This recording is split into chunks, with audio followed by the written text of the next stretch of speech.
morning. Bonjour. Marche. Salam. Shalom. Asumjen ka baby awubia. Yes, it's Saturday, August 16th, 2026. Nanka kanka ye koye ni mafene kone wie yanka kanka ni sa. 227th day of the year. And in Tiaka 137.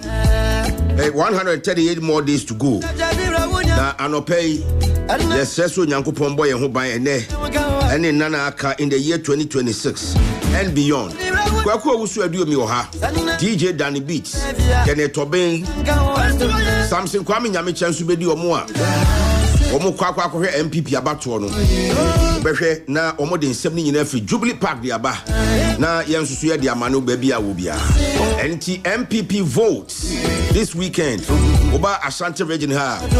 45 constituencies out of 47 constituencies are voting. NT bebia abato no kosu bia no. Ana se constituencies are yebeto omo so aba no.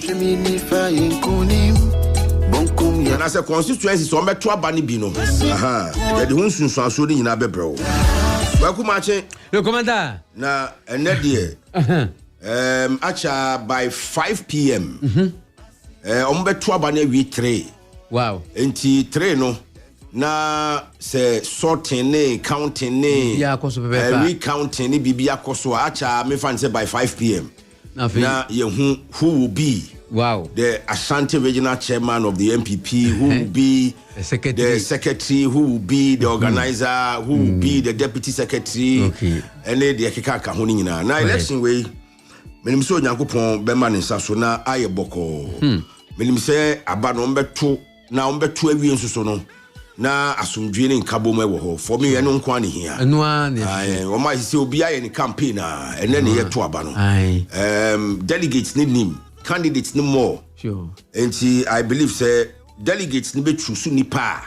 Omo fi say ombetimi ama party no akonkan. Correct. Ombe choose nipa obe in their own minds. Omo gidi say in the year 2028 ombetimi aboa ama MPP afa ne ntampa efra. So no one yebo ho mpa. Yebehwe no a se bibia nya asomdweo.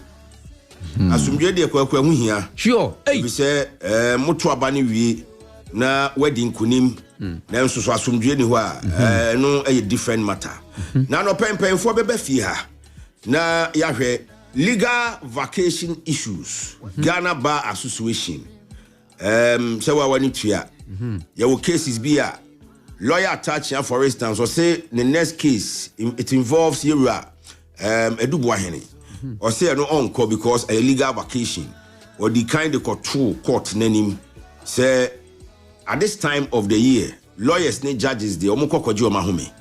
Enti ontia say the cases ni bi o ha ya friend say omra na those cases will be heard. Enti make us say legal vacation na ho semo ha na no pay.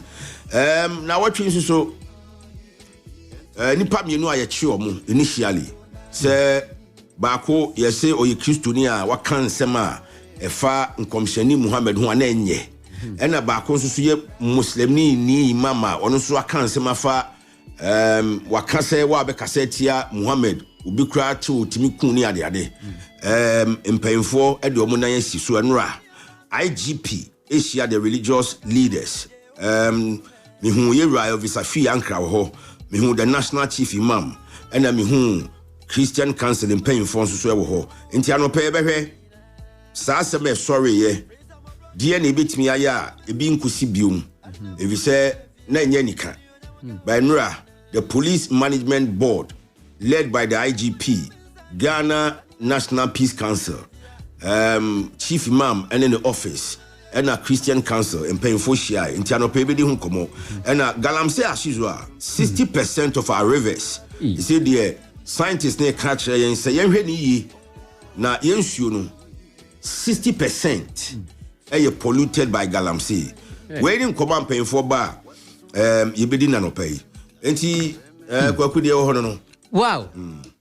The commander you then yamiase said your boss so no and ya omokotui since I think says it's about 1,020 delegates and now kotoaba ede ama eye empenifo bese aduasa enan ya omo pre in 11 executive positions. Enti saa netie ye hwese ebetimi ya asomdwie obi ya koto a na ni wapa ba bi agina din so be ko fie so an che sa wokọ. Actually when you accreditation I'm told you cannot be there. Okay. Na che say na wo accreditation na so wo mo na be kwa accreditation na wontimi ma wontimi nko okay yes obi ya ntimi nko wura mu sa eno aye say ya ya double park so ya na kwa kuma ya share of the socials ya wada na efiada anopa bi no ne bae correct ena ne ye ka brantie bi a wakotwe obi so se kan wo yesi efre ho asabi so krema mpon de no so krema mpon wo si ababa obi okotwitwa na kwaji mobile phone no eno kra de na ebema mense de okotwitwa no se bema na ekoye sa de no okotwitwa no yonko bema wo mo chi no de no yo ba no de na yesi efre baby konkom ase eno wo agrekenzima ho baby okay na abrantie young boy 19 years Ahmed Mustafa yachino 21st July 2026 and 16th and 15th August right and he abrantie haonini Ahmed Mustafa handsome boy very very handsome wow with the 19 years wow what the first kind of okotwe oni pa no so no any mobile phone na okoje no mobile phone no you call PZ here mobile phone you be nya sa mobile phone with PZ to be nya be 35 Ghana mobile phone we ana Brantan okotwe Brantan a court asqa asokore mampon na ye che no na asqa circuit court 2 okay na her honor vida a chan yeboa she say on charges of robbery and causing harm onko them 15 years enti amrantie no ye wo faasefo no hwe anopai uko race course a obenya bibia soa ema no ne ma no obenya bia soa okay anopai uko babia yesi adan a construction areas here obenya concrete na wasoa obenya bibi kakra di na umpa dwumaden na 19-year-old boy him very smallish or co-prison for the next 15 years. Ubanzo wo criminal record. Oba wo criminal record. Nti de ho no. Very sad. Very sad. Wasakra ho kra no. Na 19 years before we years scrampo no. Oko pa dwuma. Enye ono nko na ekọ. Abranti a me be kana se ono kwa de wadu se ye na ba central prison ya. Didi e de Christian Owusu. Christian so abaya bi ni nam konkromo ase yese new site or ba near the old site and the old town ena abranti ni didi ni center no to share no so no je ni handbag ono so na bowi handsome boy oje ni handbag na oje ni handbag no ye chese ne personal effects wo ni handbag no ena sika so wo handbag no enti ono so make say ataseman so circuit course ono so nkodem 10 years. We see, and this guy, honestly, a very young as the first chap. First guy, no, within 19 years. And we were 20. Yes, we were 21 years. Yay! The dear crying there by your Christian, who to cry there, who do court, no, say, I don't know what Jiatum, when you assume them 10 years. We're age 22. Yes, yes, you call them 10 years. And he, we have branch with Jinawa on Timmy Koyajuma. Of a safe when he Kaku President Dana, you done, said ye, and to the Biabon with the Dia Bodon, near Casam, and Yamasum, or Monte. Kaku, Commander, that 3 musketeers. Who's an hour tree? Yet she imam, I want tensere. Aye. And a chair apostle near the Omco police headquarters. And Omco drew honor. Obisuko bo apostle and police headquarters. So police management board. You see from Poma. To almost suffering painful in IGP Hobby. Elvis free anchor. Religious affairs from Jubilee House. One also who behind our hair. 3 musketeers no mahageno. sofo na ye born asum no ene de obo asum no omna hagi sofo na ye born asum no or second from right ono she orange African way bi no ufi ana akwa every say free anka IGP suso na ti ono chief imam na ti ono Christian council pay for suso na ti ono peace pipe asumdua aba na meka say yaya ade general beautiful IGP didn't pay for yaya oh my idea pa. Okay. God bless everyone. We are all looking for peace, and that's the most important thing, because where there is no peace, there's no life. So God will bless everyone who stood with us throughout all the issue. God bless you. God bless you guys. God bless you. Thank you. Hello FM. And police headquarters. Oh, that's fine. Your course, their course. Beautiful. Beautiful. And your ball, softness, one say fita, jalabia fitano. No, what did chief? And I saw for now a bonus soon the same fin. And Imam na watching one tension. No, what say green. No, munina kaboom. I believe it's a very nice gesture. Oh, that's fine. And he said, yes, and yeah, we court to assembly. And the Oman can was a court was Simbiano. Yeah, what to and Tim Conform. Imam ne apostle Mkofa 7 by no so or my hour to and a hano. Omina kaboom. The born assume the Minum Kofa 7 Omina kaboom. And it was beautiful and painful. And minorities were there. Reverend team for Joko representing the minority. Indeed, make us say them common nice. Now talking about the minority, bra, Enra, Baomi office, DMB office, Ukumasia. MPP for no etnio munemu ko bom paye ma chairman won to me a vigil for chairman won to me na nika enti no na regarding his release regarding his release okay on bonfire man se be ya enti no so phone na etwagu no na esewani na ense o ka it was nice.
Hello FM.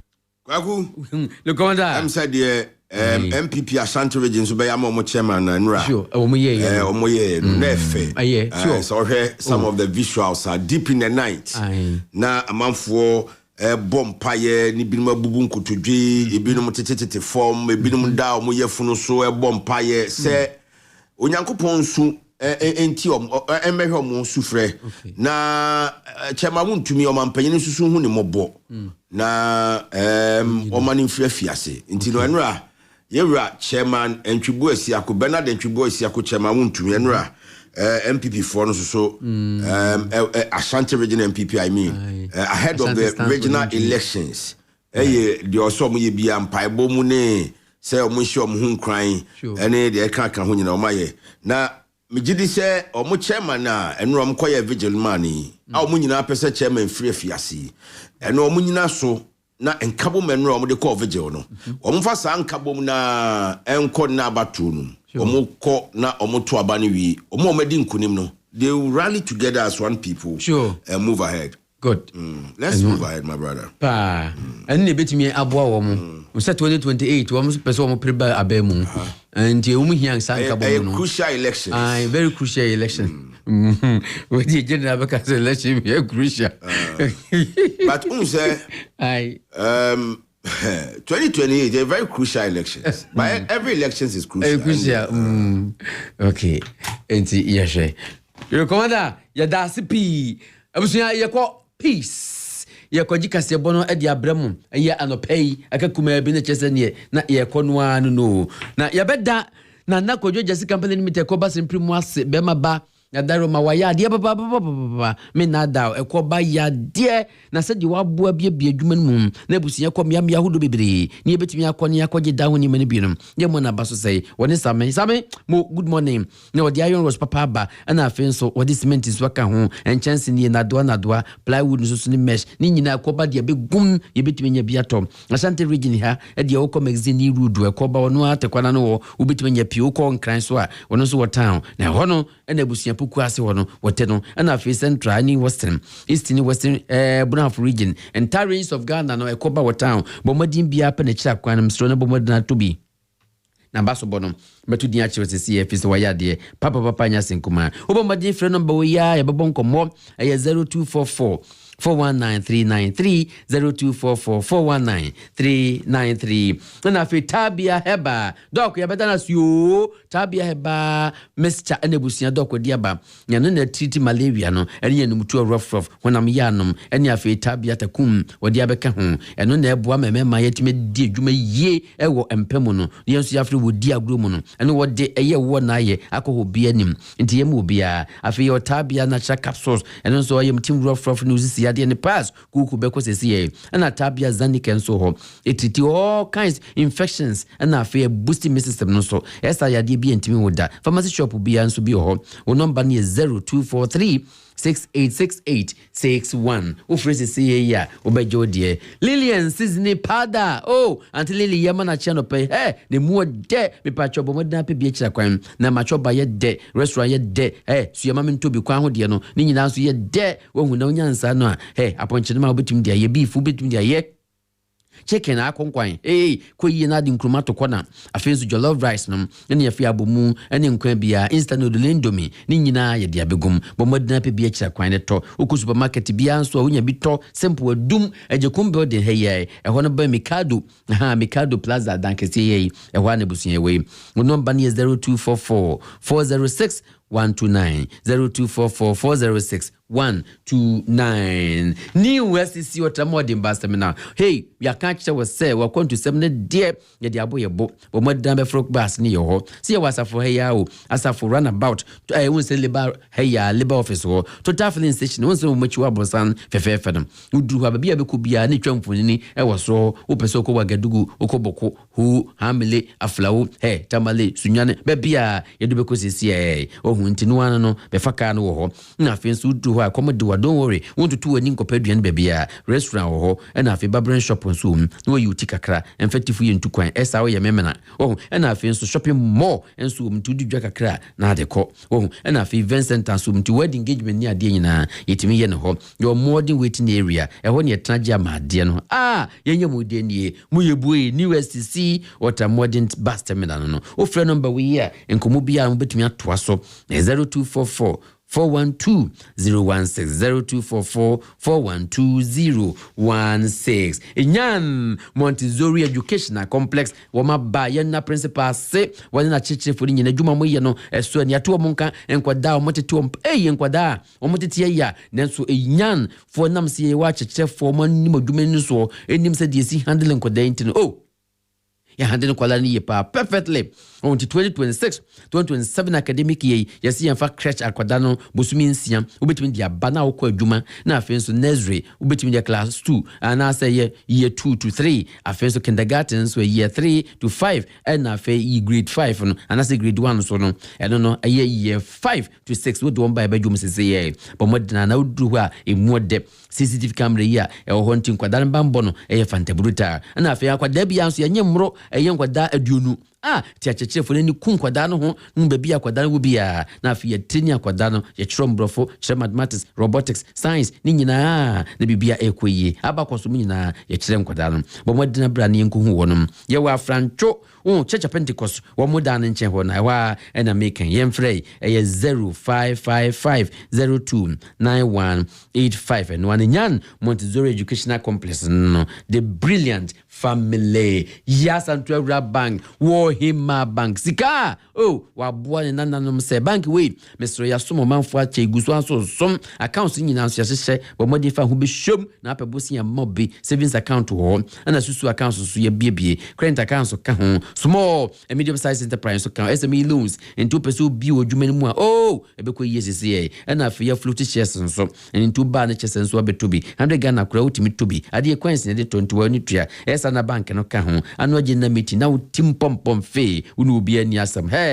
yenko ye ni man na be hu ye ewa tonsu dwom na afi adwusu dwom na afi denya miss and task run about afi utu for na setu opimzo statue nche ye wa ya bo modena frɛ kra na ntwetia 0541 943-586 0541-943-586 and a silicone and that's a silco paint aba paint papa ya dia banye we agent so agent Gaza One Ventures woman na distribute you and woman dia mayen woman na pe bi akira kwan na nya paint papa kan da no ho ekoyie pa ye wo de fa da no ho and no exterior no silicone paint emu no nso interior walls no and nso ye class paint and hia we yachi nso and ebusia so what the be fast faces awodo na no achi kra wo ceiling nya aya white kama the light abobom fefa we hia latest paint na afenso ye sikuzel ade aka ho eno kwa de paint kura nkwada de crayon kura church one wutimi pepa enso ense paint no na afi ye no ye sisi adan na bensuo ho ye no ntu paint na waya guo no ohun awa na abatura awaye edan na abatura awaye hwede ohia aye mineral stones paint ni bi ene betimi abo no mu masoto prestige na mamiato ene palace paint emu bia betimi abo abrepo Samad Hotel wo mu nchen hwa ene busuan ye we yemfrey ene ye wo aye agricro mo asenso e won se ye ko ye wo JP filling station nche hwa ena afi adako jachen so ye wo time no number ni eye 0249 80 70 54 afi bijojudos ye ko bibra penny ho bijojudos ventures ye kan ikutwa need pa inside out ye man quality seat covers na dia she kan kunwa ho from the bad guys with the body mu ni ekira da de bia ka bia pem na apem da de tip we be bo ka multimedia system no de genu wati hello Land Cruiser pa fabre ntwa need ma ana afi predunum Lexus tra ana afi Highlanders nso kan pick up Hilux Revo ene de ka ho nyina bo modin bia ne nko bonkomo si ye so am heyawo runabout wo so wonim Ghana water first gate na hwa no a hwe wo number ni 0244 652230 no Mr. Mrs. Monyumutu afi ya admission 2026 ya admissions here Eko Usted University of Skills Training Entrepreneurial Development Usted the first year mrani mesia de Mr. programs no dosun mo amoni tua TVET programs nyina ye sandwich programs nyina so ka ho evening programs ka ho weekend programs ka ho na oba woni beji keke Mr. Bomodna apply now na wonu mambo certificate on bebenie wasi fu betumi aba SSC fu betumi aba wonu awaiting results for kra monso mo ka ho ebi na ba na chese ya kire made ne pa hwe de besuan ye degree in technical and vocational programs no ho degree in business programs ni nyina so degree in science and agriculture programs degree in anase diploma programs ni nyina me boni nyina muto for masters and MPhil nyina no ye ni nyina fine pa bomodna to wankasa voucher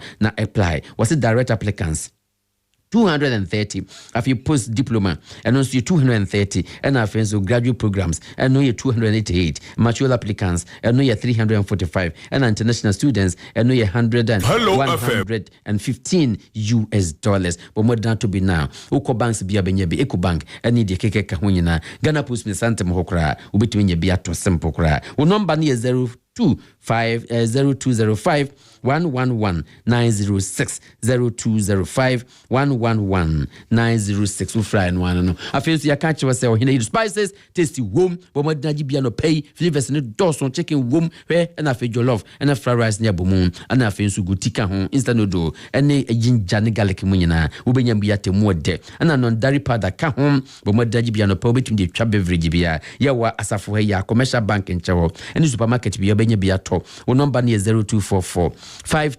525908 abotre clinic nso ye kwane doka kobonkomo uhunam ye oya uhia se obenya stroke oba ne atwetwe ye pressure doctor yonse nuonse ye mu ya ipia mo jamfa ntimo ho ato stroke jai pressure jai diabetes jai na afi ujunso sama se wakoma nyina akra moye ni nyina bawie ye kumasi ade ye wasantase fanchine bra wo number ne 0247 904473 abotre clinic branien sawyade ne krakra ne KKB pra roofing KK wata wodin chance papa na bu ye betumi agibi MS house lock ene abiao ena adoa no so wo ye busia betumi agibi ena afi so kra chance sort no ka ho eno se alozing ene afi ye alulok no nyina de abremu ubetumi agibi governance trusts ne nyina so wata ena afi na de no so ho governance trusts bo modana agibi na aboa 10% discount no wo ye busia ne sini bo no wo fompa hwe bo modana ne mfre number we your branch number 1 ebu akwa number 2 e wo fa de mamponten kwa so wo number ne 0544684069 ye wie ye ko peace lo commander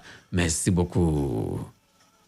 All right, good morning to you, civilian IGP. Good morning to you, Ivy Odame Sefa. And to you, Yaya Saka in Savannah region. That's Salaga. Good morning, Gabriel Akwesi Obuase. And to you, Nana Redu, Achuma Denche Mwasudi Crew. Ya kwani ya kofa no nsia kase bode de aba ya mponsa okrofa ahimfie machin Skopi di Vuga. Good morning, darling the prince onso adanse North District machin Fuseni Salifu. Good morning Fuseni o amenase. And to you Kofi Dubai KJTR MP, that's KJTR MP Kofi Dubai. Good morning Prince Osei Tutu Prince machin. Good morning to you, Mosbano. As of now, we are ready. Inti young Korean Kofakasi Bonemra. Ne Korea ba. MPP regional elections. Ebebaso ewo Jubilee Park. Ombeshase no mwotwe no mapon no miensana fi ya shase se ya kinkane de county. Mefide ni na ha. We have lots more to talk together this morning about.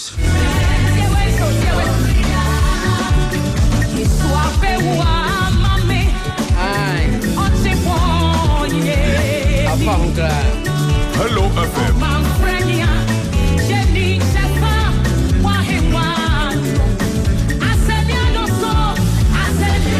Hello FM. Akoko Abon.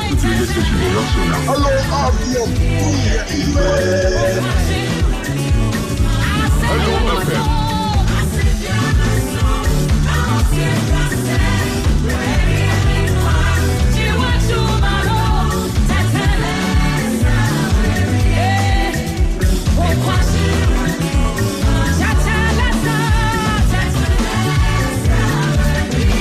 Hello FM. Hello FM.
with all the news from Ghana. Hello FM.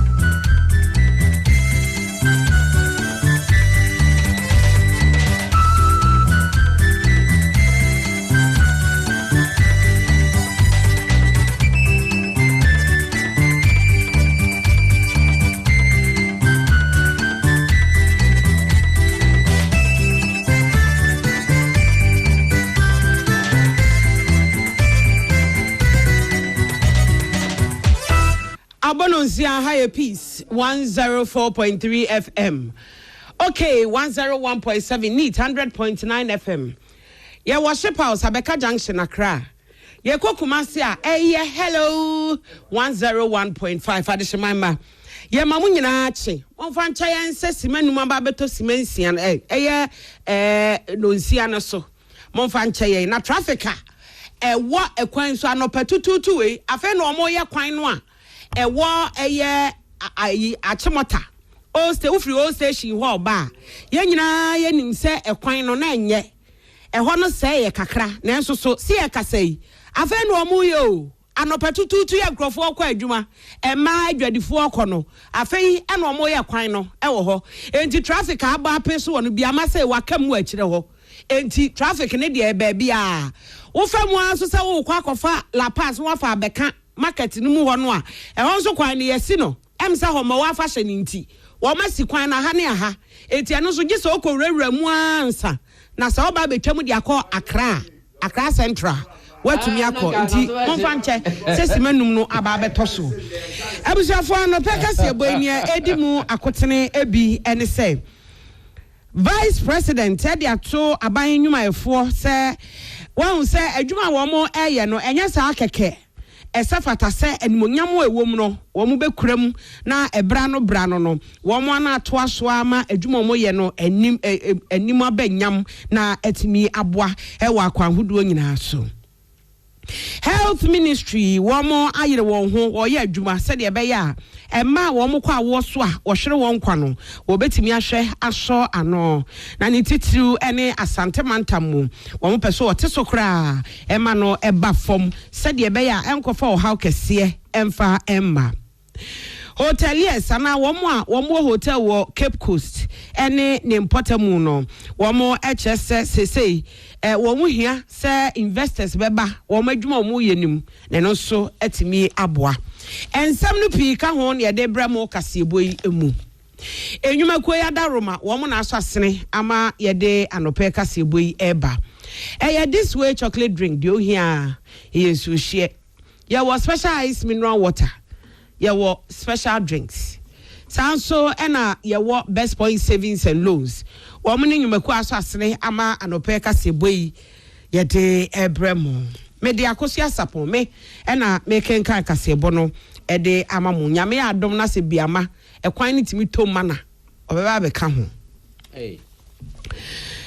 Vice President Professor J Nana Opoku Ajiman and wode ato aban enwumayefo enim se adwuma bia wo mo eye no wonsom na wonkura wo mu die mu eyie esan se enei wadwuma no wo ye na wo ye ne yi a ema wo be ye master wom ana se adwuma no afa ye kase wo ye expert ana wo ena adwuma na wo ye no nim pa afa ye buo wom ebuo na ewom no eno ene se enuoma bi wo ho a wo nye enti ebre bia wo bi te sa adwuma no a wo ye no se we mu de wo mu nti sei we mu de wo mu nti sei eno no kra no eyanimonyam hyekese na ni nyina no wo ye no ye ne yi a eboa ema aban no na ni so ade hunu ne hyehye a wo ye de ama Ghana ade hye no etimi sisi so pepepe ema ye ka se ampa aban no so wa ye na adwuma eyi ti aban nwuma yefo no wo mo ka ho bi na we en wo che se ye ka sa wo ye aban adwuma eno no ehia ewo ba bia say a civil service and a civil servant. One more juma, one more year, a bemuno. Say woman you are, say Juman intimincoso. Enti ebrebiano, ayana ehia papa, say one more air, yo, majuma, one bay no mayen ye, na boa by nama bino, na namun so any near woye biano. You obey the abua or man for sono, but to me, I am sa. Mampenny, abeti a ekujinamu de Mampenny John Dramani Mahama, way a year 2026 civil service award. awards wɔn hyɛ da yɛ abasobɔdeɛ ɛde ma aban nnwumayɛfoɔ a wɔn adwuma wɔn yɛ no danso ɛma nneɛma a wɔn ɛyɛ no so no etimi ɛboa ɛma deɛ wɔyɛ ɛwɔ aban mu no ɛno so ɛyɛ yie. The resetting agenda for sustainable development in Ghana, the civil services responsibility is therefore particularly relevant. The resetting agenda reflects government's commitment to restoring confidence in our institutions, strengthening governance, promoting economic resilience, and accelerating sustainable national development. Government, for its part, remains committed to strengthening the civil service and improving public service delivery. Our public sector is undergoing significant reforms aimed at making our institutions more efficient and responsive to our citizens. Government is advancing the National Public Sector Reform Strategy 2 with an oversight committee inaugurated in June to guide its finalization and implementation. The strategy is intended to address persistent challenges affecting efficiency and service delivery across the public sector. Work is also underway on a new national emoluments policy for a framework for an independent emoluments commission, and it has the aim of promoting fairness, transparency, and sustainability in public sector remuneration. Omuye ya na fanso ha womu ya abasobode no na abasobode no wasam na Vice President Professor Nana Jane Opoku Agyeman na eche se ye ka civil service a ene adwumafuo na ewom no a enye ne sa keke abasobode no omo aye omo nya abasobode na nya omo nkwa na adwuma ne si wo mo so se wo ya aban adwuma e wo se wo firi wakomam na adwuma ne so etu omo magye abasobode kakra no enye omo nkwa na ombetumi aye adwuma no enu nti wo aban adwuma mu a bie wakomam nya opepa se wo be ye adwuma na ade asom se de be ya eno ebetumi aboa.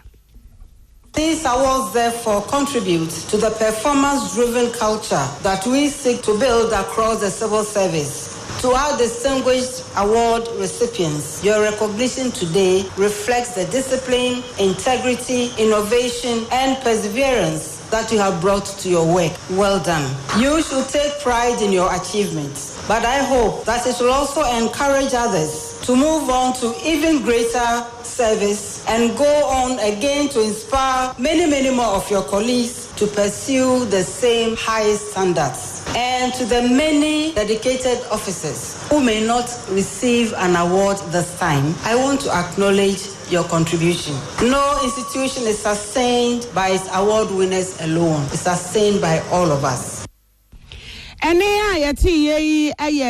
Mampenya bedi Professor J. Nana Opoku Agyeman.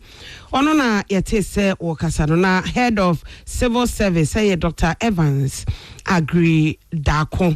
Ono so edito adwumayefo no anim se wahu se adwuma no a wo mo no ehia enipa ehia adwene ehia nkontabuo ehia enne ya befo aba adwumayefo nkrata asem no ebi kura kotena ho ani table so hwi ni so eye pen ni lotto paper na da so enye sa se no e wo sesebio wo mdo madwen so esai na nneoma akese timi baba ene se de esi go so ko Roma de Rome fo ye na nu bi na wo ye ene wiase na ko nanim enti esese wo mutimi de o madwen keka nneoma bom na ebeboa ama sa resetting agenda no beboa ma mpuntu abaga na ha wo civil service mu wo mo so afon wo betimi aye no ebetumi abaso.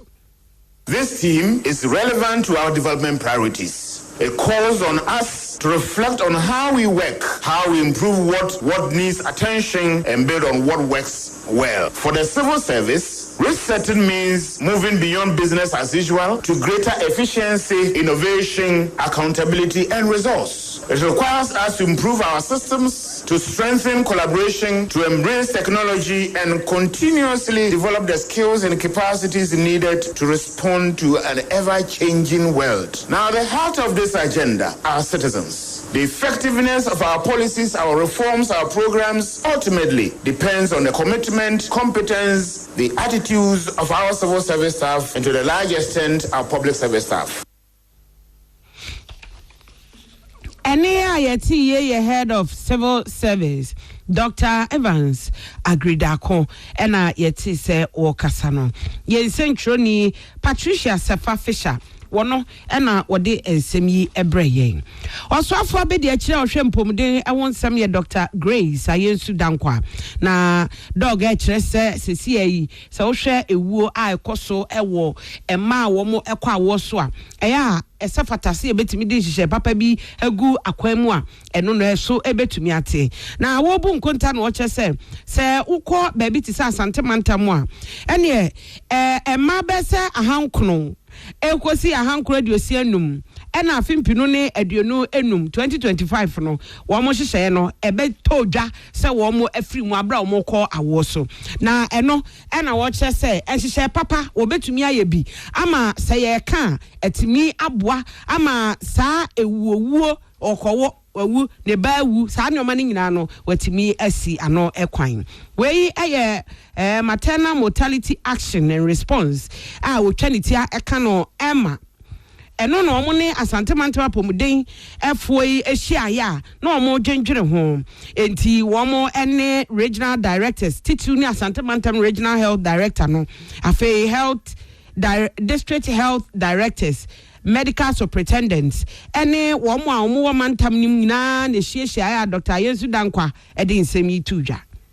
The maternal mortality is rising, or I think at some point it's either plateauing or it's rising, and we are not seeming to get the decrease that we need. When you look at all of our health indices, the maternal mortality is our worst performing health index in the country. Currently, the institutional deaths are about 945. Some people say 965, somewhere in between there, but it's a 900 institutional deaths. That was in 2025. 2026, the mid-year looks like in this year is higher than that we got in 2025 at the same time. Our maternal mortality index is actually 235 per 100,000 live births. Ane ayeti ye Deputy Minister of Health, Dr. Grace Ayensu Dankwa.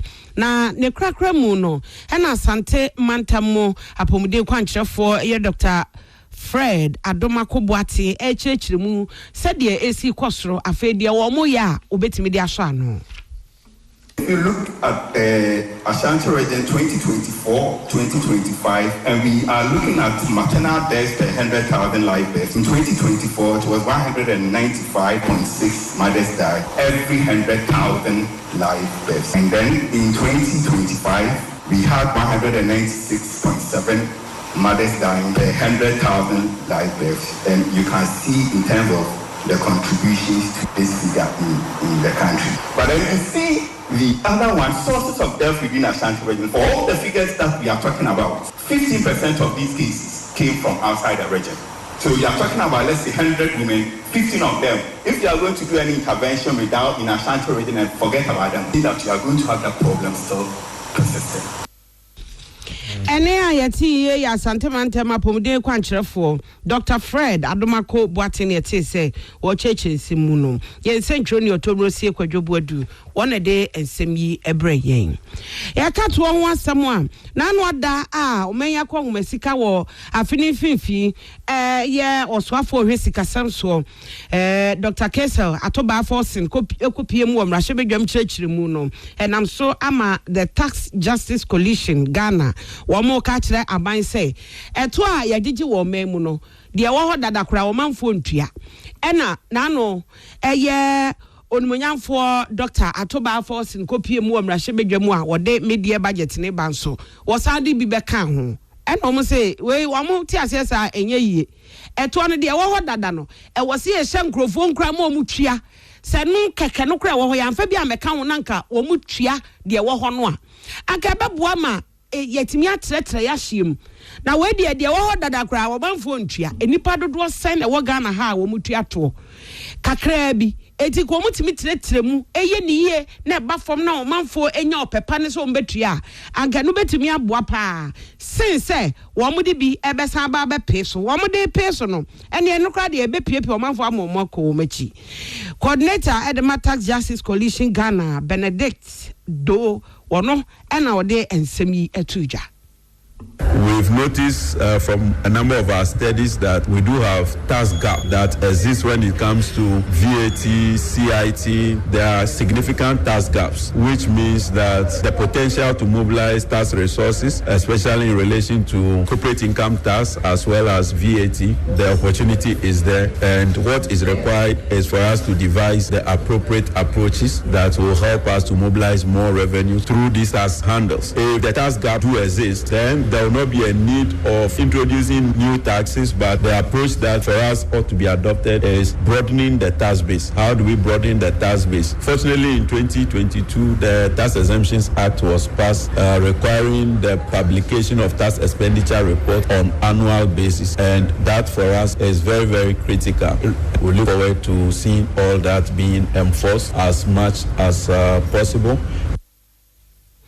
Ene ayeti ye coordinator ma Tax Justice Coalition Ghana Benedict Do ena ayeti se wakasana eno achiri no country lead Emma Budget Ghana Jennifer Moffat nso echere se emom odinani hwemu din ye to no apagya kakra na so yebetumi aye nhihye ya ebetumi aboama nipa dodo no a wo matue bi ni se informal sector no on betre o machine ni ama nkrofo di sika hyem abra o musika ne dɔɔso no no mu nya opepa se wo behwe no matua to na ni sika na eketo abi okono okofa nka atwade ananka a wo so metua to ene se nye yesa.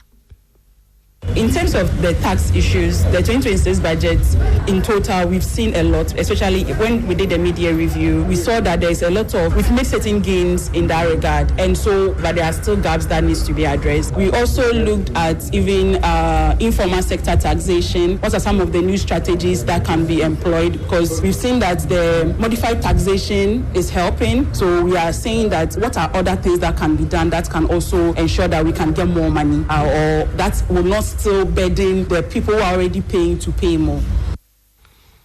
Any ayati ye a country lead ma Budget Ghana Jennifer Moffat and ayati se o kasano Esther Usula bi yensentroni wono ena ode ensemi ebre ye ekopiemu ewo mfimfini mantem Cape Coast mayor a wo ye onumunyafo George Justice Arthur na ode ato hoteliers ana wo hotel Cape Coast se Omo buono omo tete somra fom dodo e wo soro too much e wo soro dodo what tete so ba fom we no beboa ama emfinhia nwotwe ntem a e wo yanimu yi ene investors be free echichine benche ya basanso ena tourist womo eba nsahwe no nipa dodo no ana beba na mom hotel ne bo den a enya de a womo ebeba onimunyamfo Arthur e de ensemi eto empanimfo a wonom ewo Metropolitan Assembly no enim ene wo chese say ensahwe adwuma no ye hwe se betimi akonanim na tourist oba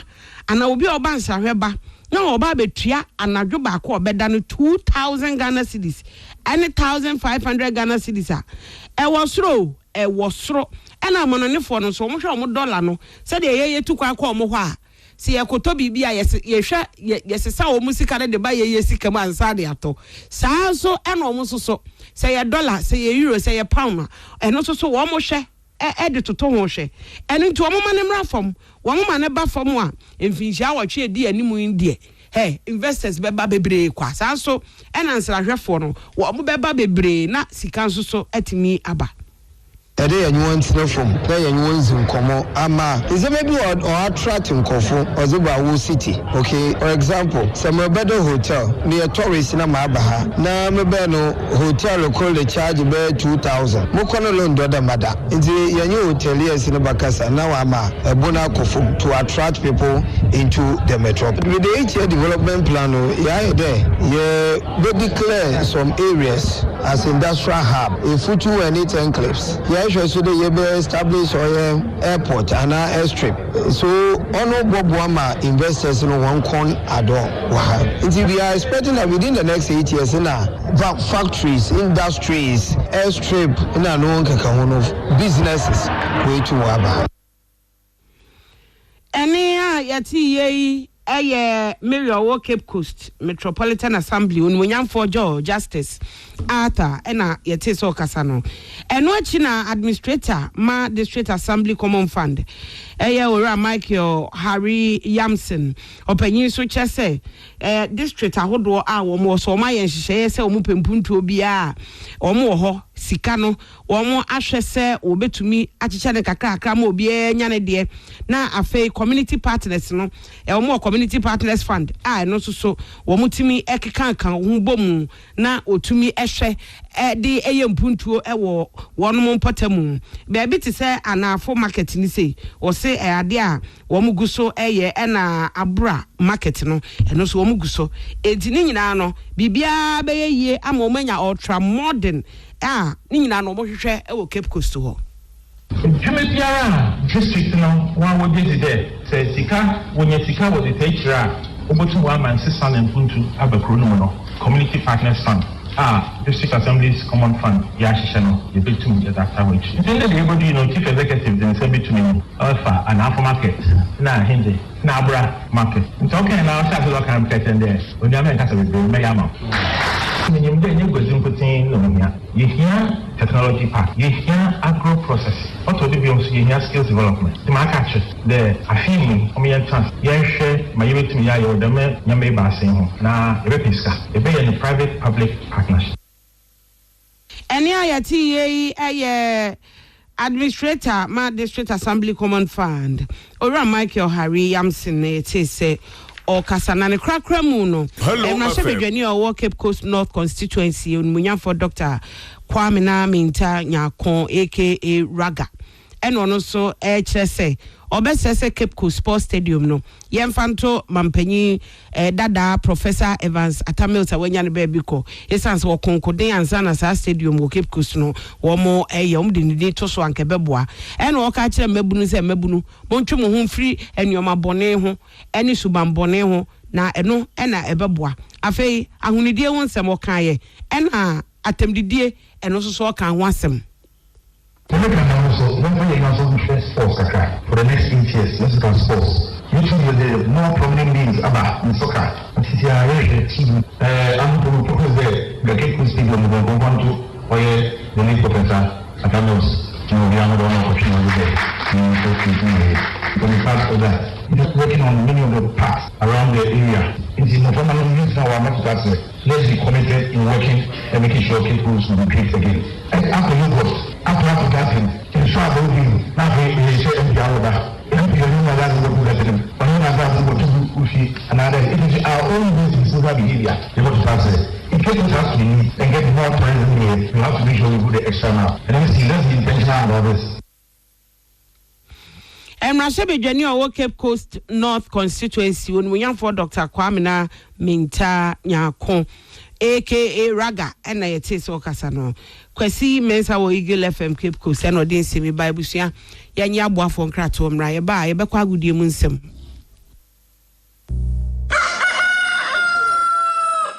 Ghana manne monnom Ghana maima ya chresa monnom this way eno ne bebuamo this way asamona yakai monnom energy wo monnom calcium wo ema huotin pa monnom this way ya ni wo carbohydrate wo this way mu nombi protein wo iron wo ema huotin pa monnom this way ya ni wo Ghana koko kaini yati ayenti enipa wo mu ahuotin wo ema huotin pa monnom this way ya ni wo so be kosuku anopa lawyer ni soja ni o my baby ya chresa monnom this way ya ni wo Ghana fear afu nyina asofo a driver for o my baby ya chresa monnom this way ya ni wo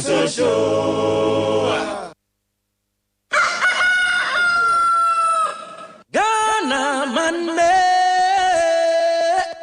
monnom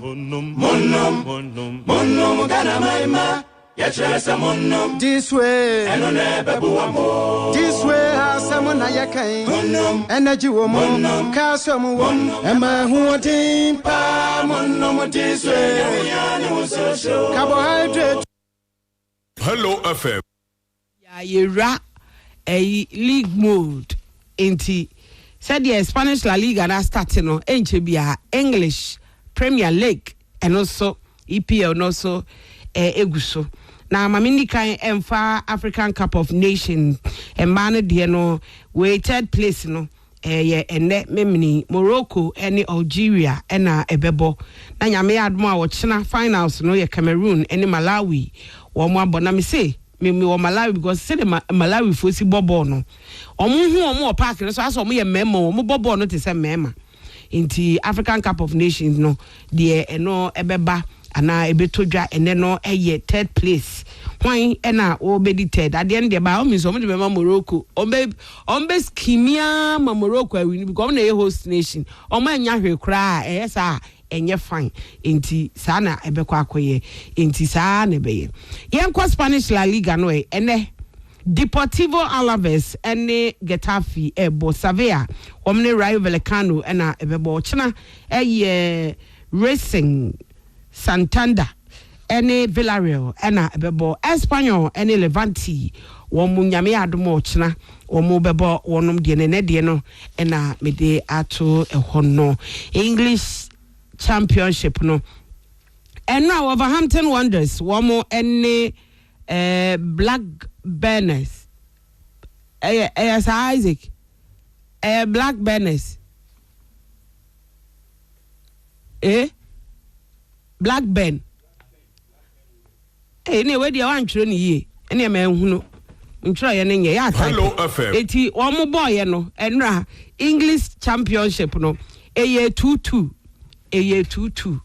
ewo aha ene ne ebekoso eni Bolton ene Preston ena ebebo Bristol City womo ene Millwall ena ebebo ma fe water free just Millwall ena wonom ebebo Charlton ene Derby County ena ebebo Middlesbrough womo ne Lincoln ena ebo Norwich ena West Brom ebebo afei Portsmouth womo ne QPR ebo Stoke City ene Swansea City ena ebo Sheffield United ena afei womo ene Birmingham ena ebebo eti agudie mu nsem no eno ena mejira so ede kasebo no aba na wiye George Osei ene Isaac Opoku anopei omo trechire ebo michidom ema mami biama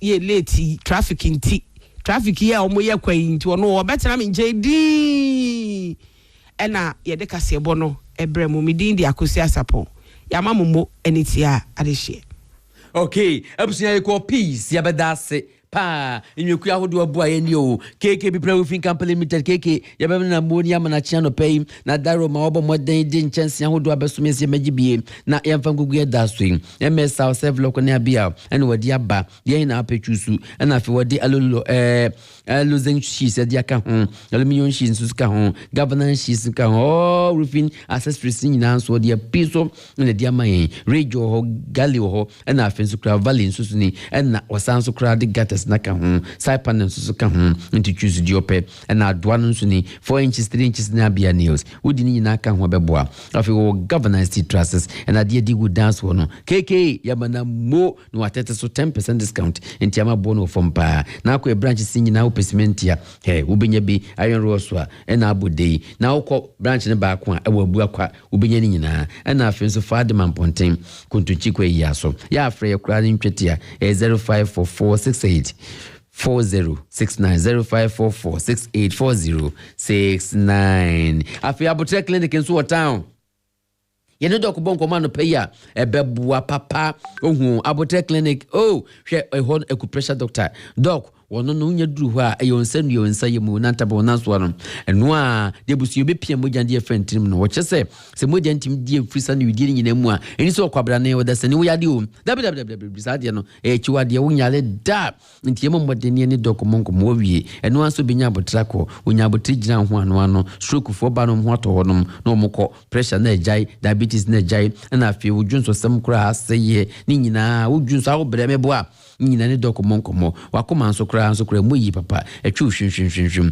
na afie nso bai ubu nsanso ansensem ahodo bebre wachibre mu otetutu wo eni abotre clinic emonko mo wawi kura kumasi ase doctor wo ehaya santase fanchine bra unya duwa fanchine bra hospital no achechire kwan ho a na afie nso yokotema nso ya fie nyamete yiko ECG ho ene nkran so tabura number 6 go filling station chen pepepe na afre nso kura no achese etwetetitia ese koguo kono wo number no eye 0247 904473 0247 904473 or hina spices tasty warm and pay me pacho but modin bia na pe flavor na chira kwan ni bebo apa akonkwan na apa obo modan dia pro ho o kanu ma fa o penkruma to ko na o be fa ya papa ba wi nti bo modin sha nso na fe love rice nso enso flavor ho fried rice dia ho abomu bia enso dia ho na fe nso eye mpusu nso a adwana ma ponch nam ni beef nom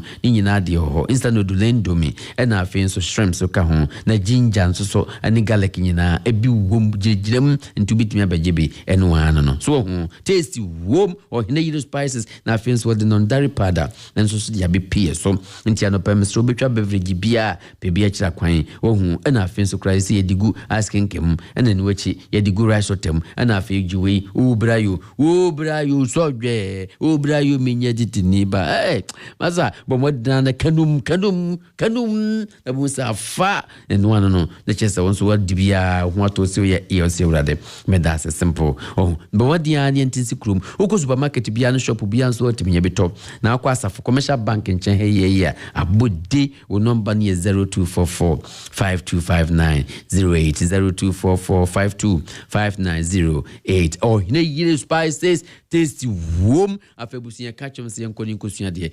2026-2027 academic year University of Skills Training Entrepreneurial Development used for your professor Frederick Safo prof yamu achiano pe yo woni mpelefo nyina ya krado twendendendem komsi emrani mesua de enu ano na onya duhu a woni beje papa TVET dwumedi nyina ya de busua yusua any entrepreneurship any teacher education ahani nyina yini nyina fine pa ntinu ano na busua waseme mu amane ne epese ye programs we postgraduate programs ekwane bie diamaye undergraduate programs diploma programs ni nyina ya kwane bie diamaye ye ne epese ye kwane regular sandwich ye ni nyina nso ho na TVET ye ne epese ne kwane nwumre evening na afenso weekends no ne de ka ho modules no doso nti wa wo ba bechusu de wo pe eno anso kuta certificate wo ye hwe wo ye west wasi certificate ya utimi by SSC ba na afenso kura se kane GCO level ni nyina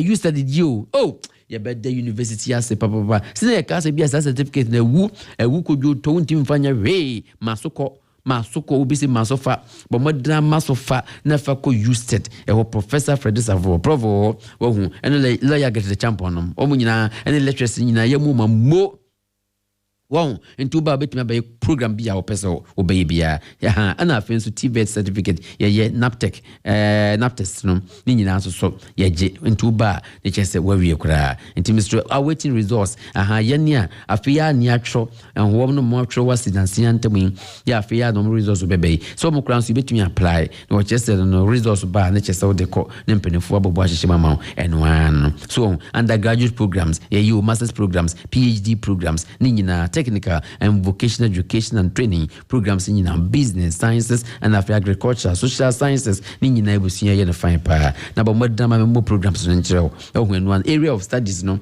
and need this way o mo say degree in technical and vocational programs no ye binumu ye construction education and wood education and electrical education ni ka ho ni na ye na fine degree in English language and Arabic and ye mathematics na French ni na so ka ho home and upper primary junior schools ni nyina still fine afi degree in business programs no so ho and then say your BSc in accounting education and afi management education banking and finance and afi so procurement and supply chain management ni nyina our town degree in science and agriculture business and as programs no ni nyina so ho and then the integrated science education and afi biological sciences chemistry and mathematics and physics education ni nyina environmental health and sanitation education ni nyina our town public health hey emu de na afi diploma programs no 1 year ukuta diploma wona akọ baby no wona afi 2 years ebinu so bitima yensa on mechanical and afi construction wood and electrical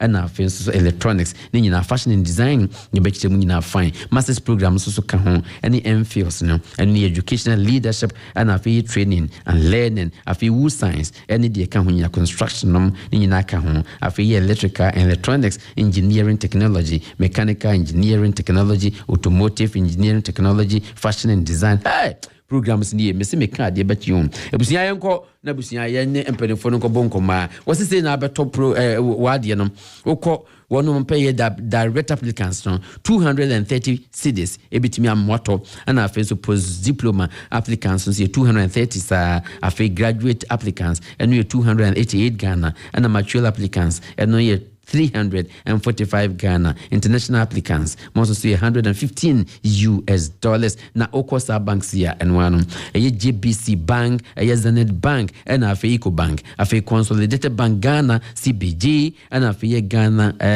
Kumewuman Haura bank and afi agriculture development bank ADB and AGT bank Prudential bank UBA and afi Fidelity bank Yanko Institute Myra bank and afi Ghana Post Mr. Santiwo or district office nyina benye boss good morning and afi Oko University no cash office where you state Kumasi and afi Asante Mampong utimi nyina bi yabo modena frey enkomo bia nebusia ne atoa so what else we number ne 0205 111906 0205 111906 bijojudos yeko brapa ni weka ni kusisi ya kutwani neat yopo pachopi wasi twani inside out yebema quality seat covers ade ahya ukanu nkonya kama ni ama from the bad guys that they the boni mu ne chiro ka bia pema da dintina ka mu oh wakana da bia ne ho den na afensu kura yedi light papa be bokem eno no se no aprusi fo nche ukotoka enkwancha die fon no a mistro ubon se okwasa aprusi fo se hey you your man light see your light see your gina stop park way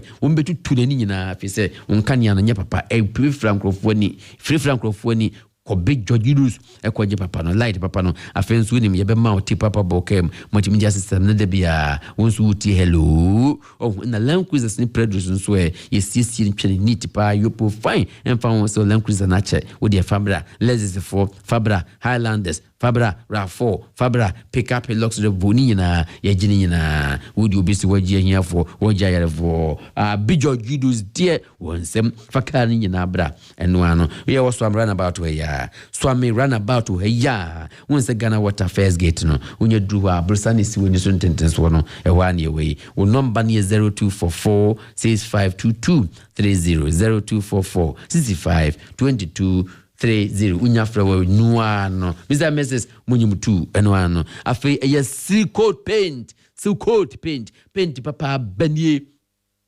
banye eno na busia de paint ye da hono Mr. Dano unya so sinkwan de ubekam ehwo ne muni nyina na chesetima ye fe na wonhia paint papa Mr. enkwancha de kanum ni de mengoto bi kwa brani kanum wo bia na wasese gubokati mu ni wotutua so na akwakoto wei kanum Mr. Audio here a silicone paint and then the papa no to original ma package so na de ko e won ni etifika e dan no ho and I feel say you a class paint no e dan inside no with your painting fine and I feel you latest paint and no so ceiling no and join the can ho no paint surfaces na painting fine yes and now with the light bubuma masa e and I feel you was sequel and so ho no krampo de watch just ankwada o de crayon kra down we betumi paper and say painting no so I feel you mineral stones paint and so dey about yani yesisi da na bemben e waterlogged areas baby a e nsu bemben ya de na won so paint ya na awegu na awawai na batwura awawai na batwura awawai e da na batwura nyina be awawai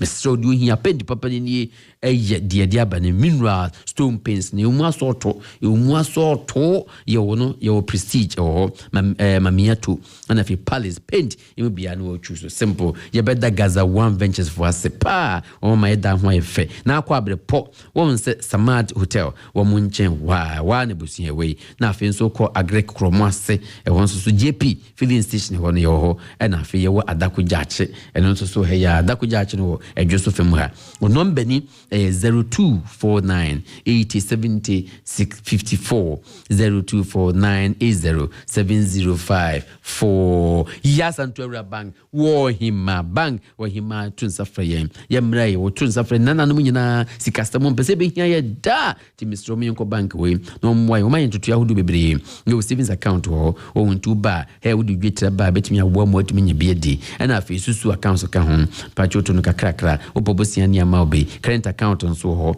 ohu no so say oh ebua pa mesi wo ketua fa ye ho a ankrankra dwumakuo mu aya abadwumakuo mu ni nyina fa ye ho a obobosia onya bi overdraft ni onya bi he advance payment obenya bi electronic transactions na wo ye ni nyina he ekoyi keke ye was small and medium size enterprise nso SME loans to budwa no na afi container ketua fia bi esa no manum kura akotre num mesro bomodin bia ni ntimi miem mfama na afi nso ya catch us ya float shares 100 Ghana cedis per ubetuma to be esa bank no ka ho ye ya no agena meeting no afututu ntuma pompom fe na otim enso bi kura shares no 100 Ghana obi nso obe say 100 million ni nyina mo ye shareholders ka kura bia bebe bia na wagye ashoboto mpa wona akro no emu da ya Central Bank ma menchiro areas no ajusu jom wa ma no ya umbufa so nyina ka se die ntia ya Central Bank ya boa wono papa na afia to nso jom enso sa afekiyeti ye na se tu opem so statue nchen he ye ho na afia nso bomire kente na bantman so risk course ni yenko danyame so santasere na about and one ya Central Bank ye free number we your future our vision 0541943586 0541943586 winya frane dem ni abonkomo afi nyan Montessori Educational Complex school papa benye ya di mofra no kono bo modana ne fa nkwada ne bro woni beju filie won se wo ya djuma yeso be ko maternal leave mebwa 3 months e waso ko na ho kiro ye me fa nkwada nkwan wan be so mama me nyan Montessori si be so mu bo modana ne fa nkwada mbra simple crèche yeje nkwada no na fe nursery yeje kindergarten yeje na fe grade 1 yeje nkwada nyina ti no an de bibiu ni yawo na ba school mo so ade pese ye kire nkwada ade wiase he nyina no nyina ye kire nkwada yi na nkwada wo ye bla bla bla show ni nyina hafu yo ni wo yes sir tribafu ni nyina say ye kan papo si kan papo ni nyina na nkwada no na note na fe wosu nyansa na okone ni eno ano no pa joso atiase na ebeti ni akwada na ma woni age baba ohu robotics ye kire nkwada no ene AI ni nyina so se ye kire nkwada artificial intelligence programs ni nyina afenso English language and mathematics ene no chi so kra no science ni ye ka ho nyina abakọ so kra ye kire nkwada na you qualified and experienced expertise go school ho no enya graduate kire for ma poye eni modwuma ni so na wonim ade ba ko mu se nkwada ye mfa bebrebe mu dam sa o kwada bi ho be kwa so sa egudam sa bebrebe dabi we aya duno achesu duno eno mu wurum na chicha gina omo madam ejina mo na chese kire nkwada ya de pa CCTV camera so ni enti momba mbonto tuye no ekoyi keke mienko ya wa francho Church of Pentecost wo ntwa so ho a wo nchen wa wo hu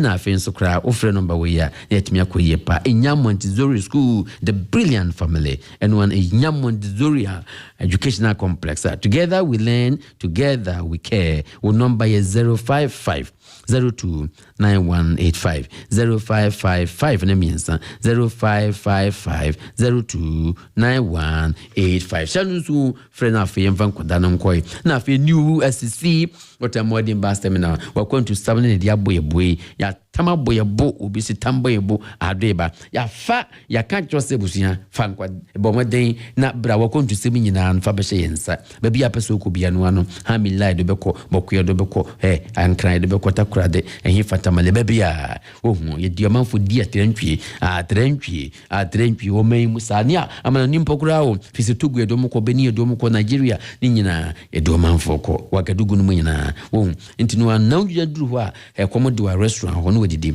na aduane a opebi hansa beka babrin shop nso ho o ntutinwe fu a emfatifu yi ntukwan maka chiro nye ye ji wade ohu na afin so ukwa no wadidwa kakra na deko ensapan so yemfa ntukwan na afin so event center home to wedding engagement nyina amanfo timi ye no ho ne o modern waiting area ye no no kwaja ma ade a enu ama ade wo ho na bonsia fro ese wa ma ade ni o brabaje wade wakwajo pasapa wona akọ bebe simple ye wo asafo labor runabout woman say udru eye labor for no na office wo no total filling station no mu nso mo chiwa bosana na meka no Mianko unombe ni 0244 412 016 0244 412 016 Lillian Sizine Pada Antili Watan Auntie good morning o wanso amaduane ye de kroma me pachopi wanso so de bia ba Lillian Sizine Pada ye no nabusia ye de prunuane ho ama bebia tima ye de tuhwa enwane ye sa obi anko hwa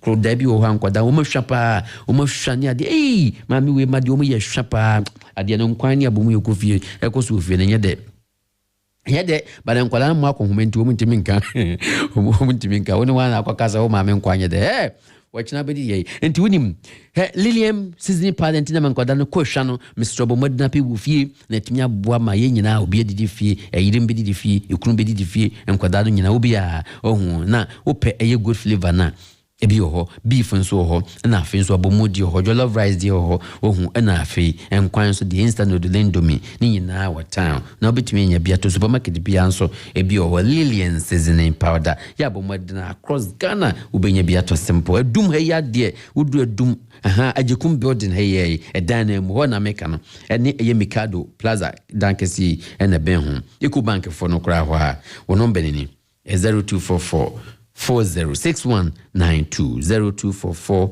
40406192 for Lillian Sizine Pada de wom the nwachi ye tabia hebai dog way yamanamu Dr. Tabia waya de papa Tabia de nu ahodo aba ye busia number 1 wode Tabia heba mesamba malaria ne honam ya ene enum to rough e wo setimi bewe ye de Tabia natural capsules aka ho eno ayem tim rough ene sisi ade ne pass kuku e wo setimi free ho Tabia za ne keka ho eno ni boost immune system no esa ma ya de bia antete woda na afi wode wo ya tato wode ya tato ni e Tabia takum e won wode aye wo so de akoko bia nim na meme motiminka meme ufana sano unya hode fa ya bodwuma hompam ayesa ma no beboye mbeboyo ende se di o maboye hopo o mudi kubuku bebo chipa na bema sa na ye adwuma no taso awati ato unya adwuma ni ye meso woni yokudro honhom Tabia tekum ene beboa enti no so bomodin pibi o ho ko pharmacy shop bia no a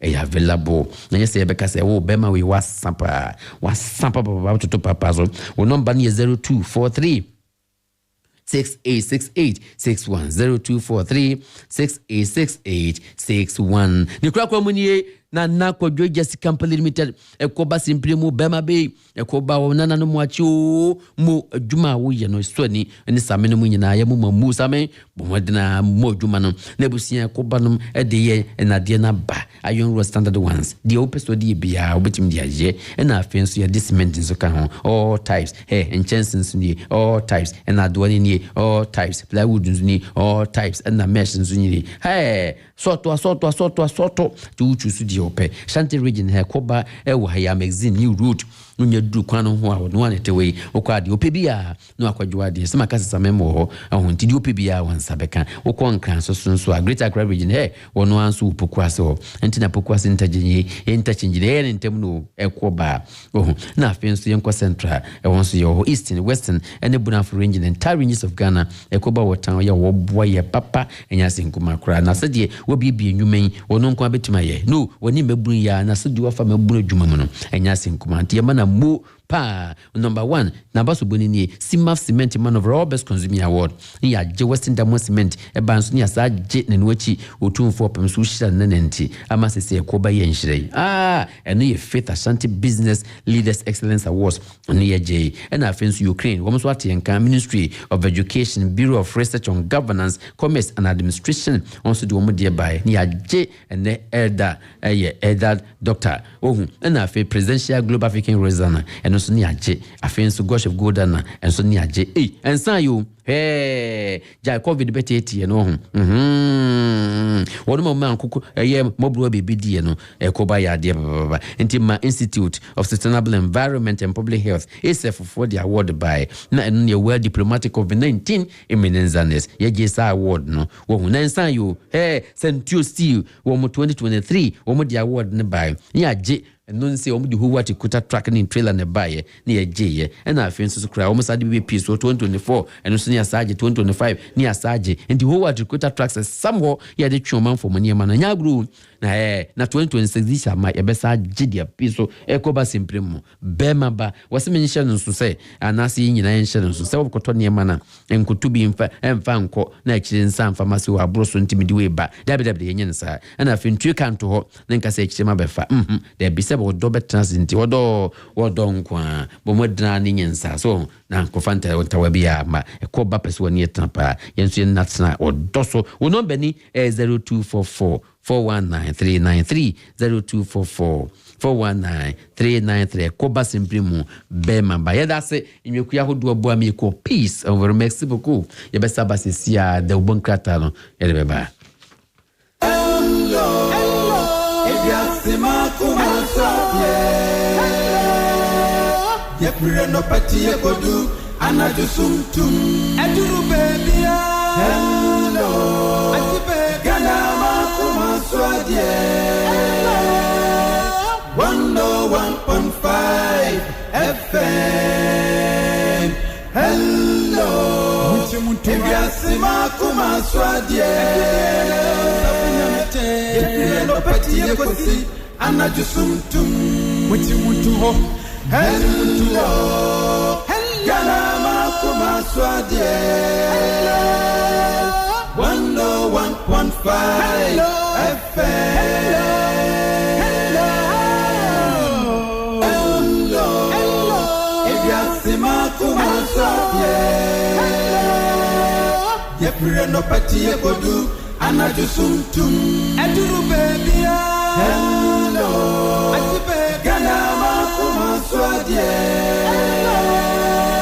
101.5 FM hello Ebiasima kumaswadye Ebieno pati yekosi anajusumtum Muchimuntu ho hello Gana makumaswadye 101.5 FM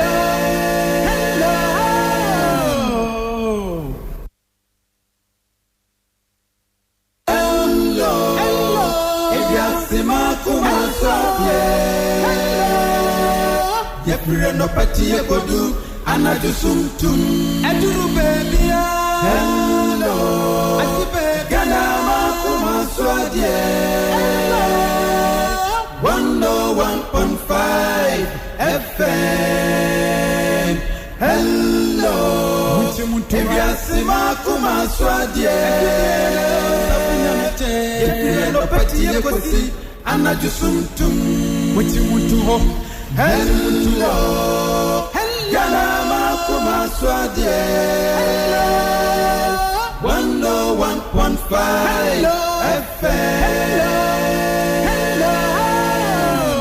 hello Ebiasima kumaswadye Yepre no pati yekodu anajusumtum eduru baby hello Gana makumaswadye 101.5 FM hello Ebiasima kumaswadye Bobo, I beg put radio station the rock so now. Hello, RCM. Okay, Hello FM. Yankopon twedi ampone da nase wode ende so ache yen ende eye memre da osana bosum wotwe ni wumi ni mpa mu pepepepepepe ne nti yetun safro sebo modna mo ofidie na hello na so tie nsempa no ye de bremu nyina no de atwagu nyina abusiam zabete wo hu ende akwa bon ene ye de bremu nam ha hina nam ngankran number bia wo hu worldwide na se say the bon krata ne de bay enmekua wo do aso ye munya danyamiase number 1 Donima City Complex ene ye di mokrowe Donima ye kwa so pani kofi bi ye rata bi mpani enwuma fo ye no merema asumdwe nkam wo ene kra ya assumption di mo de wo hu eye groto bo hu ene afi de ka ho nyina wo hu ambare kumanom ye nkonko bompae nyankopo twedi ampo wo nshita yen nebusia no merema se mfanto wanim se Donima City Complex the Tropical Premium alozim packages aba yebetumi aba bagibe na afenso de NMK Premium alozim packages NMK Premium abia packages ni na ebusia ya de ebremo enti bomodin bia na beje de ope ebia ohun ni ople ni colored na afi long span short bia wo chusu de wa ope afi nka ya kanie ya wo allock roofing na SL lock roofing na afi roof shingles de hina ape be chusu openi nyina so aso akọ simple yo steel trusses no so na de good dance no why you munia de for the into so ya catch na nya bi bia we nyina so 10% discount no affecting nyina and afi rain gutter pipes and fittings nyina e wo transparencies and ya fi other fittings the doors who anya gro me se me kan de be chen number 1 yenkwa saf wife junction ya Ghana Revenue Authority aban ya 12 is wo do ha dan ne ma ne womi yebetimi akwa nyina bi afi nso so ye outlet nkaye wo kwa stress wa hemfie wa pankro no so town edum enso sa ya edum otimi fashion yenkwa abrepo eka ho bantmans we Pentecost down chema ko fomo afi yenkwa safo kijetia ya fi tachiman enso sa ho nyina abi ho na tamale kanvili kindivi junction unye du pa wawie kra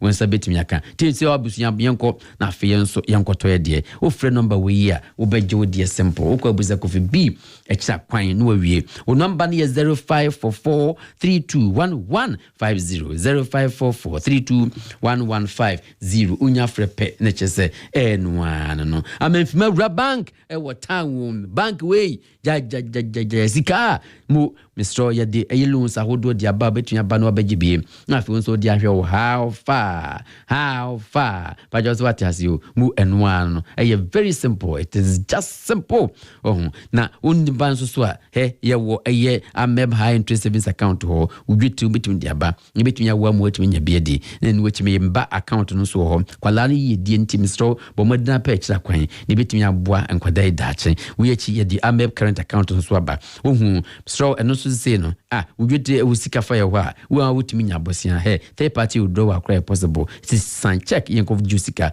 emfama utususu nso a ekwan bia so no sisu no wonso ebetimi aboa ama wa opebosia wetimi anya bi woni ha me branches ni nyina me come for the amount ndi bomade bra na begigi ope won say very simple. It is that simple. Your branch number 1 and no ewo Santasia Pre-Junction. Branch number 2 Abrepo Junction. Number 3 Swami Anumanya Nkwanta Post Office wa and our faces number 4 Kijeti Barclays Bank. Number 5 here Doom PZ. Main office wo pepe Uba unya bonkomo unombeni 0501579621 0501579621 unya from event ne dem na faces so yankwa Jacob Colombie town Jacob Kulambic Electricals Limited yenebusia de electricals ahodo dia besomom yambetumi ababa gibie na fietumi aboamo house wiring and ye nyina kamapa na fi industrial and domestic wiring ni nyina so ka ho enu anu no CCTV camera ye de bebobo baby ya opebi advantage points the amount and na fi so ye sign ewo pool working ni nyina eka ho bi afi ye wo electric security fencing and a car tracker in Yanso ho into car when be chweni we on he be chwediama into bomada be huyen near automatic gate motor and also on DSTV setup in a face your Starlink network in for homes, offices and hotels and one video intercom for homes, hotel and offices, air conditioning installations and servicing nina busia yan here a Jacob Colambisa bomodin biani ateso on was between kakra and two modern to the estimated cost by 60% at the economy. Busio between kakra and kakra terms and conditions applied was we and yes USB. I be baby when ye chronoma boy here. I don't go best brain international school for no or number in you young friend Jacob Colambik Electricals Limited monko 0245 718-958 0245-718-958 Niankwa King Dave Investments Limited in Sway Ebusia New Camille Natural Selection Shower Gel and Ebusia Diabe on Camille we yekan was some Europe ton and Ebusia Dia Free Dia Mamontes the Bogani baby o Yenina ya boga 4 Yeridian Betoso Tuntum Ko and one fine bloom fine you must sort what is 6 flavors now ba into dear wow pay your onion milk and a rose and white tea a fe avocado and papaya your aloe and milk a fe a coconut and vanilla and a blueberry and lavender dear now pay upa choose na unu be niasem now cosmetic shop beer kumasia near dumhanum nyina bebia Shanty region and crime bebia ubinya ni na bi upedusu puyo so atwa eno anso bekọ ehon kawia to ase Kawia Twansi Uda Twansi Krunum, Mr. Wayda, Bisa, Bra, Francis Chemate, manager Chakwa. Manager, good morning. Or no abeso and sadwa called Div, King Div ho, Nebusiana, and Naquisitre, and so hokra, Niakwa J, would dear the amount, no could check cracoton, simple, or insus ne bonya din, and ponso, or number near 0244 371459 0244 37 1459 Fred near Moncomo, where you cry H&H brands aba H&H dende ebusia wo mo de about the range of products they are breya mebusia mo se di fia ye de ibenya mo papa dia H&H rice H&H rice papa bi o ha ebusia tuhwa na wo se yes koyi sitebu so se ya wo se yi se ya na wo dia wo se yes koyi wo hu wo nam krampo kra na bo se your mouth for water wo be se your mouth for water wo hu wo yachi na ebusia ya di H&H sardine enso so aba enso so dokuna wo betimi de di en de ka ho wo tu so na de gum wibia wo bo se yes why fine pa afi ye wo H&H mackerel H&H mackerel ho wabomu bia obeye ene de ka ho tugum se kanuma eno no yo H&H spaghetti eno so ho ye no se do betumi anu ansa wo betumi de aka mo ho ene de ka ho nyina spaghetti eno so ho me se mo pa ene afi kura wo sardine pa no mackerel no pa de spaghetti ni papa ne de pa de me se H&H and ye can for mount pibito e wudwum se supermarket bia no shop bia no obetumi enya bia to H&H rice H&H sardines H&H man tutumo yo H&H she no say mackerel sardine rice I don't know H&H ya doma say o ma ya dio but mo din bia na free number way so H&H makes every meal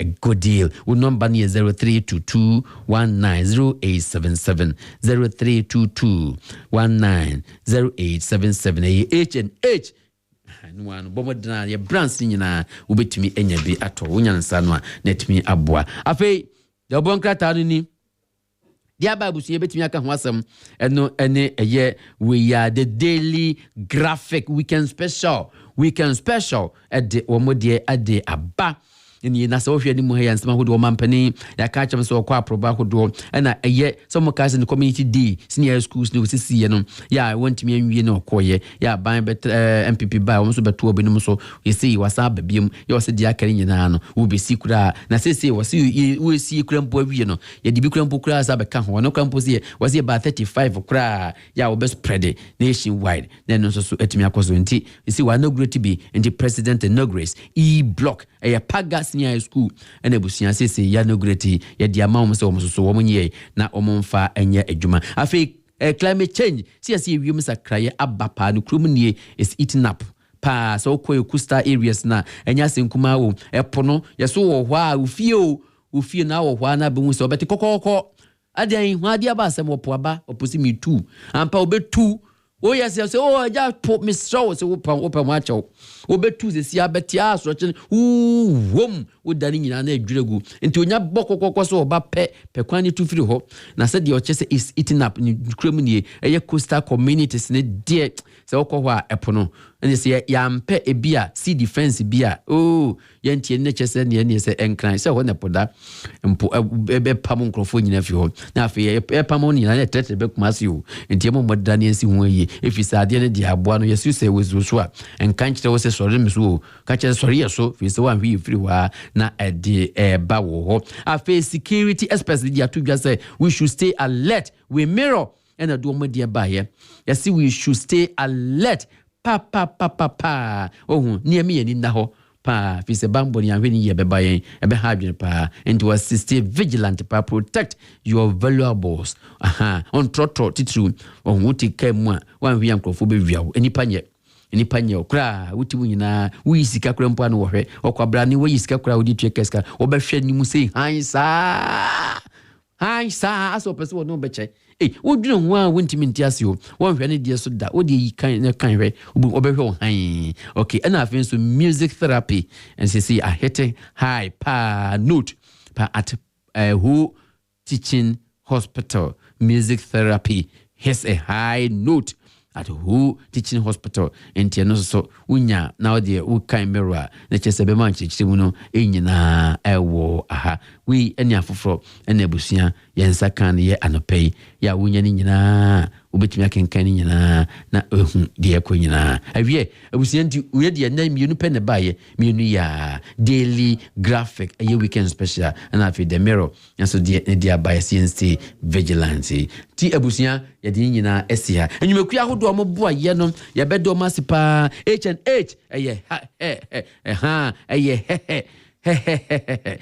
se beje yo H&H rice H&H sardine H&H mackerel and afi H&H spaghetti ewukrum bo modra be mefia ye de choba ye de restaurant ye de bo modra make it H&H now phone number we ya with ya no 0322190877 Mr. H&H makes every meal a good deal and I feel so a year King Dave Investment Limited and so ya can't chance my ba my twice a human do superior ho and I of course message shop be answer ubet me akọ no akwaje a year will Camel natural selection shower gel e di dware ni bi if Europe ton and ye dia ba wo ma so to choose di hope wo number ni 0244371459 afi Jacob Columbic Electricals Limited ya can't chance say bo modina bra say opese CCTV camera na pa ye be ya ma electric security fencing ye be ya ma car tracking ye be ya ma DSTV ye be ya ma ani de ka ho nyina air conditioning mu nyina bo modina be hu yen ye wo eye kronoma abu hia adonku e wan Best Brain International School wo mo nchen wa ye mfre ne monkombo ye 0245718958 0245718958 amemfima bank yo sika sam to tie beto ni nyina fine ye dia ma ya kan chose be hu yen ye de eye loans ni nyina ba amebo to loan na ameb high interest savings account afi ameb gold account ameb susu savings and afi so ye de eye traders helpline ye bua adwede for importers and one brand be hu yen yenso yetimi aboa branches ni nyina Santasia Pre-Junction Abrepo Junction and Swami Anomanya kwanta and afi so dum PZ ye your town wo number ni 0501579621 ni krakra no ni eye do nima ye kwaso pani kofi bi ye nura tabi mpe enomo ho ana afi ye nura da kwaten obo modina kwa enchansi na de na do papa no wo mo ne dia besom ye obetumi nya bia to simple as of way ya wife junction aban ye to office wo unya duru ha mesro obenya ni nyina ebi hwe wo number ni 0544321150 0544 02321150 and 10% discount na da so offer no wi okwa bisa kofi bi extra kwan na me die unya omukura unya omo if you say na assumption of the Holy Blessed Virgin Mary into say ebo ho girem den na afi bare kuma so girem den na ayele so ntwe ye bompa ya magana man etmenya mpuntuo ane nkoso ane asumdwie enso enu Mary nyamini konkon bompa ya maye le commandant c'est fini c'est terminé merci beaucoup na chese die wie die no ano ntenya MPP election bibia omunye na asumdwie mu na afi akiri enye din the MPP has no choice than to conduct these elections very peacefully. Sure. Stay united. Correct. Now, omo timi cross this bridge, then they can consolidate. Omo gains in opposition. Opposition, you see, say this unity be mu pe. Made money a bad day. 6 folds harder. Aye. And to me, I no permanent. You see, politics a dark art. And every time you get some people within and without her, they will not come and play fairly. Okay. And it's up to the Ghana Police Service, the Electoral Commission of the Republic of Ghana, the MPP Election Committee, to ensure that Sabayo Mukotui, Bibia Baye fair, Bibia Baye free. Now, Mutuye, na Kwako Usu Dominating Kunima, Kenneth Obain. Di Lorenzo no obi a wakabi ebidi wachi ma bontoa to fight for power in 2028. Correct. It's a test case for the MPP. Correct. As you said, yedi e wo ha. Yedi e wo ha. We don't manufacture stories. Sabe ato. The AC no. Credible factual. Sure. Surely. Enti kwa kumeda ase no pay ye be se hia. Come to justice, Mr. Sluggard. Chat to you. Sit down lazy every day like your apartment. You think that's so?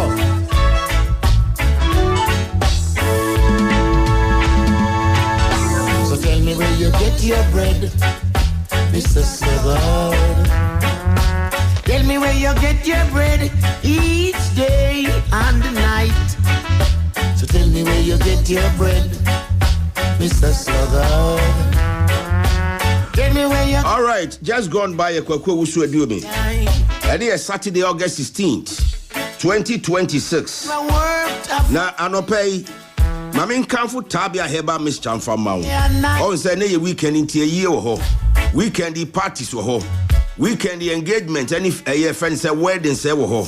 And to that sorry, and say wapomuden wo forma na chese wuntimi nko party sinyina bi wuntimi nko wedding sinyina bi eno de how kese beba enti anope Tabia Herbal Mixture for treatment of malaria, loss of appetite, na general body pain. Oda sorry ube bia na edodo wo it's all nom Tabia Herbal products bi Tabia Herbal Mixture na ube sorry original one so Tabia takum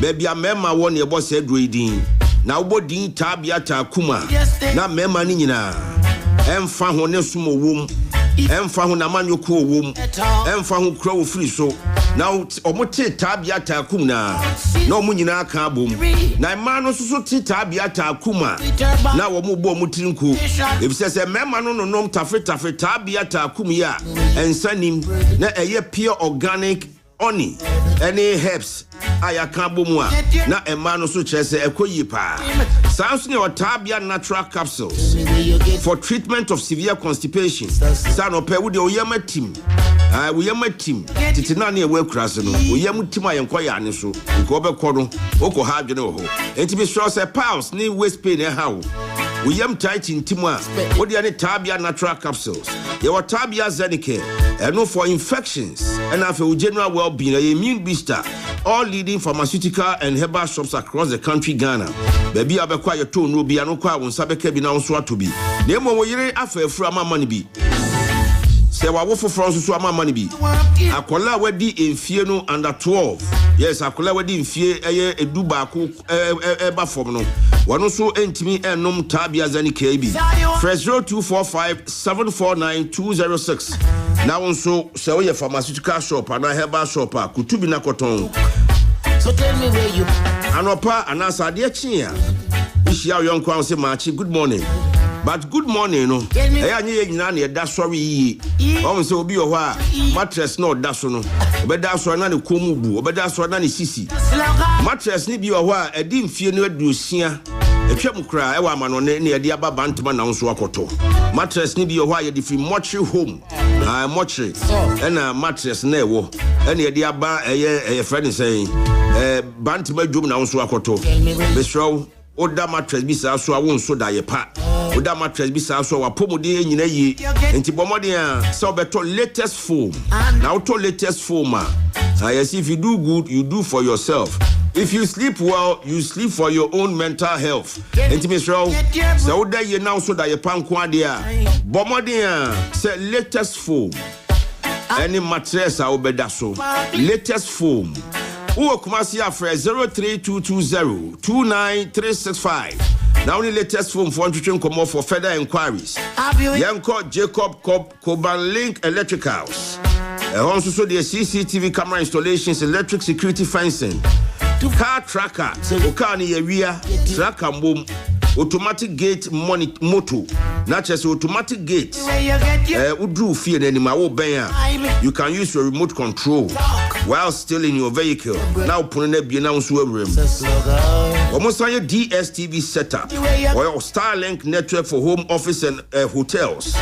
Now assign video intercom for homes, hotel and offices or your air conditioning installation and services. Intimate it's not easy. Near my bobo soon I will hear beer. Bench in Chinimanante.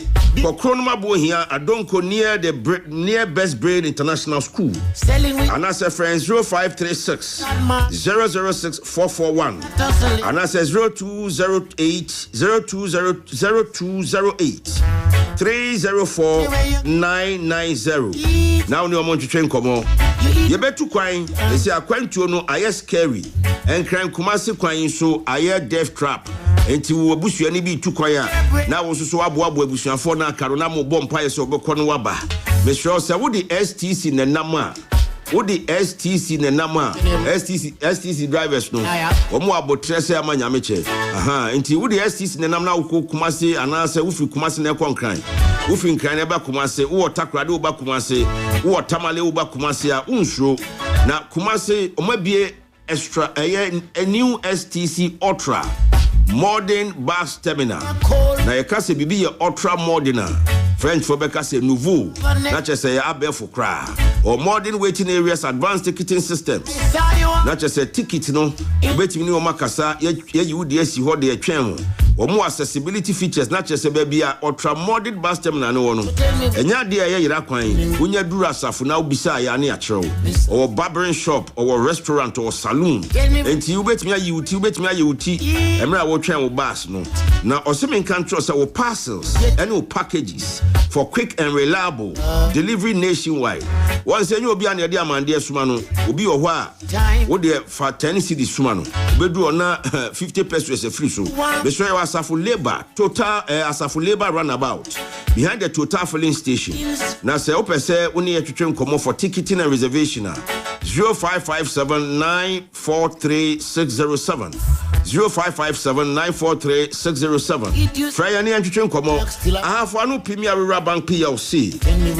Ahafo bank misi atabisa wonana 1983 komesi Ghana ebia ne yenwo ebia wo maame kra ne yenwo no nti wonim ahafo ano ye bank bia usuro nyame the customers susu ho ehia ne yepa nti ne dwumadi a wodi no wakanya misuro ne no credit na abom na osign the modern technology and so abake no nti anopai se okwa akobie current account savings account fixed deposit anasa no pay bosia kra na okope eno biampem sika ni fie funeral loan wo ho anope de ma wo pay ni other social loan a wo sabetimi aka wo bosia ye de ma akuafo wo de bisa ho se Ghana ha no banks ahe na wo bosia ye de ma akuafo dem wo kwa hafo no Premier Rural Bank PLC a wo wo bosia ye de ma akuafo wo bosia ye de ma businessmen say wo ye bodwa wo ya dantemu ana ye businessman na wo dwumadi ne so pa ni na no kwa hafo no Premier Rural Bank PLC wo de kodan mo a wo mo behwe na oma edi wasemo edi amawo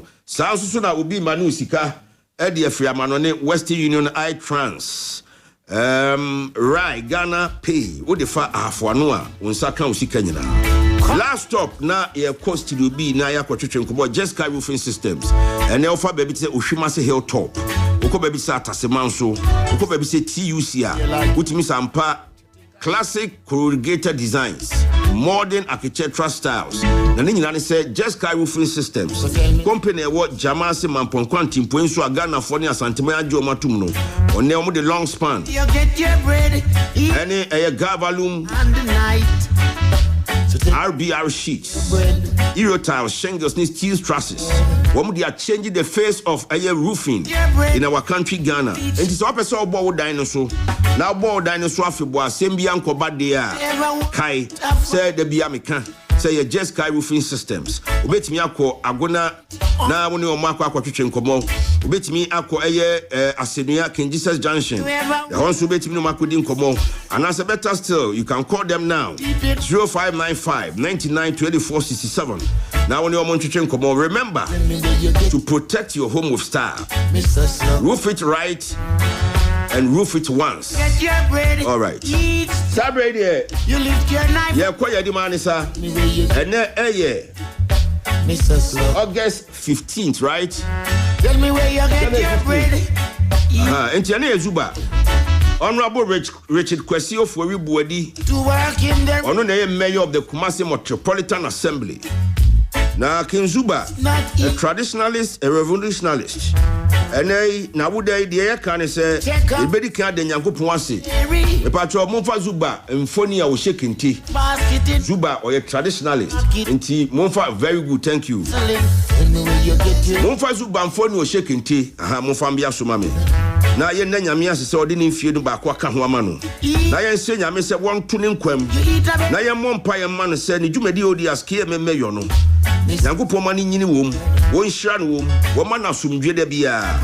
Na omano enije enti yewra King Zuba Honorable Richard Kwesio for Ribuadi King Zuba of KMA the mayor anopay winshia na etwagu no yefi King Zuba yanko Christo Asafo Breman branch of Christo Asafo na yanko shia Nana Boahin aka Soldier yese we head pastor Ewo Breman branch of Christo Asafo. Na ene oyere Eva. Ene the entire Christo Asafo family of Breman and Afi, Ghana and beyond. Omu nyina say soldier, keep soldiering on. May the Lord be your guide. Unyankopon bo ho bind the bia na onhira. Wey ene enkoma efi Christo Asafo for ho na ekoma na nabo ahene ke soldier. Each time you eat, tell me where you get your bread, Mr. Slugger. Tell me where you get your bread each time. Hello FM. You want the prettiest booty? The new jeans cannot pass. And as you see a pretty car on the wharf, about it you start to talk. Still have ambition do. Tell me where you get your bread, Mr. Slugger. Tell me where you get your bread each time. So tell me where you get your bread, Mr. Slugger.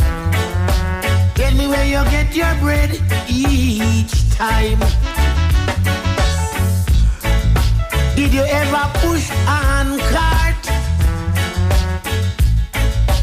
full of farmers' goods, crossing the street between... Okay, 25 after 7. Sabe Obapa Faustina Derry, or head of corporate communications, National Health Insurance Authority. What Nasi will fear a banana in the Babetchen will name Mapum de Hunsem. Na men can't say, or a person of the media, and also a member of the media fraternity. 2024, so now, or a NDC parliamentary candidate. Ewo inshaye so na anopay enkomo no edi kan dia to anim say National Health Insurance Authority. You get your bread.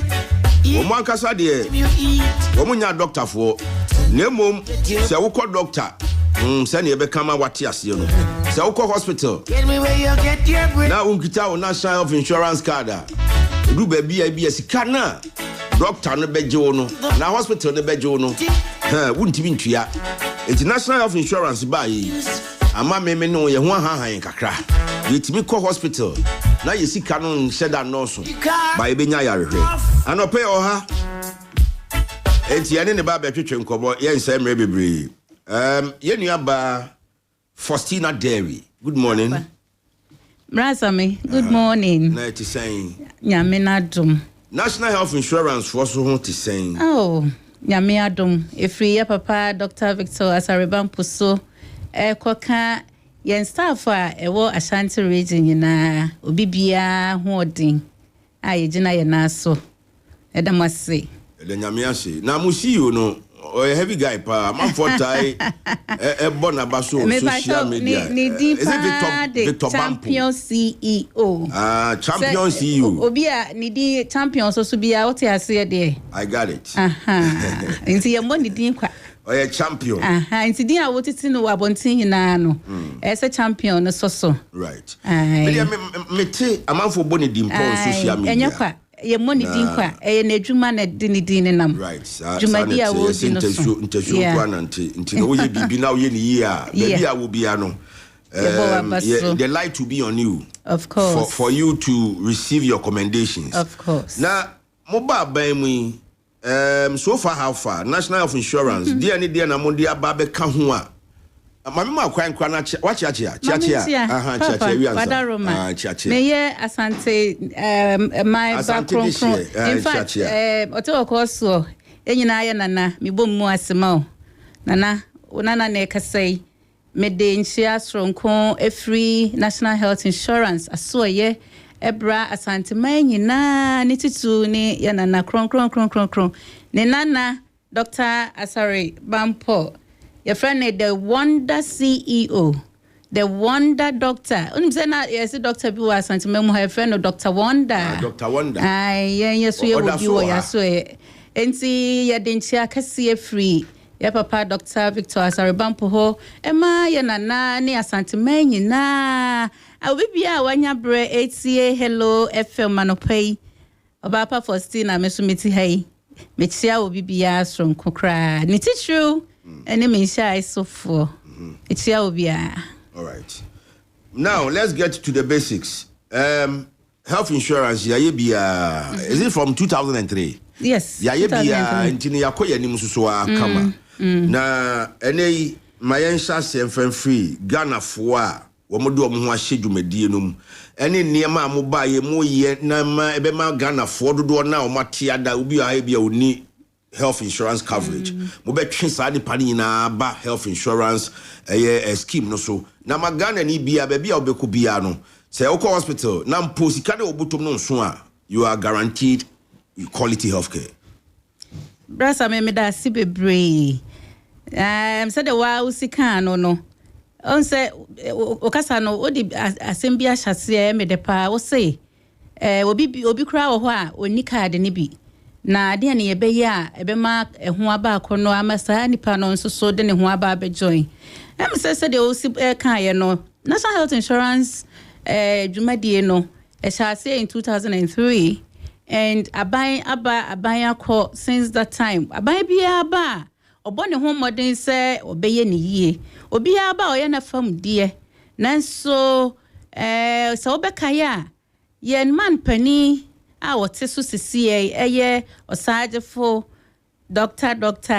Dramani Mahama Berimaba okọ na pro ye no na asemba akopena na otaka fa National Health Insurance ho asema na oka na sese onya akwanya ebesom Ghana maya obe on cape scheme no on cape na chere say etebia ekata yeso a enu nti na emma ya kwanya maye nti minya yesika esenka ba ye ho ni nyina ya papa ehye bose se oba obeyi sa eche na free ho ama sika bia esefata se beba yen ya so ye me ye di dwumadie a ye di no abaye nchen ampa ye papa ba ye no ode ose eyoyo obedru ye anche bia no onka peace scheme no na se wa onka peace scheme ne dia na ekire se ya gina bra no na wo hwe dwumadie a opese asoye ne di no na se obehia wo bia onimde obi owa akoma obetimi di atoto nneema yie ama timamuni no nso anya saa onkapen no ho emfaso eni nti ototo nani ana ohu ono ani nua Dr. Victor Asarebampo ena oseminua ewom se wonte Ghana na nso efie ni fie brafie ne beji dwumadie fasha onsa na toto nneema yie matimamufo no wamposo niti na oba beso mu brasa me yenyina ye beji edi se NDC amamwe ye share ye dwumadie ase National Health Insurance ebe share yensa no enema bebre na asesa ensesa ne doso eno nti na wokra wudi adanse se wote se ye bo yensi wo abaso wa bonten no eye me ahohoaho aye na ye mmona baso kwa eye ntoto ya wodi egu akwam ese National Health Insurance scheme no emu beyedu natima emuni na sebi omi de bia ya meka se brasa me no yeti hei se yire so sedanya ne yare anhwa ye benya wansi di bi di atopara o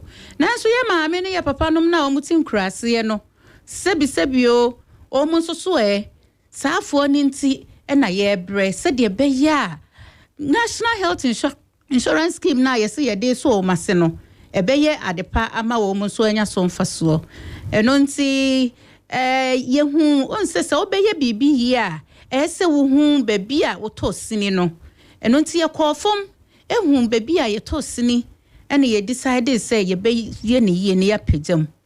Number 1 ye papa ede akwanya bi to ho say se de be ya edwumayefo no ehu beto wo mo na wo matimi asom Ghana man ye no nti no o hwe say wo ye edwuma National Health Insurance a ho beto. That is one thing. Se nipa no se boya ne ho antona ontimi nsom nipa na o 7 no. And secondly, you say more motivated staff. What I say?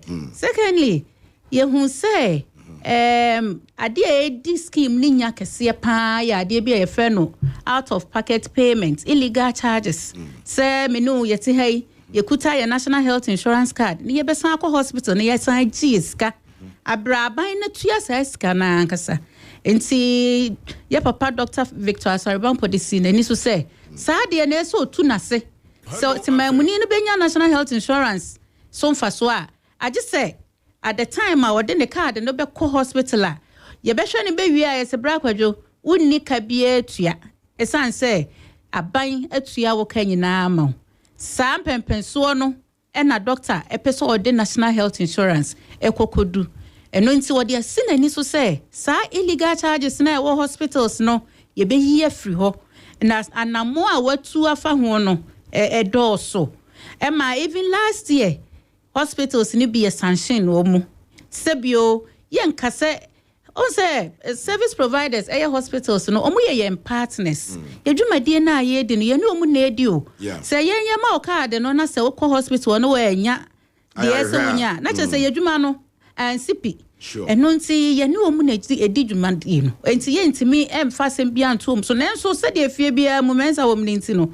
se wa mfa ne ma bia ntoto akwa mu a eya na etoda na ne ma etia kakra eno nti sa illegal charges ko ne de ye papa se wasom se wa ntimi anya hwe ya magana timamuni a wote Ghana ha a wo rely on National Health Insurance wa ntimi anya hwe ya maye kra na otimi etu sa illegal charges na se a okofia woda wobeda na wo free ho no so wonim se aban we ba ye no or the interventions bebre na aba ebi ni free primary health care ebi ni mahama care eno so ya papa de asina ni so se de osagefo ede saa hyehyeye ya bai wono so besom no wa ye ni yie because ni nyina so kofare ba ya na National Health Insurance Authority ya na sebio eho akade no ye eno nti odi ato ne ho so say ye be align ye programs ni nyina with government interventions said ye be yat mamuni no ebenya so mfaso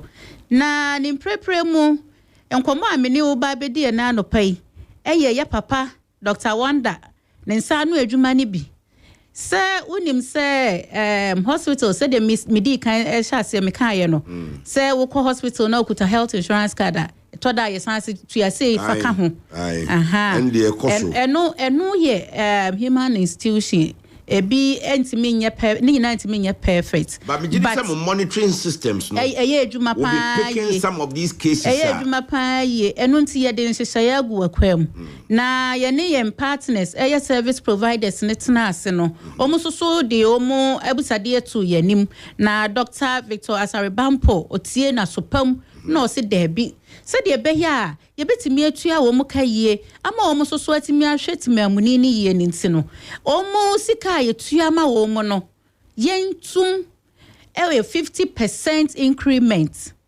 papa what de make na say say on say ye tua sika bi ma wo mu a wo mu de hwe ayaresa no every month omo the invoices ayaresa o ma hwe bia omo de babeji omo payment and we friendly claims sa claims na omo beji free ye ho no yes say ya increasing by 50%. And see hospitals 50% clinics monthly Bosumi bia de ye tuama wo mu sesia no ye increasing by 50% ya hyase ye increment na wie enti say clinic pharmacy hospital bia ye ni udi dwuma bia no say wo payment no ebekosoro by 50% claims no ena ade ba ko osan de to ne ho so ne say on cape na aban awon cape scheme no eno kire say ye gina ye na so eno say on cape ni disika ba mu futu disika yes around by 3.4 billion here eno na ye papa say wono de odi atusi na ni so ne say sa sika na aba no or the beye claims payments e kire say obetua ayaresa bia no wano say de beye a ayaresa bia ho nkokire no e ma ne nka say this time miniska me de hweti mamufo no nti no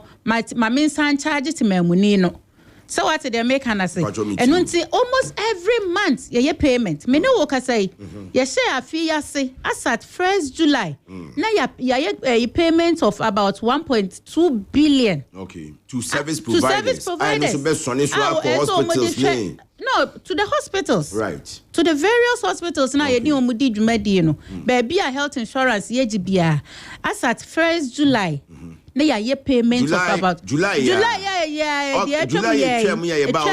na ye payment of about 1.2 billion so what I say enti no which say on cape na aban on cape scheme no nyame aye adom ama ye nya ni papa o hwe scheme no so enti no o se size ka no odini nyina be san hwete mamuni no me ne wo ka say senka see obi a obeka say na sika we nyina e ba de asem so yesem de hwe ya papa ye ba power o take you office up till now ne car old car oba beto ya na omuso eno ana oda so tima wo de koba why the mama me say we answer na me fee ebi no say consultation fees mutua hospital or much as hospital they are made to pay consultation fees before they see the doctor. I don't know consultation fee no NHIS no factoring in and that's all the consultation fee I will be tua na ko hedru papa me sha me nkomodie na se no me kan bibi se illegal charges na ekoso no ye de asi ye ni so se ye betu ase eno nti no ansa na wo betimi atu anama obi no ese wo so siesie wo fie me bo ana eno nti na yen ye de ato ye ho so se ye famu de se de be ya hospitals no will not have any reason so mo be san charge ti mamuni ni sika foforo bia biom eno nti na ye papa de sa ne ma we nyina gu akwam me ka say maka cho se ye tua ye claims wano masaka cho say ye san increase ye payment no claims na ye tua ma ayare hospitals no ye san increasing by 50%. Enye eno nko a me ne wo ka say hospital bi wo ho no mo a sebi o nanka ye de ne ka emre bi a atwam a apale apa besita ma ye ba ye ya make sure say ye yi sa aka ni na free ho as of July as of not just July you start you take your office and you start say ye payment no kra de you start say ye no wano na che but as total money as a July 1st na ya no ena na make cho say 1.2 billion. Right. But enuntina say yeah the systems be to akwam. Ye hu say sebio say ade bi de dodo a ya na entatie nso so eba ho. Enunti ya papa ayen hyehyeye bi a odi electronic nema bi abafo kwanso bi ebe fa so dia so ne nema so kakra.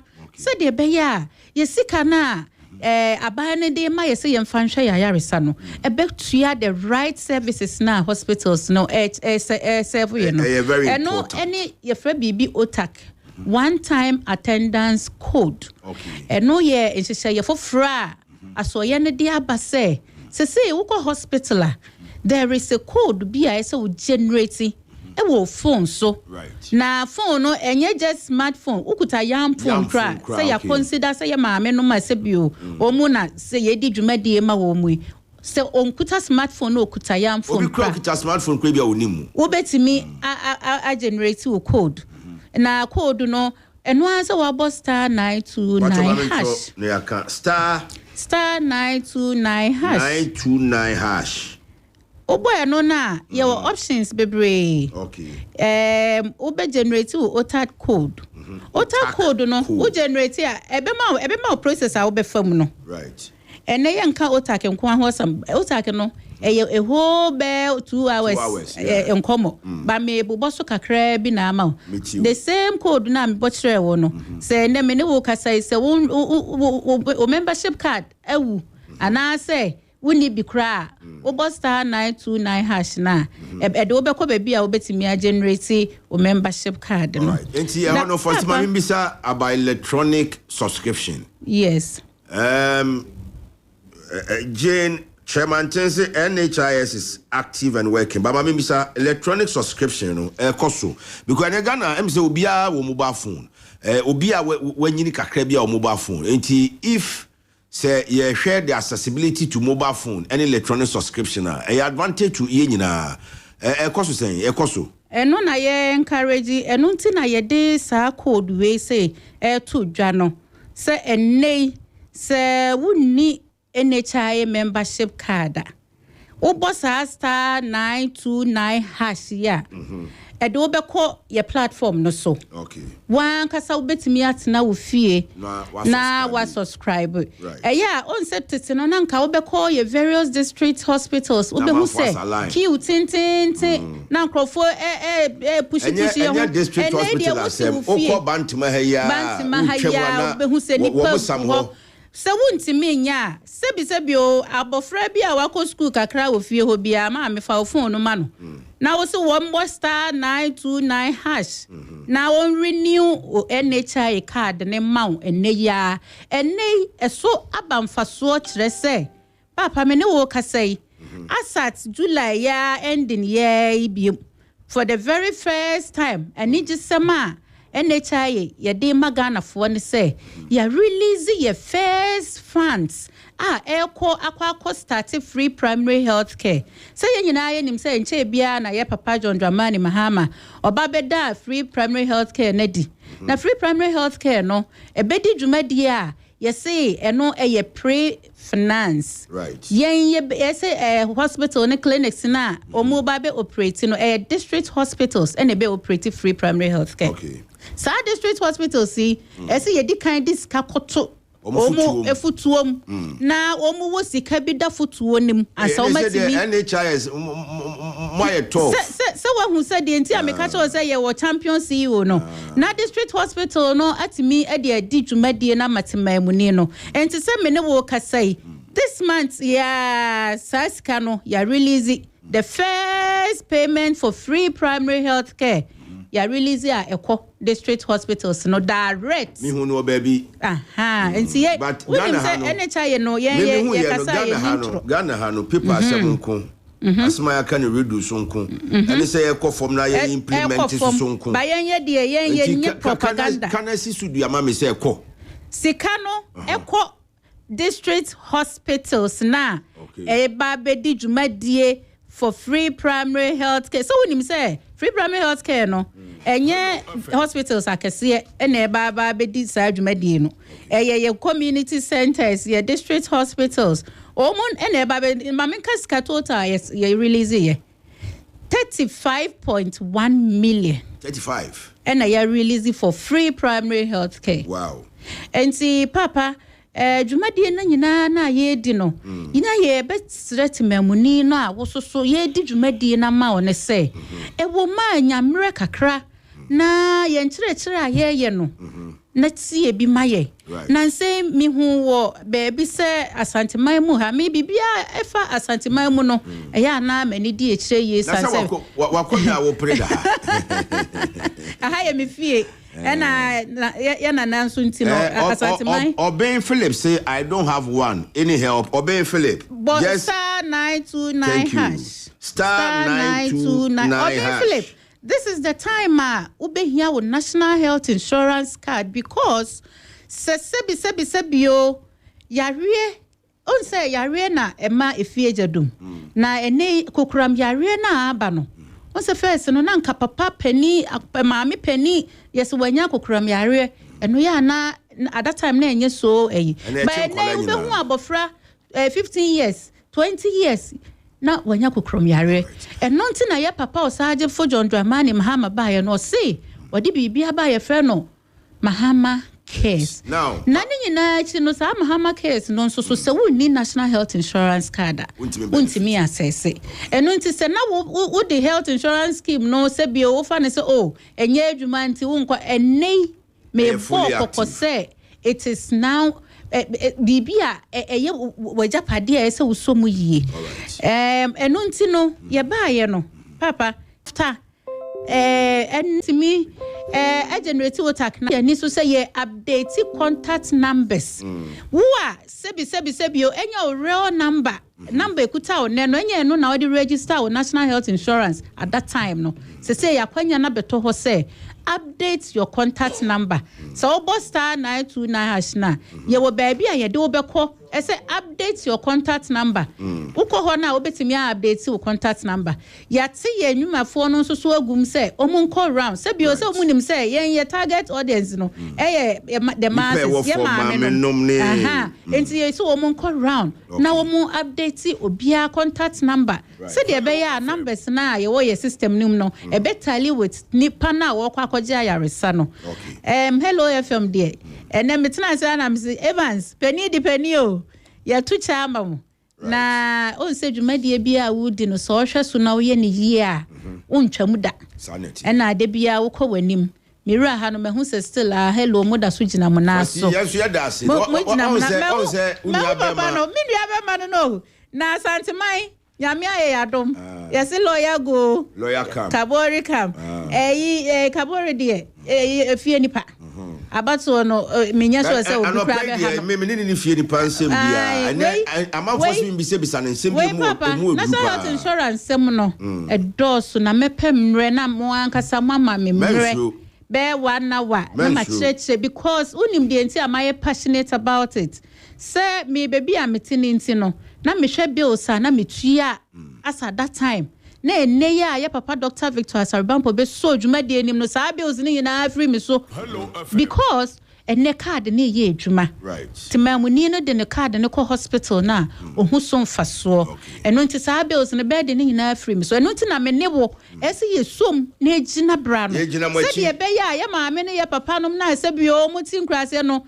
kokosi kanko a ne de be kwa akoma wo mu o mu ayaresa de no ebe ya abanka na yeso ye ho asia ahenha ye na me be wie no ma me mfa me constituency ntwato eye me papa Ernest Chairman the commando KJTMB oni contest obia was wo ba contest me sit sani pa no nyina yi chairman still maintain onyina yi chairman still maintain obia ntimi no na me den chia kese ma oni ne executives nyina ni sha so constituency branch executives ayi omu congratulations to you all me da obi bia se me da asanteman NHIA office adwumayefo ni nyina se ya papa Dr. Victor Asaribampo say monyere mo ho enkoso nya adwuma pa no na otamachi yɛda mo se bebree Awurade nka obi bia ho. Faustina Daria, head of corporate communications, National Health Insurance Authority 2024 NDC parliamentary candidate for Inshayesu constituency. Na sabe wabomoden abecheche mu National Health Insurance de ekoso enhyehyeye yewura Victor Bampo ba ye doctor oba ye wode agu akwam ene de keka ho. Enti sabe ye na twetwe nkomo awie na wapomuden ho hia ntitieri. If you are not on the subscription list of the National Health Insurance, offer phone, say phone no, say Android phone and now say iOS phone and now say your friend is saying yes bakui yam phone. Do you hear say obe dial *929#. Have more options to register. Mr. Your health is important. Inti bomodian Oben Philip. Also, please, can you help us with the steps, Mr. Okwa? Uboku duna steps na by bema options. So you carry on from there. Sabre Yanko Ministry of Lands and Natural Resources. Hey, and now Abranti Abahadia yepa Abranti Mechiawo, Mihiam Tiwabahadia, Mejuma bit beswa one out the beko. Mechiao, Mumia Puno Monte Casanam and no more can put with Mumi. Mese Mechiao. Pacho Mejos, Omoya dear. I want to meet Jan to quota. I say, hey, I had no foot through. No foot through, no Jan will say, Bem. But we will make maybe the best one, and we are off air. The swab had none of it. All right. Mr. Mundi, the dinner mammy, the dinner and escaping me, Montro mammy. Now, or you'll be a manager. I have to acknowledge he's here. Kabari. Offer. Akwaba. Your bro offer. Ohoya dear. Namina do Mompai Bonti. Kabari, wouldn't Galamse and Tia, me tie Bompire Mau, me tie, sorry, Mau, because Galamse, no. And Tokana Bibi, or the Faha no more than Namha, or the Faha no more than Namha. Galamse fight and matters arise and shall see through. You are still on the fight. Yeah. But the Galamses are also still on the Galamse. Yeah. Until I am Zembri. Of my member of Basso no pay. Na mentia only wa pamphlet you penny ken. Na mentia hello at for ni pampempa on tea jumadi na moshe. We are suffering na. My mister of Surusra, a ma Santa Maura, Nanan Machancunya. Na mentia Santa Maya no pay. Babia Mura, regional minister will be no pay. Mano more piafo, mana juma echiano, bona baso danase. Esanse no kreni nyamie nimnie. Wama eneino, amanyo sema yen wa asante. Aye faso ye uses amanyo sema as a vehicle for development. Ede atwe mpuntu abra asante maino. Wama sa lore no ho ayedine.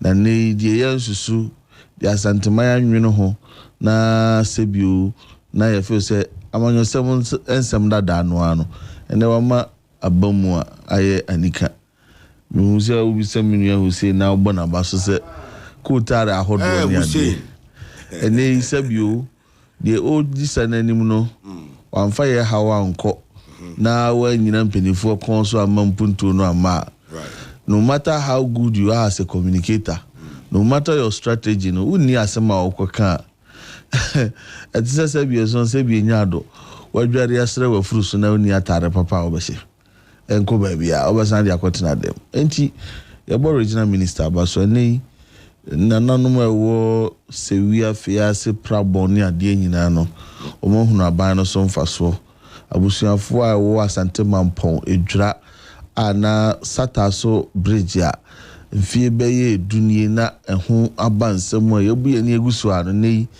omo ahunu aban so mfaso se de na no kutukumfo hunu aban so mfaso na ya ye wo santase rana bekwa rana about ko santase na de nyina ahunu aban so mfaso wo mu e ka asem ye nto aba ma aban yi na ura mu akohene ne NDC fo be dada eye swami interchange no nya dia ye ba be ye no ene omu nyina no academy omuntumi pie because aban no ya ode ahokeka soronko na ye enti ye da mpenifo nyina ase na asida peace na ko wie mampani aboboa no asan se ono ni tire no a de na pamfo beka nyina no sebi wansomu a enko aga na mum sanse odo asanteman na odo Ghana mantino eba na wasom ti se de waso ye nua pani oforibuadi asanteman ni wiase nyina de dodo no anim no ye kenzu baasene a ono so ebo bi de sum ye wura asanteman wura ene asanteman nyina no kra ni nyame anim ni wofa said you wofa so na Yuzuba birthday nti obo ni dia na click him say kai we ya fama ni so uni so fama ni so ene Yuzuba woda ene ya rent we finish even in opposition owura Zuba nko an politician na okrum ha otimi free communicators nyina ko ni fie wo abedi fufuo wo fufuo wo abedi kokonte wo abedi mu wo abedi yi. One of them was on his birthday. Right. Nti ye communicators are near ta kwasa nkwa de. Ye nim birthday na we dia family so ye. Birthday. Any of we dia wadaruma ma memfa kwanya so. Na ba bia Kenzuba.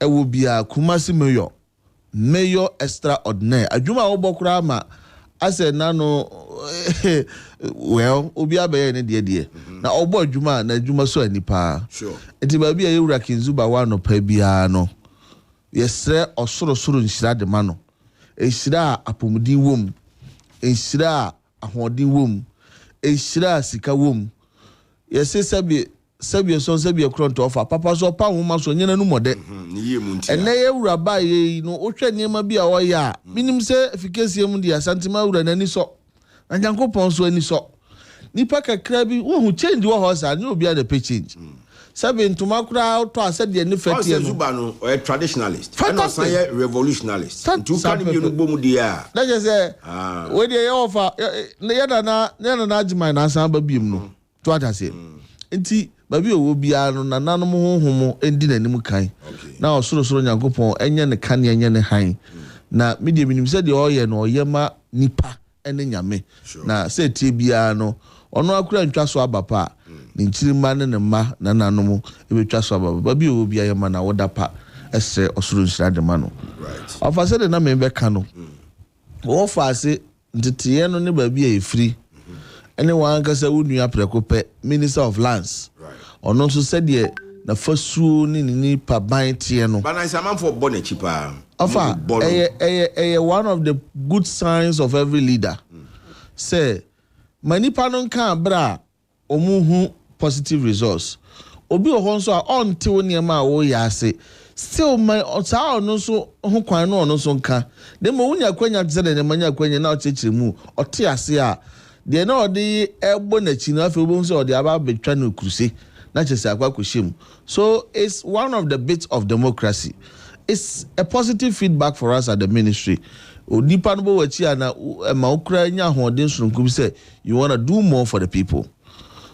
Mi gina wa feed case you ka say guarantee to atwa ofana me dem nsu agina manum ne nanano makasa guarantee no etu onye ntwae ne mum no ya ye adwuma son bi a eno so asase de mfaso papa bi ba na ane okay babi efa okwo no free de nyina ho bi mofa ahobrasiem adwuma wo ho a wo say ye ka ho ma babi epese yeduru na ane adwuma son wo ho a wo say ye nyina ye ka hu bom se yefunu ba ku mu ade collective responsibility na ye yo na oman Ghana fa no tuma pafra because galam say ama meka say abo Ghana braisun we've had a lot of collective collateral damage hwe say ya de hye nwotwe galam say hu dwumadi na na omuku and they are no more with us. We can only visit their graves. Yeah. Galam say ni there. It's a grave consent. How me cry de ya na wadarumo said the nananom ne even tresem no kraka say wo de da homo bia no ya na nyame hihye mu no bia okra be faso nti ya na me kra me pese me kueti but whether we equate it to omo na anyomo there are people who have also lost their life not through a plane crash but through the ravaging effects of illegal mining. Yes, mercury pollution. Of what I say? Insu aye sell no. It was saying yenya sa tema no say. Ade no a ekoso na nya ba akofo fie. Ayo how the ma or my mooning na anti dear ye betimi aye together. Maybe to man sin bimo. Me your hene. Me a samurai mine. Me a police commander. Me a DC. Na bibi kosu o me man sin no more. Me ntwan se man panin free crime ransa. Me ntwan se minister free crime ransa. And the decentralized offices, no. Also, I'm sorry. Mayors, DCs. You see, you are MCs. In a district here. Galam say, any legal, illegality. And so, what district now robbery cause you not say, oh, here manon koso. What district not say, the Pakunkum koso, oh, here manon koso. And the bonnet ton koso, oh, here manon koso. I didn't Galam say koso, I know they want to me in Siano. But I understand. Share assembly common fund the economy. Yeah. Criteria ya to ama assemblies, you know. It doesn't include sika say sika we the fakokun galamse. It's most often than not that second and amusek na assemblies, you know, are handicapped even in terms of revenue and resources. Omo go akoye sa adwuma di we. Enti na yes a collaboration, no. Oh, and then mahu say nkrofo o ma ben yenso yi pa o. Me so we need fuel. My bomb regional minister man. That's the first question that must come to your mind. Obo regional minister man, regional minister so the exigency of the matter. Our friend the sector minister collaboratively, how can we say any local resources? How can we draw in the national anti-illegal mining team into it? You hear the sad then Obia will be contributing the quota. But so my regional minister never free Asantimamu Kumasi. About Ukuro Hobe Pamugalam saying now so the Unhunia. It's very wrong. All right. Mammy we now. I don't know in some way. I'm not indicting anyone, but these are legitimate concerns. I will see a reason. Of an anno, maybe I'm a catcher say, why you buy young Kunubi? That I'm saying, Fua Mim Fua Kentina, Nantia Kentina, where Kutako dia Diaboso. Woman for mine in the moon. Offensive tablet, why Afao Hills, Subri, Tano Nibrinia dear. Military barracks or forest bia galamsey for Diabos. Mumia military barracks room. Now more the order. Fire to kill. I'm telling you because you see forest. Of a number more need some. Even though you be a military barracks, military phone be soldier process for be migration for be way for be Niaka years or me and Nimos. We know because you dismantle all this ganka, you are repossessing all those forests. We don't have, as we speak, you need one single red zone forest reserve in this country. Red zone forest reserve na red zone ye de garamse fo no agiabos kita tuo most often ya hohompo a wura mu enye ye tse na ye ba aban mu official tabet etie won kawe no wura mu ebekun ehọ na forestry commission staff call ya omutwitwa no ten the young man is still at Konfanoche. But the nation can ready ye no mo akoatia ye dismantle omo nsem no bebre ho a security report. The affairs meeting funny number to what I say, but we've been able to overcome them now. No, a 2 by almost 1,000 plus, and they are come over Mutaka. The airport Jeffrey Galamsey site. Now I say my attention about Bono region. Ubeti say Jenjene no. Idea, Mama, a man for concession or Jene or Bono. After Sunyane. Atroni as a DM quite but yes, Atroni. Okay.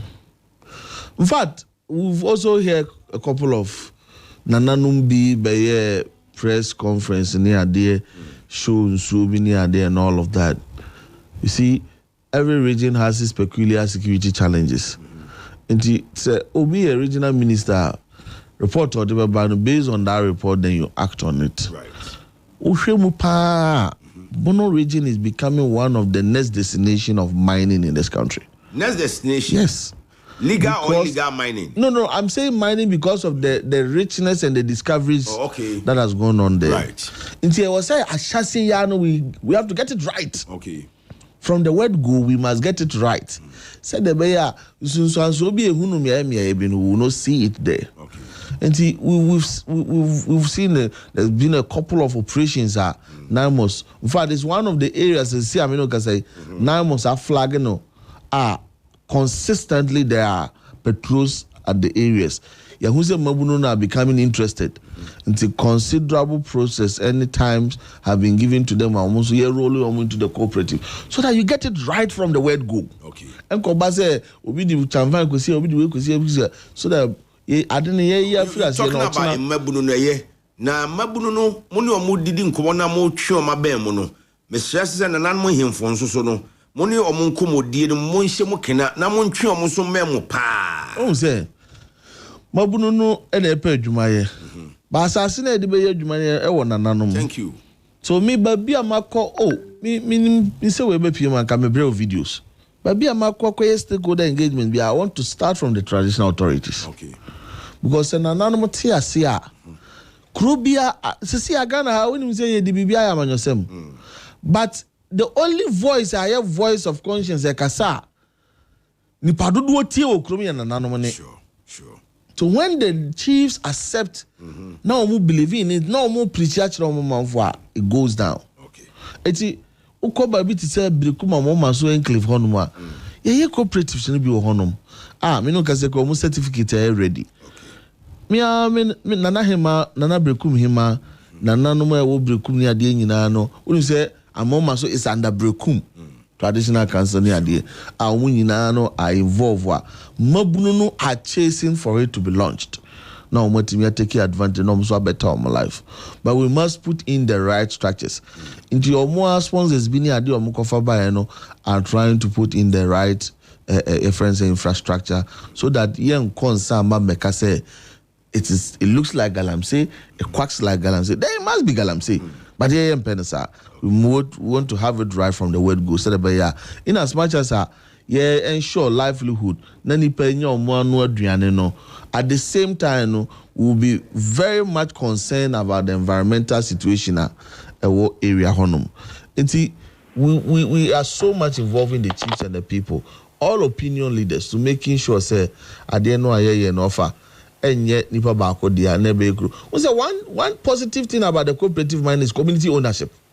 Now, kronu muane ya nananum dia. How do you take nananum from adia apa say kronu dia? All right. So we are involving them at every step of the journey. Mahmoud meda say na atroni asem no monhwe na mompani puma sibre. Me say was security aspect of the whole matter, and senior wakem nananum any the youth, all of us. Ye be say galamsey ni to us, but. Yanko ya nim kakra na asemba konsuso a meka se na watwi are taking lot of center stage in terms of newspaper headlines and newspaper review make I now know if you ada na me bisa me newscasters say em say ne paper bia mo de buy bia had adamus na me hwehwe mu amaye ne chese adamus no it's an indigenous company. That's right. Or mining on a large scale. Apart from Ghana, Matisse or mines in Niger and Mali. Dear Naba, I say ministry about Bontin, we are upholding the suspension of their mining lease. Or revocation of their mining lease. Not just a mining lease, no. You see, the idea from Muslim cry. Na eba say my revoke your licenses no company no so ba bontin or say the revocation is baseless, a abuse of power wrapped in absolute disregard for the rule of law. Not just mu you omuka we for ma betia nisa just almost allegations are more ye na e be a contrive mo na mo bo mutrim mo manufacture na mo de agi omo lease no edi free wo munsem na omo kasa ye no they seem to enjoy some level of support. Ebinu mo say one omo indigenous company in an area foreigners na dominate enti why so aye bibi na e be a reprieve bi ho ye betimi atwe na so kakra na ya bringing on track why not why revoking omo licenses and omo leases of abamida wasi bebre Dedi kan abaya waba na niku adwuma mabunu dwuma ho enunti ne track record na se ne vehicle back up person dey adwuma ba a 24-hour economy. Na that 24-hour economy no be here. Private companies in the extractive, in the manufacturing, in other areas, in the Buamas 24-hour economy no ye. Abayin ba your power the minister no. Once on the we are seeing na pay investors, both local and international. So omumre fie na omebua na yasase no adodo de wom nyame ahira yen. Omufa kwampa metu bi na yamabunu no nya adwumanye. Sa aban a wo tu adamo mienu we. Ya aban a kakra na wo kurum ha no be heso obeji obi tumi afri ne semana. Hello FM. Of our di man. Na asante say me menye Adamus Resources. Company ni feel say asante say ke omu use word be in their press statement or say allegations, unfounded allegations are contrived and deliberately manufactured to strong arm a very serious word.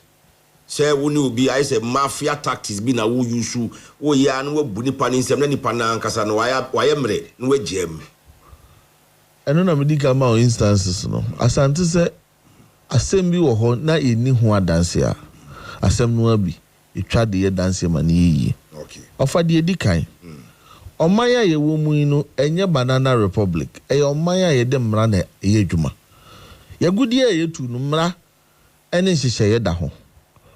Sesia ofasa wo mining concession and mining company. Now pese odi bi mame, wasase ni bi mame kabori. Na me so mi koye mining wo so a. Ye won nhihye ya obefam. Sure. Adamus the nasase ni bi ama foreign nationals. Womu ye adwuma wo. Omo asase no so a. Omo amba commission. Omoanya express consent of the minister. Okay. Enunti omo breach section 14(1) of act. Any na dey chairman won to be ko jail no. Meba cho meba. See over wo fufu. Omo breach section 14(1) of act 703. Okay. They toss me no. Adamus mining company bia. Ubetima wo concession kese. But at every point in time, you have your operating plan. Sa plan numuna or actual operation yeden ekoso. Okay. For instance, Oko Asanko Gold Ghana wa amanse sisi a. Omo opeti wo Manson Cry. Omo opeti wo Kwasiso. Omo opeti wo Abore. Eno omo opeti wo Isase Bodefuo. So omo yo madwin say omo concession ni bi e wo Sky Gold to say moframi en fa adwene omo be ko ho akoye actual mining na e was so omo samba back to omo regulators to say EPA budget environmental permit to say water resource commission to say minerals commission because the whole so a different environment. Okay. Adamus akọ Salman wako akango new mining or one man meje permit and so we are breaking the rules. Talking about Salman omai hene oho Nana Kwame na Bentum the second. Or say on any nkofo many nye aban anamo awutu no kra because to them Adamus company womu ye very responsible company omo boama cooperative mining ekoso elembele no womu di biba sama ho ama mabudu nanya adwuma ye in a very responsible way, mining in a very responsible way. I just say obi akoton wi na wanya nisika na odi bi akoba for de ne trusi achi no na so for abase we di ja no na wi no oton a we di sika ne bi brema operations in Sama ne illegal. No, this ohenene can different thing altogether. Okay, different thing altogether. We're saying that you are operating outside your original operational demarcated area. You have broke regulation 201. Is that a criminal offense? It's a criminal offense because one, only environmental permits now require minor. It's a criminal offense. So are we going to witness Adamus also? The commission have suggested to government say leadership of the company should be prosecuted. Oh, okay, right. They should be prosecuted. The commander I didn't yet say will be in a time will be a real emrad yabuso. Of what I say.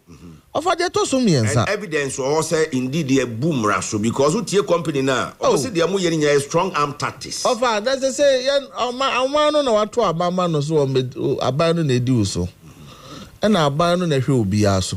E na wan company BM no say adamu so boom raso. It doesn't happen like that. And your time based on the rules of the game. And I would say moye commission of inquiry no. My recommend they say they should be punished for. The Minerals Commission have recommended. Okay. Says it should not just end at revoking their licenses. Right. Leadership, management should be prosecuted. Of financial defaulting. Since 2016, basic 2025, Adia your friend no a year mineral rights fees. Adam Musuntuebi. Since 2016 to 2025.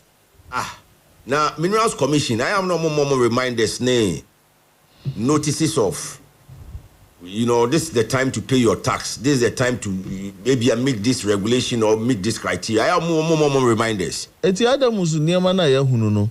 It is they are better place to explain. I was saying in their release. Say how come from 2016 to 2025, the mineral right fees in Kwan cut to a tune of about $2.56 million. Adam Musunkwane mining company or Ghana or fall into that category of not paying Sikaya Wuken. And now there are others. ABA is a practice. Company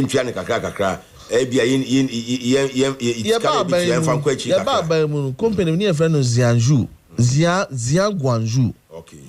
Now on or the mineral right fees in almost $10.5 million. And they opposed to second chance remedy, 120-day remedy. No, the man say, what the cow $10.something million. Yama 120 days, going to go tria. Now continue to have access to your concession. 120 days, so you know on tria, revoke it. All right. And was Adamus also? Yamano also can say 120 days. Adamus do not qualify for it because the law says that you give the days for Bonino and Ecosun to be remedied. Okay.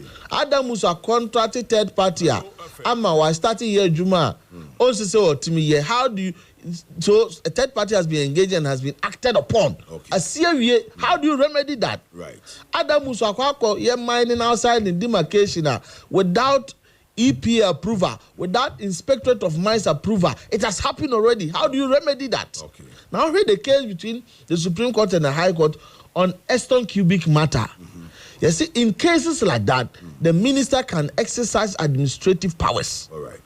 Where Obetimama direct sanction without giving you a second chance. Okay. That is Supreme Court reasoning. It is not as if say the first time Bibi say yes, no. Mahmoud, Adamus, you suspended and I say you revoke. Musika do mama you. Okay, your musika na. Musika. Offer adia your friend no your friend saying Sika ye de koma MEF Mineral Income Investment Fund. Yeah. When you say no na ye de be hwe o man no kra wo. Cause ye go do no ye tutua na ye de sika ni bia koma sa adwuma ko no mu be invest in other non-mining sectors. Nti mimi chromes drobo so ye ntu gold no. MEF betima be si school wo ho amaye. Na ye so ye nya gold no so emfa so obi. Agro based industry. Me no ka say omo de MEF nko aka $12.87 million. Mobile my engaging company on the reason why you be omuntimi fulfill some of these obligations. The initial report wa minkom nyaye omude ba say yenko ye revoke omroko when say revoke no. Some of these things were not included. Okay. Adam was doing the petition by say temper justice with mercy. Yes, we was some kamunti asem. Ye call ya interim committee in independent verified committee call you know. And sign all this information could an additional information on financial default ever. There are instances Adam was say me go do aminya nyina na bia bosome watwi mu no eye bi aton no du. Bosome watwi go do de kwa ma no ne ko e bia aton no du num onya num na ka no ade no one declare. Okay. So under instances of variance under declaration. Okay. Then you know your offenses.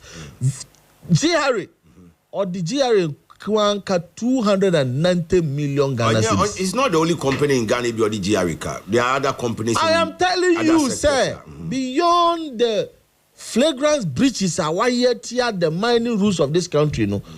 Of first, the free chrome ha, there war minus one farmer. Okay. And that is a very strategic national asset.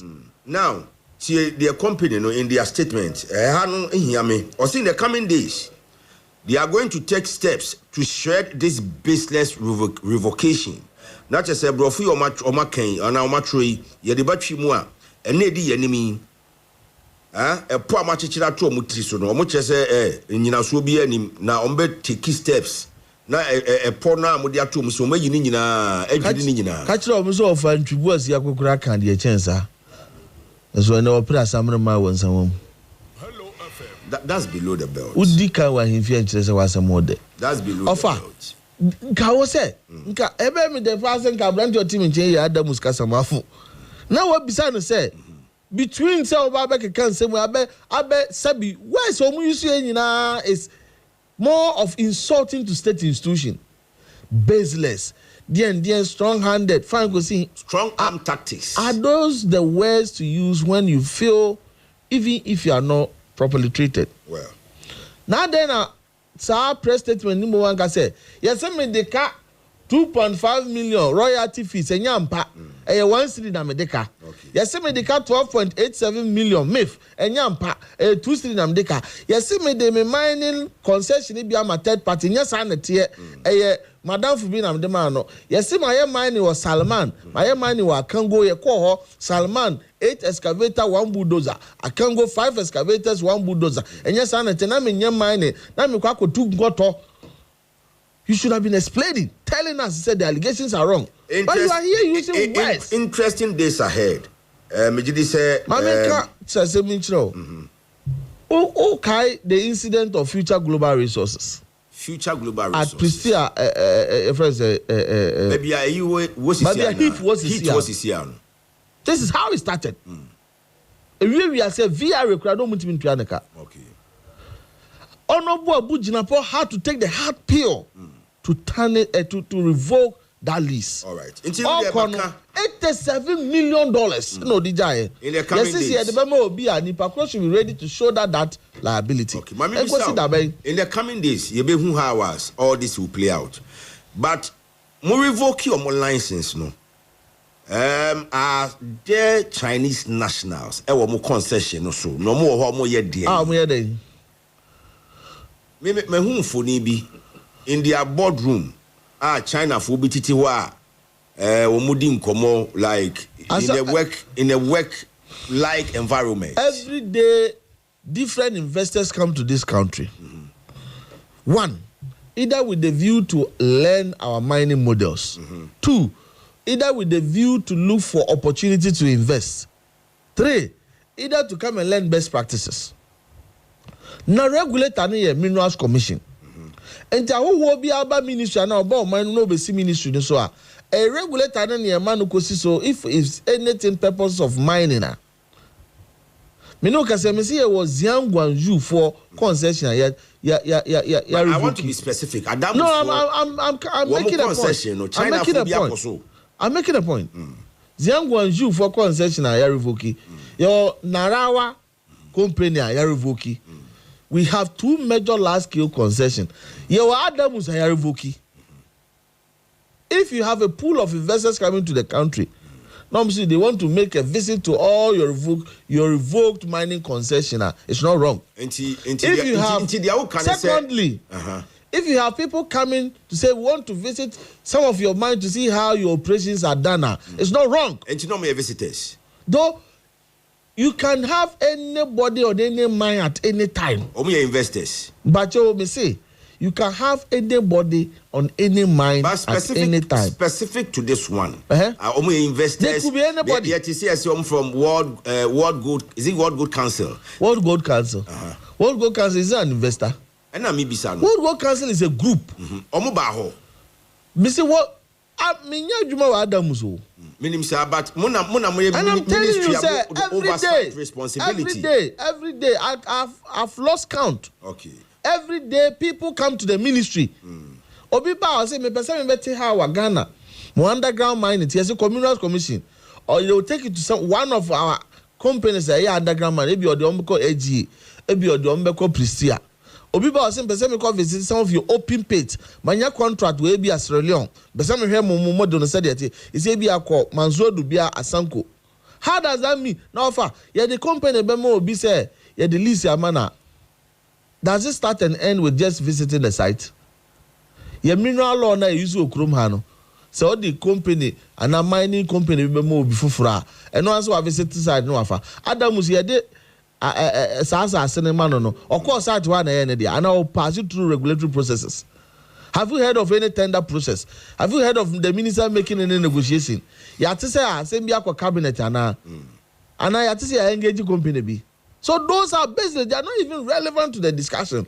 They are relevant because they are not. They are. They are not. Mo revoke your license no. Anche bia. When was the license revoked? And after mo fact finding and their license was revoked as far back as March. And we only said we're giving no, we didn't reverse the decision. We're only going to listen to their petition. And I think there was no need to form an interim committee. We only wanted to listen to their petition. It didn't affect the original decision. That is why Minister didn't say, I have revoked, Masa revoke him, or say I have upheld the revocation. So revocation was done in March. And just to who visit your site is immaterial to the discussion. It's a site, it is not, yes, it's for the government of Ghana and the people of Ghana. Mahmoud Kabori, spokesperson, Minister for Lands and Natural Resources, in Nanope, in a heated one with me this morning. HELLO101.5FM. Now, yes, sorry, so Anissa. Now, ye di Adamu son komo, ye di Galamsi son komo. Bibia Kemua, Yemfan Chatu na ja. Ofakakra Kemu. I'm a person with the trust and mining Ghana mine. And all abusian for all mining communities in the set. Titru Mabunu. Sabai mo ipamu. Aban Renfimu. It's your bacha where dryer na Yahoo CC. Cooperative mining has come to stay. Mereno Natia and can share video be a masinia cannot actually for how we are consciously focusing on the processing aspect of your good. Your social media handlers will do some work on it. Say you can go to a Nyano Kwadianka or how crowd knows, sir. Na ye Daniel Nyanisika, the processing aspect is what is giving us a problem. And that is why we seek to change with the cooperative mining. So far, all stakeholders are on board. Concern small scale mining, Usupepra, then Crawford, Godwin, Amman, and Crawford, and Nebusian Kainina are on board, making sure, say, the cooperative, Abba, now there is no turning back. Asante Mamu Hanum, there are so many identified places. Minya DC, Awat, Mampunya, Ishak. So many places are identified. Minya DC, or Manson Quanta, Honorable Morris. So many areas he has identified. Okobo Somefreho. So many areas. A SARS, yes, a launch here. Mabunu Behunu say, indeed, I bind no argument padamum. Timam Pepro home far home got twice more. Namos Suguswa, or Yena Juma, or Yetinia or Nuniasam. No, we all just all put in danger there. Of an was known the begging Gamsama and Yasam Katua. Unia a Gibela Sidu, communications of Sabequai. I know Pay with Tia or Semen Chow. Ah, Miss Yalva, men can't just Amansia Primary. Amansia Primary, honestly, Gabi. I mean, Gabi Bojuma. Of our own son, and yes, it's no bed. When you guys were in opposition, Gabi to me, Babu Hobium, now we're free Kumase around 11. And I know you're meeting. And I know you're meeting me. No, I'm the mama diache. Make a hokran and Cotes a story. No, okay. Minamin say that. So free hello or good a japo at on the ground. Or damn, I mean, Obia or Mra, Yanko Pond, the paper and him free. Now, when him say Gabi, and NDC ni aban be pepe na nim fifire. All right. Na me so nshira no ne na dwuma pa oye. Anyway, me da se anope ne wo mre ade ba ko a ibidum ani anje ho ne chema wontumi ibidum che se that was below the belt intimidim so be retract and say almost we can say or pre-assemblyman war in Sawomen for some it was below the belt. I said there's some sentimentality about only jailing and I vigilante man Kumasi ha enti hardware holiday ibidum che se ye ka bibi na no bi da Ofanche. Say Mahmoud Kabori, the baby face assassin, always smiling. Medasi Anope. Maminsha Hussein Ibrahim, aide to the regional minister of the Ashanti region. He's one young chap. He's one for the future. Enti Anope Midoma say, Sabrin paying for her, you better you so we live on Peace 1043 FM in Accra and other affiliates around the world. Na Anope, Yenu bin susu edi o mawuda. Mamenko London na memfa bakuntwem glorious happy birthday to Asunaba Kojofosu, co-founder House of DL Fan Club based in Bronx, New York. I say from myself, your parents, the children, their siblings, Nana Usua, Nana So say Kwame Papa B, Kwabena DC, and the entire members of House of DL Fan Club are Omo New York, Omo celebrity when there Asunaba Kojo Fosu. Okay, na anopen so mamenchia kwesi poku sister B ene abusuafo amaka na memamo yako ewa Asante Hwidim. Sabra meka se me say Professor Smart Sapon is already in the house. Na ye hwe nim Sir Ebenezer Opoku, a member of the NDC communications team. One also beba no abekansa na fe lawyer Evans Osaibunsu, or a member of the MPP communications team. When we say MPP is voting across the country, now Oba Santiha, 1,020 delegates and they are to elect 11 regional executives. And along the line, you better take feedback from MPP Abattoir, Ekosu, Ewo Jubilee Park, Ewo Kumasi, Professor Kingsley Nyakun, Anope Mechiao. Not so very happy with commenter Kabori about Chairman Wuntimi. Of course, he has done some apology and retraction. Akwa Baminia. Yo major so. Na boko de. Pacho nyame adom. One go to Abanibi. Oh, menka delegates man. Oh, okay. Okay. Lawyer Yenshase. Yeah. Na yenwe legal vacation issues. Yeah. Legal vacation.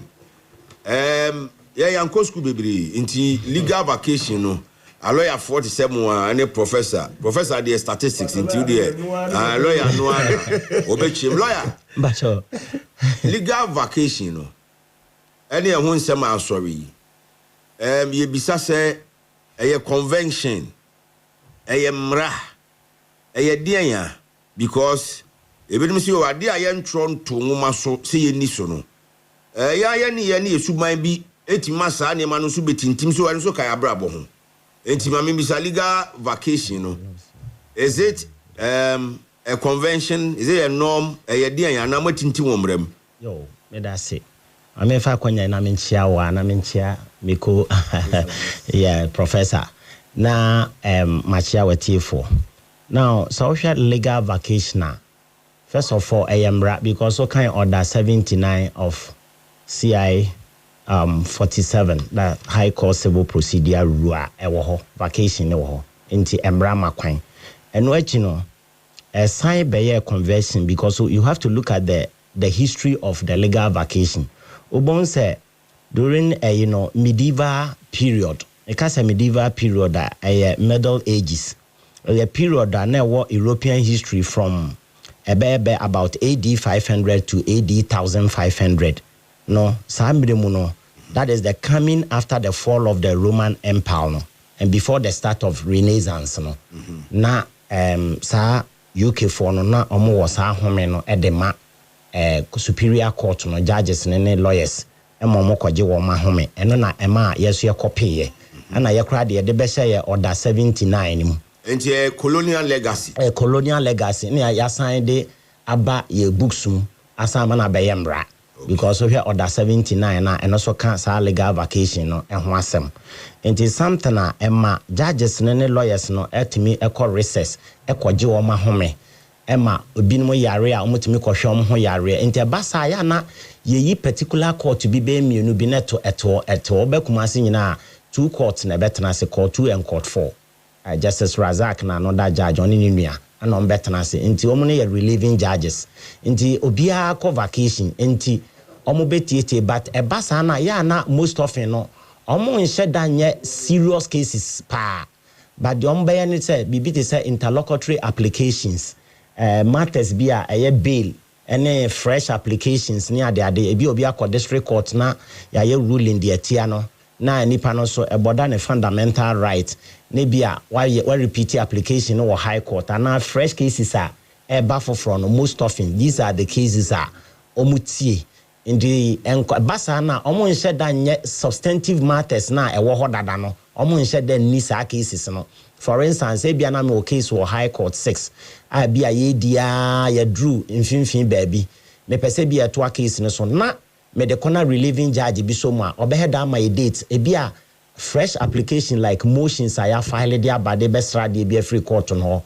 e bia interlocutory applications injunctions and e bia sa motions no ana bail bi bisa ana obetimi ahwe owie a the time na be 3 months pe into owie ya obesa ma ye de sa file na ko docket room na ko ho just a substantive judge ne ba no ato aso and looking at it no e ade a womrem ana by convention so borrow every United Kingdom, England. Okay. And lawyer, looking at the situation now, and a Chief Justice, I issue, can I call them warrants for cases to be heard, selected criminal cases to continue? Emra, a lawyer for a judge for Bibliaco legal vacation. I ain't showing Bibri. What's your take on it? Lawyer touching, for instance, why prominent on it, say, your friend client no cry or no uncle because to him I say selective justice be na ekoso and some selected cases be a person can in term any other day mpacho obechima na o can be how can you say yeah first of all Chief Justice war rights administrative rights say already order 79 na etimi man kwan say obetima ka say court we international court to be international court to be in case we but the point is so Chief Justice na the former Chief Justice ade ba kwa omo de sake no omo appointed committee a omo gina where the be a friend no stated misbehavior always say anameka I say the word stated is an adjective phrase and it qualifies a noun misbehavior into ade bi a misbehavior bia no misconduct that misconduct no e was say we state e we written laws ansa na etimi abeye embra ma ade di obi into so article 1911 it says that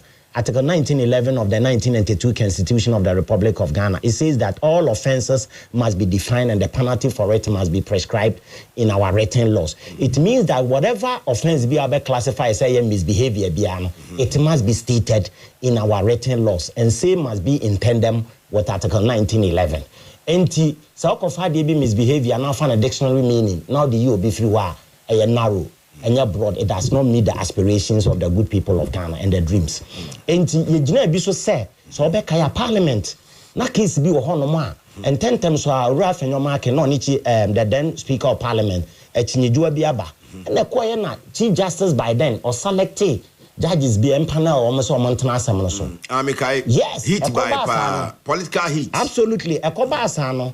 Minority by then at that time NDC almost criticized almost say why selective justice and what you call to be the case be here and that was one of the bases you remove justice tokuno so he who seeks equity must do equity and he who comes to equity must come with clean hands and Justice Bafoboni I mean no disrespect to him the learned Justice Bafoboni near the Chief Justice now say also cover cases be say NPP for cases Edia, may ye all justice made the warrant amount say, but no within 4 days or somehow 4 days. At the time, justices need lawyers need be a court legal vacation. Obi wa hane home fano, obi wa prostate cancer, obi wa yare ahodo. This is the time I obey a bit relief. No, they are quite then I say on Tnasa case in Swa. It's a total breach of Article 17, Article 296, Article 23, Article 24. We did the 1992 Constitution. Carbon Directive Principle 296, Directive Principles of State Policy. Article 17, Equality before the law. Article 23. What about Article 17? I mean, sir, warrant CGI issue. In your mind, do you think, for instance, Article 17.1, 17.2, violate the direct the warrant? Does it violate the Constitution per this article? To me, it violates it because you value some cases more than the others because only in criminal cases. And this all the Dubois case, value no more than ABI said the name case. Then a chain the Nina Sicano Anayra. A deity now value be now UJB. Nebi crowd there all day withdraw wako Emma you're striking out. Then on the one Cassie and Tanasu say a passer is selective, pure selective justice. I seen against all the tests. I may mention what 1992 Constitution. And I make us a my fa every provision be I may mention be our bones it violated. Unless say Abiana on one band panel, a be a more transformer, a biana, Oman can say the mimisi pen on the but to me, my understanding of the test 1992 Constitution is since against it. And the point is, so Obi Korean who ya rena say, Mema wa kasa, wakasa. O mamia me kasa. Me what the choice say meet me select the lawyer me pay. And he am a democratic right. You got lawyer for those who Ghana, but Bia ne pay. Into one say back or to Bia or Nipa. So the point is, a deity now catch me say, mean changing coffee lawyer for fraud. Na me mramete, and no crown is sense against me democratic right enshrined under the 1992 Constitution of the Republic of Ghana. And what you know, okay, me be now, na se me force on kasa, na me catch us me lawyer ni want me kasa. Na judge of force on you ruling against me, and also so a sense against the rules of the game. A basa a basis of it me akwa pi e de nkunim. And the point is, okay. Se nipa no kra also amra no ntena so na se ne lawyers no bibi de se lawyer attach na so onko ade be chine nipa ndele medical report e ba court won mo se ne ho mfa no nti osre kwan no akwa akohwe no ho yare kakra eno so e obeka ansem na wonka. You see, the wheel of justice, it grinds slowly but surely at the decision be den ebeba, and every prosecutorial power bia ye diama attorney general bia no under article 88 of the 1992 Constitution. So prosecutorial power no o exercise na o de ye adwuma o ye jaja say the balanced right of the accused and that of the prosecution. It should not be at the whims and the caprices of the attorney general. Intinya attorney general no ko ye die 18 na wo hwehwe but the balanced right because ebrebi owura chachichikata court and ye bu a case ti ano at that time no say the lawyer ni ho ne lawyer tu kwan. Judge ne catch and said, there be a background lawyer near Toda Wow Casa, because you're a lawyer, well to me Casa, or see no lawyer near and train your buetiano, or train ya one quite appeal MPP pencil, or train DC by no quite. Dear day, no concern woman now come was yet in a concern woman, or train ya MPP, a pencil one quite appeal. A DNT, as my Anna Busam said, a DNT, say Pepe or what they are, a DNT now or train ya NDC pencil and son of a quapi. What the men fan on Toncha and Timmy Blemo Judge dia. Then Justice Dennis Ajay, a corn honum, a one Ujano, a catcher and Sanan, a lawyer, New Hokran, or this idea, and a dino. But lawyer, be time or be pursue an appeal on a case. I believe say on one democratic choice. Say me share would you sentencing me them maybe many lawyers in Komodi Momosio. Your case looks good. And let's go for an appeal. So any democratic choice has to when to decide to go on an appeal. Yeah. And no dear me no yeah 100% because any democratic right. I said time be our person what they call although our limited time because criminal appeal no 1 month. Right. 1 month na expire no ntimi anko then you file motion for extension of time within which you appeal. Na I extended the amount. And as civil cases no 3 months. 3 months you still file motion for extension of time within which to appeal. You better some additional 3 months. Now be 6 months. But my point is say your democratic right. At the time when court in legal vacation, one country justices say when you 4 days na monfeni asem. In those cases now, ufi say okra we interested as a MPP for one cases na person. You see one thing I also who the modus of your MPP for cases. A criminal case is a criminal case. Is the Republic against lawyer Evans or Sebunsu? Absolutely. It's not the Republic against the New Patriotic Party. And do we have political cases? Do we have MPP cases? Anna? Yes. The reason I'm making say that those cases ni na officials are no more MPP. Okay.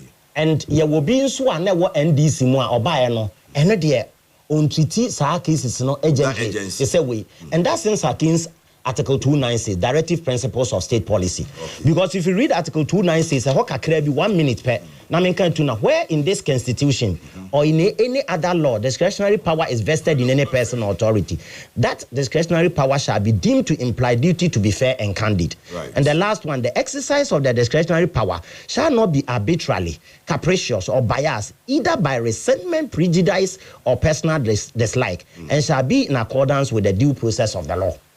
So looking at Article 290, this particular test, let's say value says I microphone we do mean MPP for NTM form onko. But obi dia me buy nolly prosequa, criminal case and pro, nolly prosequa, san microphone in amra. What is the modus of operandi of the Attorney General? Okay. When you do that, when you're fair, sa 296 nya dia wo de ye adwuma. And when it happens like that, you see canon na ye nyina ye lusu. Because a kobasa is na person or recover. Loot, create, loot, I share. So, Yamfane say, if I'm making a conditional statement, Yamfane say, microphone in a disika then apply it mutatis mutandis. With necessary corrections and necessary amendment. All same. All right. What you say, so the other bay in this, say, be no so the MPP. Now, yes, selective. Now, say, oh, judge may catch within 4 days. And I'm saying, judges, no so command from above. Almost run into a Nyabuche command from above, is it command from the judicial service? Judicial service, no, say Chief Justice no, or any penny. It will not the warrant to be about judge in to me, said there be. But say, oh, judge, you can't do this in the United Kingdom. You can obey some rano, Chief Justice, the man, no, and man acquires us, obey any ruling. Okay. I'm going to say, I cannot comply within this. What lastly, now I'm in court pro for I learned Scotland first near from court of vacation. Okay. But now matchem and all year round from 2016 and no more abolishes legal vacation. One casa so shall my it started in the medieval times. Yeah. And a British never how money buy into a colonial legacy. Is it time to scrap it? Emerson see between legal vacation. We are lawyer, we are judge ni. Now wow hell calendar. Now March, now beko holiday, and now call holiday. We know client are negotiating now. Should we abolish the almighty legal vacation? To me, I disagree into completely. Mempesi about in time na legal vacation bana. Na me wan start here me there. Because me who say me ni pedua me deteriorate me bre because I have numerous cases in various courts. The HBA because me call radio and necessarily the people have been calling and they are bringing their cases. Within a week, cases are me one. Me be my junior lawyers ne other me colleagues are me no mu yes am ko ye bi mame. And ras and reaching kwa baby any enkwa no. Na more cases be me no. Right. Tafo. So many places bremai enti ebasa me mo bi handle bi mame. Ebasa me hu ntimi ntome. Eti legal vacation e basi high court de na free me so. Enti do be hu ne se empokra na high court kra me san wo bi. Mako asokore mampo ye refuse me bail. I was me repeat application or high court. But no yeah just interlocutory applications ne ma na masa. Eti ebasa na koye district court ne circuit court nko enti ama adwuma no abre. So that will be time be at visit hospital. No akwa show apom ade bi na etimi amo abeto adwuma nti resume ana de ahoden foforo aba and nipa bia no already I think article 24 ekra na ema ho kwan ese wunya article 24:1-2 already hono ma obon say ma kwan say oje wa home because article 24 will say that membi hona se mrebe my memfa won sina prof emrem article 24:1 and 2 I think say woje wa home na utimi home nipa na ohoto kakra because ekobasa wo ye adwuma throughout na oni ahoto a eno so timi de owuo etimi de bro. So article 22 every person has the right to work under satisfactory, safe and healthy condition and shall receive equal pay for equal work without extension of any kind. Every worker shall be assured of rest, leisure and reasonable limitation of working hours and periods of holidays with pay, as well as remuneration for public holidays. And the framers of the 1992 Constitution of the Republic, and they have a motive of writing this. Because when someone did test way by now we the motive. All these tests are reading to meet the dreams and the aspirations of the good people of God. So the 1992 Constitution is a living organism capable of growth. Yeah, that's a pane in Checha or the Amai. Na me copro for the or say order 79 sittings, office hours and vacations. Or say subject to the Court Act 1993, Act 459 as amended. The Chief Justice may appoint any day, including vacations, for hearing of causes or matters as circumstances require. Or say the sittings shall be for such hours as the Chief Justice shall direct. And the Prof, lawyer said we are clear. The mandate of the Chief Justice is clear. Vacation be shall say, clause 4, no one say, clause 4, no say, subject to rule 1, the following period shall be observed in the High Court as vacations. The period commencing on the Tuesday immediately following Easter Monday or each year, and ending on Friday immediately following the period commencing on 1st August in each year, and ending on 30th September in the year, and the period commencing on 23rd December in each year, and enduring on 6th January in the next year. Right. Those periods must be observed as such. But I say, lawyer Evans or Sebun's now telling my friend a man of phonetics. Can I say, learn Patoka Connecticut, Mamiti. Patoka Connecticut. Prof. Yes, I was. Me have enjoyed him. Say Uncle School. Ubi out my me Uncle School. Until you lawyer for the professor for Anamo Kasani Tina Jotun download. Lawyer and Chechi, we are to assume. Oh, but fundamentally, you say what day now quite so nyina esefata. If the Chief Justice has a right to call some cases, there's a right no hokra no. Say the juma, say the considerations kakrebi eto home. Lawyer, the Chief Justice is well aware pressure I war attaching us. This year alone, high profile cases. How would the Chief Justice be aware of pressure attaching us? As a lawyer, pressure war. In fact, I lawyer kasa before I area studio said, "Okasa would cases in Indonesia." And I also help. Some of the chambers have over 100 lawyers under their ambit. And there were several lawyers there, but there are cases we on my nipa and said, "No one will handle." Lead counsel now. Wow. And yes, and I said, "Unkora team members in the Bebuah Ukranoa." Almost all the advocacy near the allow say be. I say be a movie motion be kekemami ko yese kekebimami. But se pass cross examination substantive case pa ujina advocacy proper. Every client be a pese lead counsel no na. Ebejina mama no. Ha. Enti umubrepa case back once and abenya proper defense pass all the kwako advocate in court no. Written submissions near day. Na research names enema why pass sleepless nights and what menya grounds pass all the could face judge.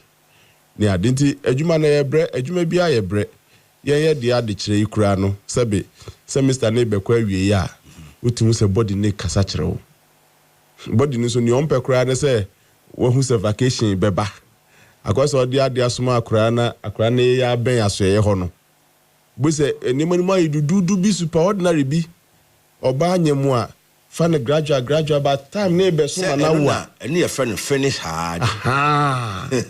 So enti sabe say finish hard dey ba na do asoye ho no wan so akwara no na ka say I have the right to call some cases and let them cases then adaroma you will never nyina ho kwase na mkan no but enye ni nyina na ese chinchina yese emrama me ho kwenti na me ye.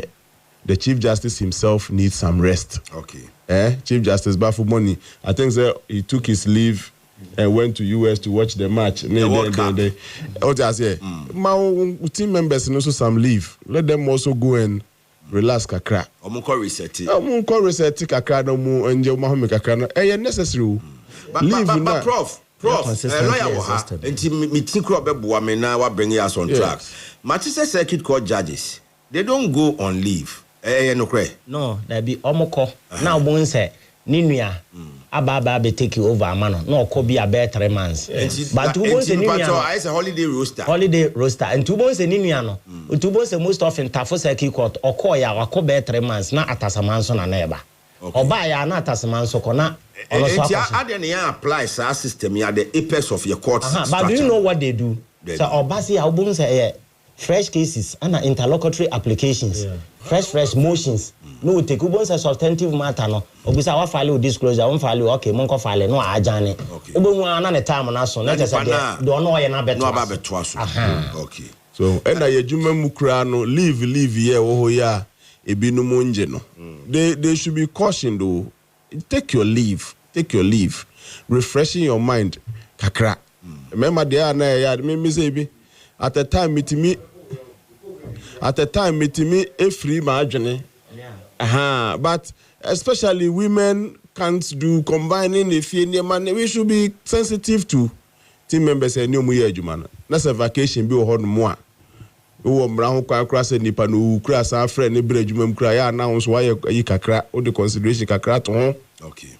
And yes, I will to me vice chancellor. And Brandam Hokasa can call you to work every time.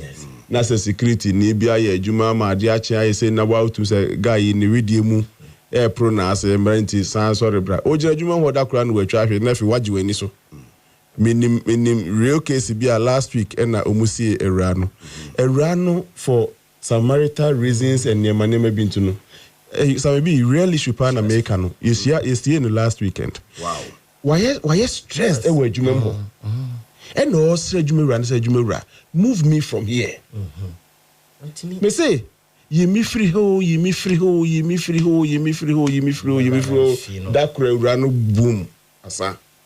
Last week Nico see me boku ni dia a man for behu case America. By Asante ya few minutes away from her. Office Okwanso. Okay. Ebe na ho pa. Me boy behu.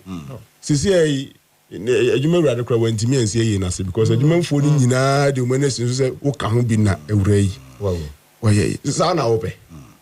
And let's be sensitive to our people. But Prof, me bow, my mbisa lawyer quick one. Lawyers, no cresse legal vacation. Goku's time. It's in 1922. And your chassis say you go on legal vacation. We are in 2026. It's about 104 years. I mean calculations near writer. Yeah. Prof, main tremu be say colonial legacy no. What answer na lawyer demand? And change policy for atale because you absorb heat. It's colonial time that na police wash black. Lawyer they say our punchline say kwa.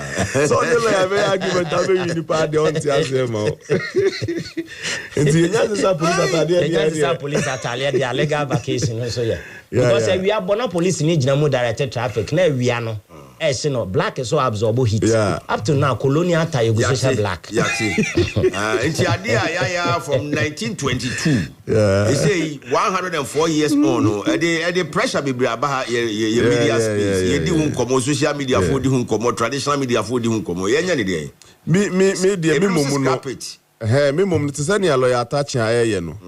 When I am faced with superior instruction.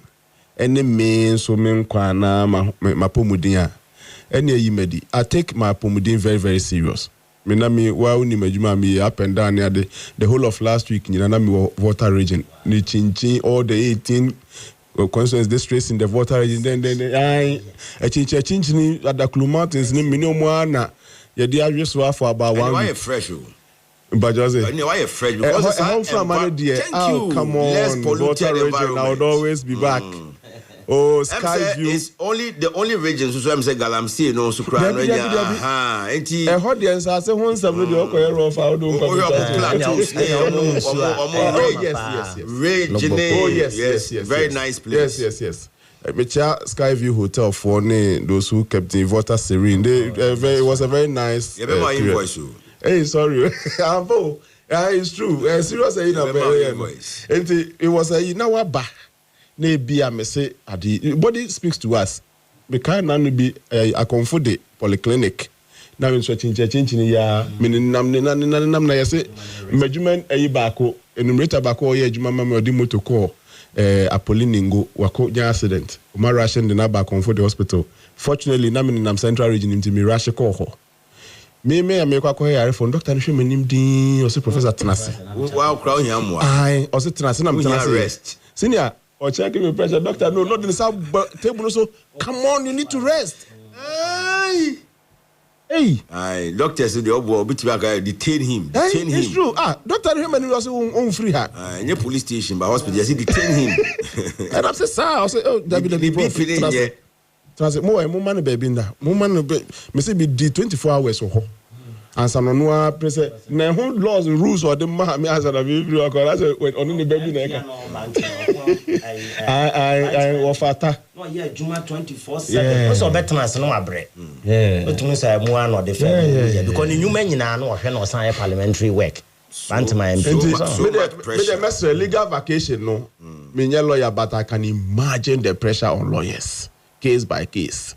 Me asa na metro manuscript back where you kwara me ho cha me then obi aso case ni na obi anu ho asem o ho study eso koye den asa na wanya substantive valid personalized marking na say sabio omu vacation bi ni ade I think they should observe it with all the ade kwese 10 commandments now they should observe it with all the first what I say seriousness and those things and say 2 months maybe and say when they come back all the cases can continue until sample Mrano is there will be a kwan then there's Chief Justice or kwan kra no mestre or no Chief Justice Nankasa kra needs some rest. Right. They should feel everybody needs some level of rest and some you know type of vacation. Yes. Wow, me da say Professor Smasapo na moten kan earlier on Ote lawyer Evans or Sebun Susun kan ye na ho ne emra ye to ade kakra bi ye ba Ashanti regional elections of the MPP also like across the country in all the 16 administrative regions. Na ye Kumasi your focus no is on Kumasi more. Other regions so your correspondents were omode feedback ne brain reports ne brain. Anything me fidie na ye ba ye beto so with other issues. Now, Rural Banks in can see another grand finale. Now, your major question. Rural Bank be some Ghana since 1983. No, no problem so that. Odine Boshe so operating savings account, current account, and oji deposit. Nimpuntio and an dachi account in Obi Obeko Bank Obia a Rural Bank man. Quiz must stay. A Ahafano Premier Rural Bank PLC. Say simple because of controller loan Emma abanyu my phone loan, premier loan, and agriculture or farmers loan. Currently, I have no Premier Rural Bank PLC. Interesting. Nah, must say na a ban of money transfer services are Western Union. Any diakanyina bekamomo so yebi. Okay, but just 5 of their branches. Head office no kunsu yoso swame takwa mekro bako ho tepa ena poku krum mamefa other phone no kra enso so preko mankranso kunsu empasaso any the most current one kra ye wo ebuakwa Momo Munzama Afano Premier Rural Bank PLC contestant no wayade pa. Finally, one numbers 020-998-1738. Website www.thepremierbank.com. Email info@thepremierbank.com. Now my verdict. Until further notice, Afano Premier Rural Bank PLC the best rural bank in Ghana. Congratulations. Afano Premier Rural Bank PLC. Growing together. The new chef in town, the new STC ultra-modern bus terminal in Kumasi. Manfo, the new STC GH Express terminal yeka hwasemi. Susne transport terminal biye Ghana. Na nyamesi en kanokre. Ye nice and neat. Buses a load to a new STC and GH Express terminal. Ni nyina ye brand new. Na drivers now se si empokra ni kumino. The new travel experience in Kumasi. Na unim, sa new STC GH Express terminal ye unique in so many ways. Anna the new STC GH GH Express Terminal, a was of labor runabout to a modern waiting area, advanced ticketing system, event center, shopping mall, barbering salon, restaurant, and many more. The new STC GH Express Bus Terminal, a was of labor runabout, a total filling station nechi, metre nechi hwa. So quiet terminal no a wo asafo labor ho, na ukra niema eye free. So and as how the niema free yen terminal wa kra ebe kumasi a eye free. So pese auto ticket ana bibi fufuro bia fresh 0557 943 607 ana 0245 390 818. Se bibi fufuro metre business deal fufuro bin so a eya fresh 0244 412 016 ana 0244 591 900. Yelodi Accra Kumasi, Kumasi Accra, Kumasi Takra de Kumasi, Kumasi Tamale ana Tamale Kumasi. The new chef in town, in fact, the ultra-modern STC GH Express Bus Terminal. It was suffer roundabout too. Yes, Shami. Now you that nice travel experience. I say.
Hey, ain't you from a jump and through to 2 months for dance na wo de de anyashi. Sentina me de Just Sky Roofing Systems and Chance na Bobby dance no. Edanya ye de Just Sky Roofing System and Chance aboswo ampuchechi. Ensuring from abetimi ha na den. Wo da esenya sade achi ye na hunu se ensu atoma mframa apepa ebinum chance atutu agu ba bi kura. Sankwante roofing papa de unya na wo de abundance. Just Sky Roofing Systems quality no eye high. Wo type bi kura very durable. DX51D, DX52D, DX53D, Edecro, galvanized, long span, self-lock, IBR, alusin, Eurotile, shingles, and steel trusses. Just Sky Roofing System. Medanye see Epranwin. Still strong. Roofing sheet papa de. And one Just Sky Roofing Systems. Factory no Aguna Jamasi, Mampong Road, and office no so ewa Asenua, King Jesus Junction, Okohon Moa. Wabema free estimate. One chance no so type Kale Bielbetra. Wanum Bwanyaden. Wasama 10% discount. Entimu Frey 0595 992467 and 0596 699618. Just Sky Roofing System. Protect your home with style. Roof it once, roof it right with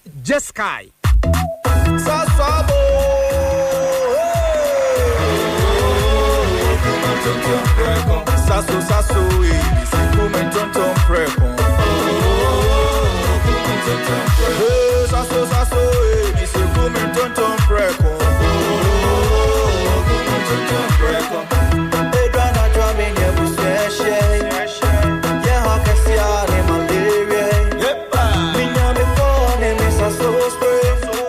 Every mosquito start to run away.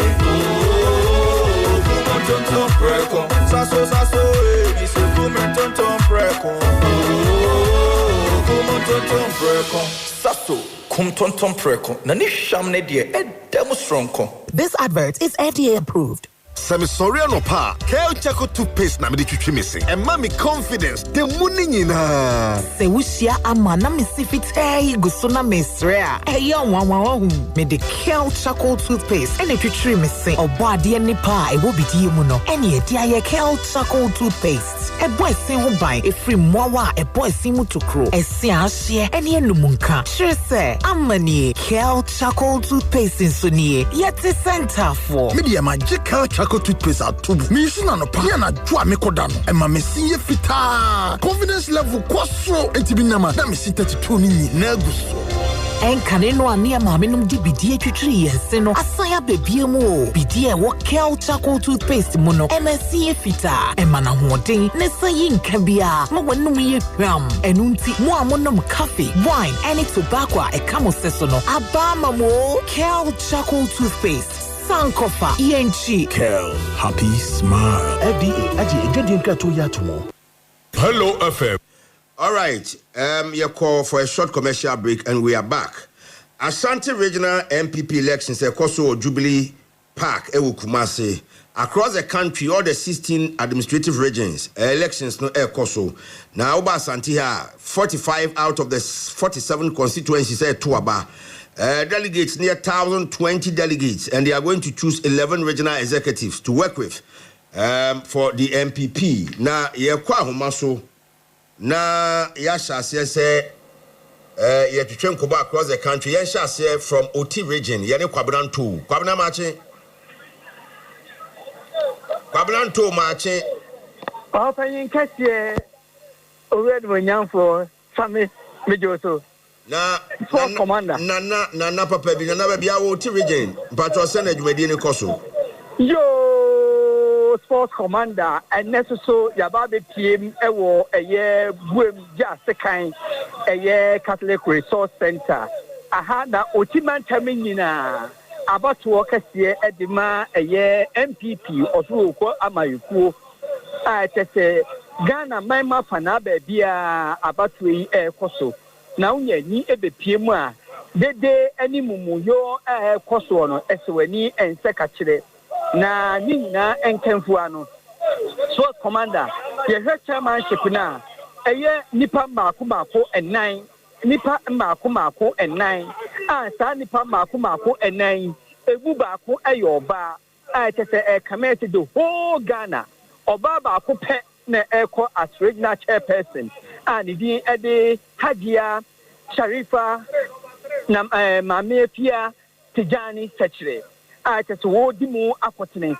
na se koba se eye first vice ne so nipa mako and 9 na omo airpre second vice so nipa mako emiensa na otwetwefo ana secretary ne so eye nipa mako and 9 na airpre hum deputy secretary nipa mako emiensa na eye organizer so nipa mako miensa na omo airpre hum women organizer ne de akwakwa tafre anhwiase nipa mako mienu na omo airpre na youth ne de eye ono post echeto obia en challenge no na treasure so ana futu sanfo no so eye nipa mako mienu na omo pre na eye nasara ana se eye zongofo so position no eye nipa mako eye mienu na communication so nipa mako emienu na delegation as a delegate ombeto aba enedue no won dudu nyina eye 216 na behwedede animumuyu a ekoso ewo eye buem ha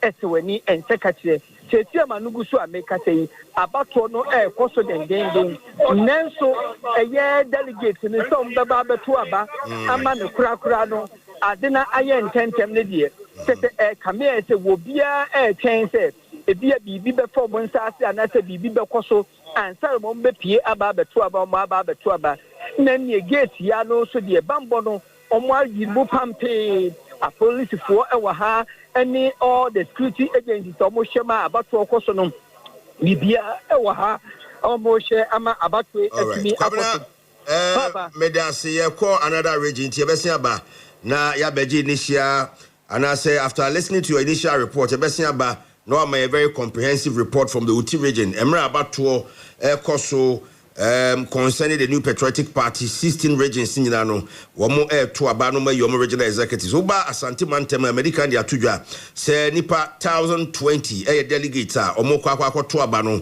na nipa omo konia yakoto omo so abano 34 and positions a omo vie for no 11 positions. Happy birthday enkoma the mayor of Kumasi Metropolitan Assembly, Honorable Richard Kwesi Ofori Buedi Adodona friend Kinzuba. We pray for a longer life, for growth, for blessings, and for peace. we any message and nano pay yedima the mayor of the Kumasi Metropolitan Assembly enche bia ne beko another venue na yakutie de ekoso ewo ho na in the meantime another birthday so enkoma the honorable municipal chief executive Atwuman Wabiaja South municipal honorable wisdom osebo amadodo na friend okunkom bacho of okunkom to so mame ene eye okunkom awoda ono so nyankopon enka ne ho na on trainer shim the honorable municipal chief executive officer Atwuman Wabiaja South yanko Kumasi na yanko wofa asmeni ho yeko Jubilee Park eho and I need MPP regional executive elections ekoso wofa machu Komanda Mjusu na pacho boko de Komanda Nyamia domoko pa yehoye baby I want to be ekoso ho Komanda medase anapɛ de mema yetifo nyina kwaba aba prempe assembly hall enchen a Jubilee Park anapɛ ebo be no nsia ne fa ene ebeduru ha ye ba na hiding kan ye madada with security any delegates are one member to aba any after so be hwa de for ene answer na be wura mu no bambo no commander enyasem kuma kra wo share senior bambo mu sia yire a se wonyo bi a wo accreditation pa se we delegate na se free media and now you can me ntwa no one kasa visuals infoni a wo de asane free Jubilee Park no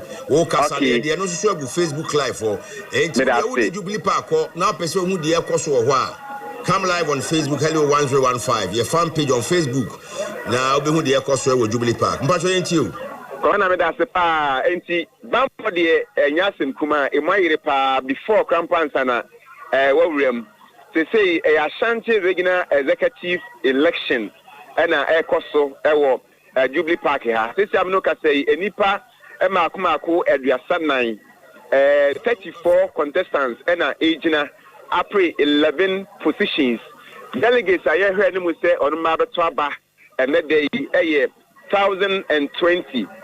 1020 delegates nye hwe ni mu say onu ebeba aba beto aba na ura Jubilee Park ha no mu a one match chimu bese 4 centers inti ebia center A no Aswansi constituency Asokwa Bantama Kwada so Menshia North Menshia South center A inti sa center A no constituency amabo nyina beto maba ewo center A ho Afoko center B won so a your constituency ebia mo so beto aba ho oba C won so asa na obadi won so a ene council of elders and patrons foundation members afi also Kwabri East MPs National Council Rep Offenso North Offenso South and our regional executives almost soon beto aba e was center edi ho enti o match mu for se de be ya ebetimi ato abanon tentem na yetimi atie free ho nti o match mu center 4 se de be ya o nyina betimi ato koma na oba ha no mu a senia o meti ahihye boxes no electoral commission my 4 ayakrado ebo be say 8:30 ena abato no ehya se am no ka say delegates eda so a delay mo a wo muguso eto aba na commander na meka security wise when it comes to say uremu entrance no so solid na unya uremu wi a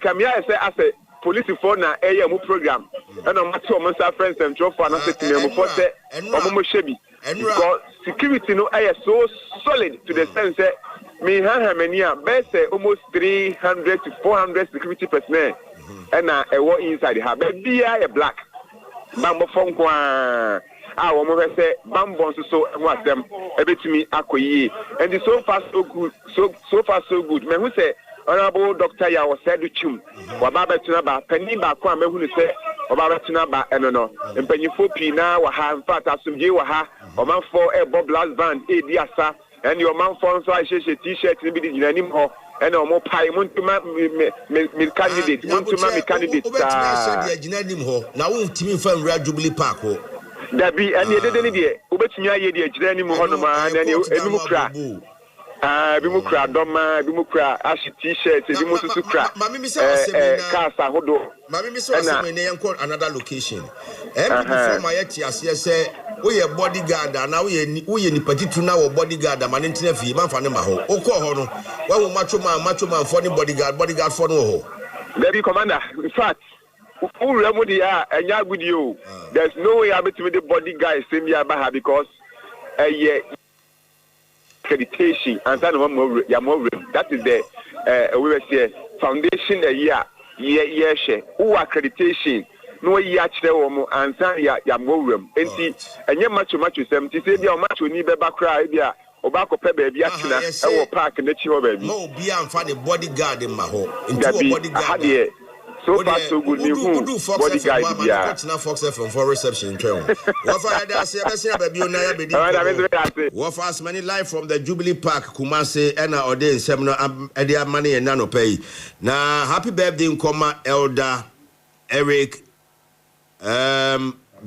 Drabin any Eric Kwaku Ode Drabin father and son celebrating their birthday together way from Mrs. Nancy Drabin ho enti anope from the Drabin family particularly to elder Eric Drabin and afi Eric Kwaku De Drabin father and son celebrating their birthday together and omom many omoyere Mrs. Nancy Drabin showering love on the husband and the son. Yebetwa so na yakoye ni menchi bi yebefa another report na famous abanam ne prof ne lawyer enso abetwa so ewo ha. Happy birthday nkoma Efia Pokua of Tano so we a member of the Free Show Fan Club we fi our own honorable Abilili or Hello FM ha or say yema waboda pa Efia Pokua of Tano so we a member Free Show Fan Club we fi honorable Abilili ho wishing you greatness. Na yekoye nim last but not the least Lance Corporal Irene Adubia of Police Ghana Police Service Kropon we if Inspector Isaac Jipon our Tepa Police or enti Lance Corporal Irene Adubia of Police Ghana Police Service Kropon division anope yechia na de kan say Onyankopon kan ho na ontrewa hye bianko Jesse amankwa ho Eastern Region Asamanka say another hot contested region, Eastern region, as far as the MPP regional executive elections are concerned. Jesse Macho. Na boko de. Hello Jesse. Na be ma otimika. Ba ho mani Jesse so be gina yi kakra ma ya. So otimika ye nto aso. Sign na hot here. Hello. All right, Mr. Jesse. Hello, FM. Mbesi afrani biun na yahwe hawa Eastern Region te na fi yato aso. Teacher Kujo Wotepa nyina susu and also I urge the MPP supporters across the country to comport themselves especially to comport themselves responsibly, remain calm and exercise their utmost restraint today to help ensure peaceful and credible elections. I say in particular, I appeal to the people of the Ashanti region not to forget Chairman Odeno Kwekwapia, popularly known as Asanteman Kuka, whose leadership, grassroots engagement and commitment can play an important role in strengthening the party's fortunes. The honor so de abano Kwame Fusu ewa Atwema Boko Abotan so and also peace.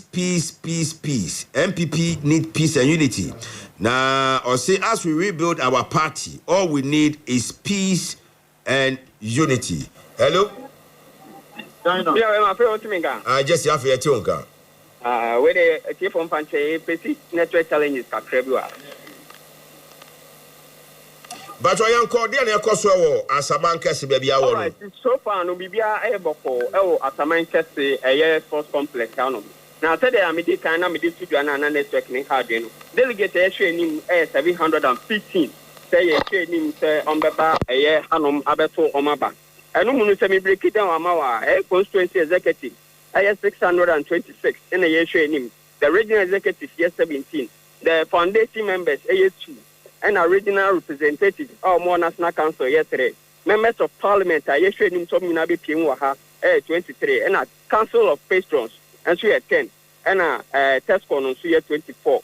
And the Nipa in yesterday when him say on the Bahaba to Abanemum Nipa 27 a year parent and a Omegina say Yento one so about a year a few months Muhanum. Now as parents, you know, the regional chairman Nipa 2 Nejina regional vice and so Nipa 2 Nejina secretary and so Nipa 2 regional treasurer and so Nipa 4 organizers ye nipa 2, women organizers ye nipa 3, deputy secretary ye nipa 3, youth organizers ye nipa 3, and Nasara ye nipa 4. Many of them are bahano paya. Intia police for me and so much may deploy over 200 policemen and our Hanum and our history is very tight. Our papa say who are bonting up a so right in a perimeter now. On best can who say will be all right. I pay who accreditation and so on beshe and stop and not on my room. And to be sure they for no over him had your winning man in a perimeter there. Say only delegates, not only some running, not only and the executive yeah allow Emma room. About 8 pepe in elections now after since we know say elections now after say air course. No expectation now yeah sure tank delegates in Baha normal to something about beto amabano and they very low. I know there who on crowd who back and sebi pe so my ba no expectation now yeah tank or metro ni something na come to abano and they very low. Me no ka say ni pe ni bia me hu on minority chief whip yen enyonya for another prayer and now after David Pra ono ena odi makotin say elections no ni na bekoboko ntimi ni abema obapie mantem adia bibia ayeboko basabasa biansie from Jesse Amankwai the history region Jesse das yemfensia na yenko yenim. Happy birthday to Asunaba Kwajofusu, co-founder of House of DL fan club based in the Bronx, New York. Na we if Master P any wawofo Woma wunuanom nana owusu a nana so say Kwame Papa B Kwame DC and the entire members of the House of DL fan club are more Bronze almost Asunaba Kojo Fusu enjoy your day today. Prof any lawyer yaba after going around the country for a feel of how the MPP elections is going on yaba na mamesha CMFM free abusuan panyin ho on na MPP ni lawyer so far yanti asemboni bia directives ni akwanchira elections committee any party in pain for MPP every bet two dwano se sa na mbedi so de anke yanti asemboni bia but ye nipa ye Ghana for wo de ba kwa yanti that's it say o share and say ya say atu ahene ne asi ahene mo kwa koyi chairman ne all various positions e be hwe region so e de amaye in fact nipa mienu a chairmanship no already they are all nice people. We are Honorable Dr. Kwabena Kokofu. It's a very the sober reflection. Na I said you see Bren Hwase. Na ofye ne dimina ene ne bibia no a saa na oba chama kuka.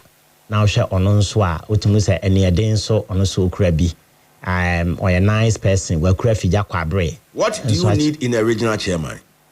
Dear now we few original chairman. You see my regional chairman me pe obi a obetimi a pull crowd. Obe pull crowd. Yes, ama the bi obegina bi okasa enipa hwe no a na omo MPP aya akono very attractive. Okay. And then I may have free regional chairman no. Into two hines here hines any person. So utimi pull crowd. Now administratively or a bankrupt organization wise we need skills papa bia. Your chairman bi on kasa we mum but obetimi deliver very solid results. But one example on Kasa. In the last election, the regional chairman of the NDC. How many times have you seen him the radio station? How many times no one radio station? How many times want to say be a chubui? But he masterminded the NDC's performance and success in the region. That's it. When say Nkunimidi be aba near the Nkunimidi na machama na kwesi with all humility I mean no disrespect to him. And you know na ye adwuma bia. At that time any pam MPP bi no mo ho afo. Ejina was almost to Obama the alternative party no. And you say you very reverse. And you very reverse no. Yes. Time amusumo power in the 2016 elections. Now Musuma nya adwuma bia wo. Na ne based on what you said. Na ne Ghana for na mo ho afo na NDC ne pam. Fine, but say no na order back. I'm losing your own analogy. I understand. Me know what the same wavelength. But only baby am beba. Sabre no na oba behwe say e mo abebo awuram. A mo keka akọ 26 to 27% o ma awuram. Nto mebewura Ashanti region no ehia chairman a odi party nanima ogina baabi NDC fo hu se chairman we de in fact ne di mina the way ne susu ne kasa city the way wasima party ne aya akono the way your communication team Ashanti region kwa na ye weak na aya goodie nto ura sami jam fit me e capture even no reading abas lawyer Nuruddin Abbas utimi capture Ashanti region ha a day before election someone no dey to dwane nyina NPP antimi ankanta eti ehia chairman na basa that na mo chairman or popular na mo chairman na man for budget. Absolutely, I don't want to undermine any chairman be adwuma a but the point I see am person making is chairman na yehia no ye chairman na Oba ne communication team nyina very good. Be am de no kra na baba betuja. Is it the job of a chairman to be hopping from radio station to radio station, newspaper interview to newspaper interview, television station to television station? And as chairman no, oba coordinate the other 10 executives in nyuma omo ye nyina no de dia kan. Coordination oba coordinate the other 10 ni nyina kan ho. No why you solid in the communication team na adwuma yi because all your time one Hello FM communication directors ni na no kasama party no ade bia no maba no mo de abetudwa etubon se onya chairman coordination ye very good na skills ye very good e betimi ama obon se NDC for mpo omo aba be do MPP ama omo etimi aba because sa percentage na omunya na wa ha na omo abo awura mu no ehia chairman yes solid, ne skills ye good, ne coordination ye very good, ne communication team ye very good. And only ye hwe. Na nye eti de me tre si ahene na atu ahene se enye sika. And also amahwe. At the end of the day ubetu ye sika ma obi. Na obi abecha menya nkomu mienu no ba ko ye. Ba ko na e fa chairmanship na ba ko ye ne deputy. Say any party na. That's not in your constitution. By constitution any hosa. What passing your constitution. So we don't have such a thing where you're running. So point I'm making is so see nipa mienu no omo way omo. No mo hwe why ne betimi deliver because Ashanti region it me maintain the ne e previously na NDC antimi amo anwuram ebe 20 and something Ashanti region enko akra betimi aboa me yetimi win election. Okay. Eno ne ade amehwe na minim se bibia beye asomdwem na ye boko me court the injunction ekra me agrantia ma me Asante achim no of ne ade nyina senka me de beto so but ma hold on ya serve on them but ma hold on so mo nkoto aba ne chairmanship ne enwie na de hobi ayenka because I love the party although be a man for na engage me sabe but I have spoken to my people. The client is so hold on. Me to Asante achim no for the interest of your party, client no suffer a personal loss. No, the point is that matter no omokoto regional election na entrese na asa parliamentary elections crowd. Oh, in that case, so client don't suffer any collateral damage. That you don't suffer collateral damage. Be ente ko ba say so many antennas no more who anya de pa maya. Then let to aso me nullify the entire election. Tie nya executive bia we do. Nyabutre enti plans are afoot. There are things in the pipelines. And never be ankoya.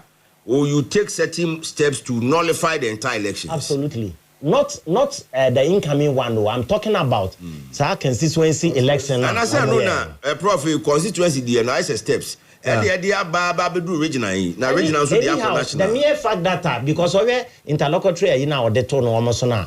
The mere fact that amato bi no enye hwe o se obia en declare no ho obia ntoaso obia anye sei ntoaso nsan ntoa ba bia bi until parliamentary elections cross ho I will make attempts to koto and meet my site to contact in any case so bakra no anka nche me ama serve on you no o toaso na koto abeya I can still cite you contempt of court. Okay. Ama wako prison. But the point is if he asem and e was say to your bona yesi na di asomdwe bra party no eno na ye hwehwe. Right. Prof. Yes, sir. That's there's a paper or has so. Yeah. Na say mabu nsam na everybody a. Yeah. We could am say politics. Dark arts bi wo mu pa. Yes. We could am here. Yes. And they are manipulators in politics. Absolutely. Manipulators in politics. Inti edu ba bi na when nyina wo nanhwe ya. We who are then say by a white, we do another black. I'm telling you, Prof. Hello FM. Politics bag democrat consistency level. Maybe person me ko bi ba me more consistency bi. Ya to no politics bag. Sir. And them ya to no. But your politics bag na tuntuma na na black one. Black opaque. Black Maria. Adete ayewe ya na ne adane ne say near the fourth rabbi so what you see. Obeto Samia. Mafia work. Ba me more consistency. I'm telling you. But so far the say Omaya there across the 16 regions ni nyina no yente asemboni bia ho no mu a say bomu campaign nyina akọ correct and then the DD no nne ochina wa when you the nne ochina nyam yadment enkosi nne wie ye no ochina say the whole Ghana no MPP for timi ayi saa exercise no every ho Omaya there Media I still insist that the day adjoining by say Omuni presidential candidate in free ho.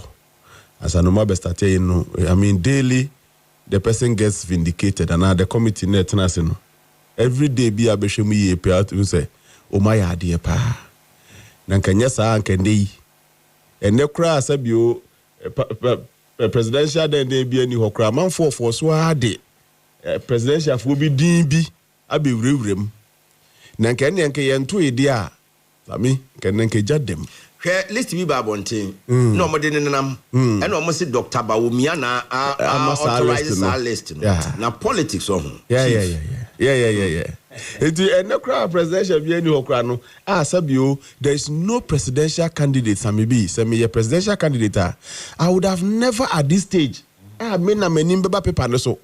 Say meet me anywhere, Juma, meet me anywhere, Juma. Na say any partner also to me, Juma, so no go tranchanya. Obedi pampani da. Oh, come on. Anything ni inside ni me delegates are mokwa kotwaba sabe mo ye delegates me say me nina mi ko share constituency bia ni secretary a lawyer ni women organizer ye principal midwife the way you say just akesi fon kwa o Ashanti region how senior Ashanti region man pon kwa so me mo constituency crodin and I'm say hey munyina mo ye Debbie lawyer, lawyers bear 3, 1 constituency. Any mama, you my own. The young crown and I want to call on them, said they should reason beyond, said their lawyer kind Sika, and ne saka say, but to me, bear an adrian boniswa ben. But who really be a one Akoko no amawajuna kasa because it goes beyond the Ankofo Kaninano. Ainsi that said Dr. Mahmoud Bawumia Beka say, party chrono no di anymore. Obetimini we are untimini we. Now untimini we na betimini we. Which a party man now we are day. Now Mpachu party we in flag bearer day. It's an obligation of every member of that party to support the flag bearer. Absolutely. It is also regional executive position. Yes. Now. What you know, it's not in tandem with your flag bearer. Find another political party. So that campaign for me, we delegate now. My dear ways is someone I will not get it. Why be you that your constituency executive be not ready? You have sworn an allegiance. Well, for a researcher. Yes. Yeah. Before. Okay, systems where you're quite conservative persons. Yep. Adia ya dia tete she mu ye ntan tontwene enti na madakas ne machinations ya tete bi na ya list na we na mu Dr. Ba mu ya comfortable for ya dia tete campaign tete campaign enti na make say ni bue ba no we must rise above some of these things na Ashanti region kasa sam bi ma mean to Ashanti region for say pacho meet you omunte say all other regions Ashanti is unique. Beyond, above all other regions, very, very unique. Now, I'm so more uniqueness. Mudanso pa. The whole Ghana, Ashanti region, the constituency is super, and the region is super. If you are about Greater Accra, right? Now, Sabi constituency region is super. 47, and the New Diho Bill Greater Accra 34. Yeah. The difference between 47 and 34 na 13 nkwano. Maybe. So 13 constituencies nkwano about 8 regions in Ghana. Actually no. Ntisa na aka actually 13 no. Eso sine Upper West. Eso sine Western North. Eso sine Savannah. Eso sine Oti. Eso sine Bono Volta. Eso sine Bono. Eso sine Bono East. Just 6 and even more. Right. So whoever is going to be elected in Ashanti region, no, sir, the tyranny of majority. Winner takes all 10. No. But the tyranny of majority. Professor is speaking. Yes. And that's the brofun in the where brofo with empirical evidence. Brofo with empirics and physics. Yeah. I can cite authorities for you. Omunina speaks against this tyranny of and it is in special cases. In fact, it do the idea winner takes one year. But there are a lot of research evidence in unique cases like Ashanti region. No. winner takes all is bad. Because of the tyranny of majority principle, Ashanti region per se omu make any serious enroll in Ghana's politics in favor of the MPP. In him's highest stronghold, no. Number one, omu mentality should be say omu ye more than 7 regions in one. Okay. They must understand. They are like Greater Accra. I have for credit kita says man can have one gang says. So we regional chairman wa Ashanti. Your thinking and should not be like regional chairman of Greater Accra. With all due respect to Greater Accra. Yeah.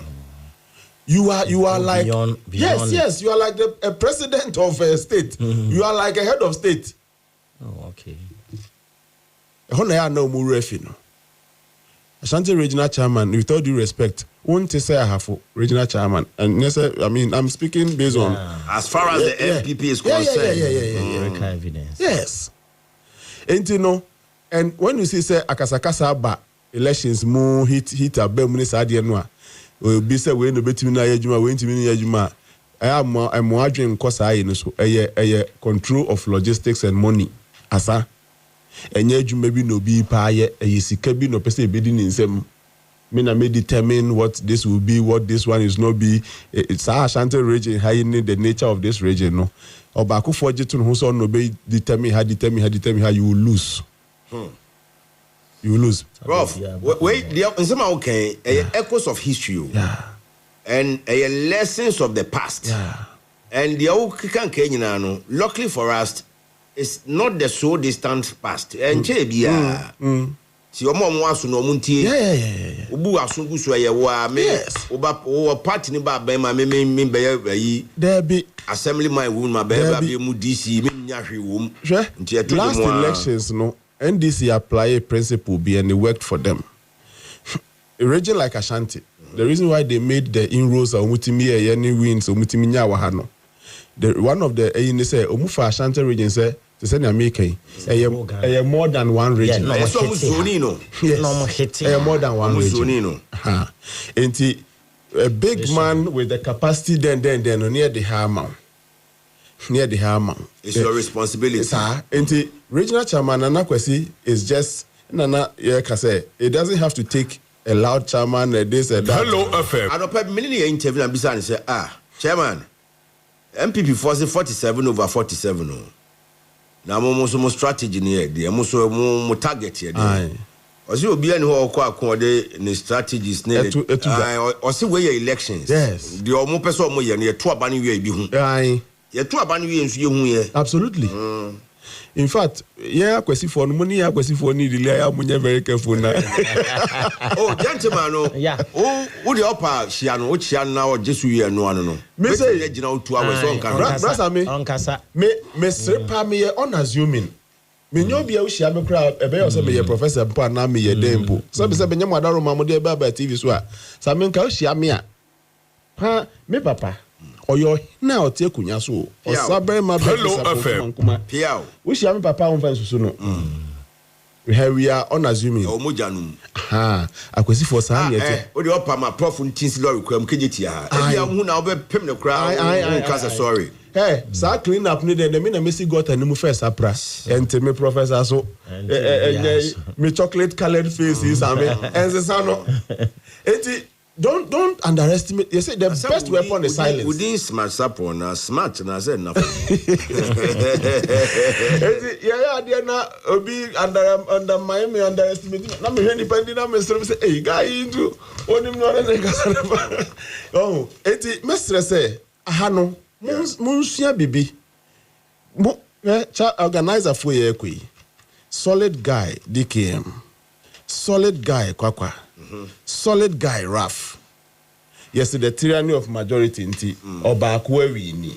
Omo have been rendered redundant. And Prof, the messaging around. And soon a year, omu wi omuntimin kam omu. Yes. The messaging around. Ane. Se omu ho twitwa bo omu ho. Into maybe I say na okabo menye. Into me my recommendation to them, especially now, for maybe no call abato. Now person catch you be say we will need resources via mutuma na own team to bike cry my own team. Baby ana nipa no so wa dwene bia. Or the back resources na obeko. And sometimes message you know. No election produces the best team. Mamen kasa say mo into. A winning team no ye nya free elections mu. Enti yebetimi ato aba no be anya chairman, no be anya vice, no be anya secretary, no be anya team no constitute say we are. It doesn't imply a winning team. Opeso winning aba politically so buti me let's do this short education. Ye what team members bia ye sheshan to say football no. Omu ye goalkeepers. Omu die ne say omu nhwe ma we don't lose votes. Ye lose Lucy Nipa. Sabe assembly when this MPP mu ayeda kra the goalkeepers are there to make sure say entra manipa no in free party nim. And now on me dan offense obi a on to aba. Apathy. Upe goalkeepers in a political party, you will not find them necessarily in the 19 executives. If you don't think beyond the 19 executives you are going to elect today, umubenya problem politically. You must look around. Why no wasa the skills noa yedibe keteli apathy. And you be a nekasa. Obi kra kasa manipan credit as I mean about yes, you be kasa wi and nipa 10,000 buofu. Yes. Na no na chada shesroha. Na kasa na ye wo mini na madum nim ntuma fo nim ho na em say ha enye ha best station foforo. Okay. E na okeka na kosi say ne anhwa ode pokra bebe kumase. Ma me bi say boy ma me nkoton ma de na me ka say eduma ya Hello FM. Asa ma me tie o Sasta to emba boy ma me nkoton ma de na ta afi apo bebe kumase de ba boy ma me titu so think about a team beyond the regional team that will keep the polls to the extent say sabe yen nkonya foforo kra meka ho mpo a yen hwe ma yen so yen krofo emfrim ana entinafie. The base should be intact. Yes. Those people some maybe so mbetie mi a those people they go beyond constituency executives. Those people they work basically with electoral area coordinators. Right. As Ashanti region MPP and NDC meaning if they will learn this lesson to help them. Yeah? There are a lot of polling station executives are regional executives simple. Okay. It's a big gap. It is a big gap. Me pilot survey be I will report on it over the weekend. Me use say to abana wo mo mo kobo abato no ho ban de o mani ko hwese o me party de ya to ma na yinya no. One in the party executive no more regional crowd. One woman in Kita Debbie. Enti ono no polling station when elections are won at the polling station just at Tuguba. You know. One regional chairman na me I will deliver the region for the reason I will deliver the region because I tell you say they do not know them. Hello FM. Enti we must form a special team. That to take care of the electoral area coordinators and the polling station. A hundred votes in the free bar. But regional chairmen that we see in times past, they only work with constituency executives and they expect constituency executives to do the rest. Unye serious goalkeeper. Wechi guho. What you na me regional chairman sa na ase ho foni nyina obi abu nkoto aba no. Until they should think. Then we have the second level of team members are from defenders. They are always ready to respond. Now, senior lawyer Akase, when they release information, nobody is there to senior. You don't have defenders much go. Here, Edu baby, I think about a week to the elections. One more day, Kesela to forcing. Yes. One more day, Samuel Ukuja to a black one. One more day. Samuel no the energy minister or Samuel Bewa Abujinapo omo the agricultural minister yes Erikopoku yes akwam de call entrepreneurship de ben national Eric J lawyer Eric. Look for 7 days. Yes. 7 solid days. Yes. My men show the background. Morning, afternoon. Evening, political shows. My men show the background. Me research report, and I release it. Then immediately, they took the report seriously. Okay. And they said that let's go and reverse this. And Obishada sending me message say, Charlie, we have read your report. This team is storming the region. I'm telling you. Me say station to station.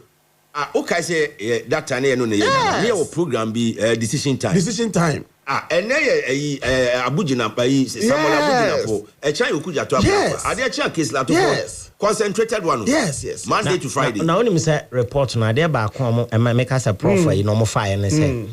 Afi the targets no na ye ahemfo on be meet you Center for National Culture. Na mo say meet ahemfo no. Ni ahemfo am be meet you am. They promised them. I say mo boy. Now area ni na ultimate convince amanfo no mo to abama ya be you say. Yes. Center for National Culture. Yes. You see, it be me to one amanfo card when I do my research I am not God though. I don't do the research to say in so to Eriabo say nebesi. I give you ample time. I did my research 30 days to election. Sunday beya otu one na moya hu bibia. This is what will happen. So region India what they about chairmanship. Defenders no mestres in a lawyer on any party for Nkasa.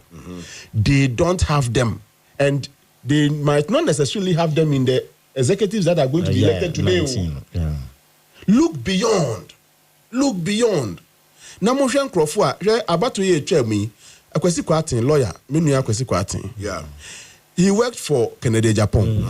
Or your MPP ni. Yeah. Don't you admire his communication? That guy is a wise guy. He's very good. Don't you admire him? He's a very wise guy. I just want people to what you mean. Don't you admire? Fantastic. You might not necessarily have the defenders. Executive. When you look wider, you can get people who can prompt. A classical example of analogies in Kwabena J. Yes. Who was the campaign spokesperson for Nanado Down Yes. From the political wilderness and Yami Omadumwa. In 2001, he became the presidential spokesperson. Yes. Because the man at the helm saw say, "Oh, Charlie, I'm building a team." Absolutely. And when you know I'm coming home, sir, when you know I can't say campaign manager. But let me bring him in. The capacity no can play this role. Emrana Ghana ha yen kasano. Yeah. No yesu konoma no kasa the national stage. Yes. Enti eba ne kasa Kwabena JJ is best fit for it. Bring him. Yes. You see? Then you come to the midfielders. Midfielders no more managers of the structures of the party. Their intention is to promote growth of the party because midfielders Akoko and the command strikers no. Member strikers in the so. But the work of the midfielder and they say they be uma party near vibrant at the various bases organizers. Then you see Mamon chairman near timetable being free a crime remo and sanamaye. Midfielders, they do petty basic things. Yeah. In fact, let me suggest some. So, I have basic. My phone maybe I may workshops. Number 1, a visit to the markets. Nanka constituency be she in see and yes, say bibia and so charm a dear ni mwabo amho. Marcos said you informer.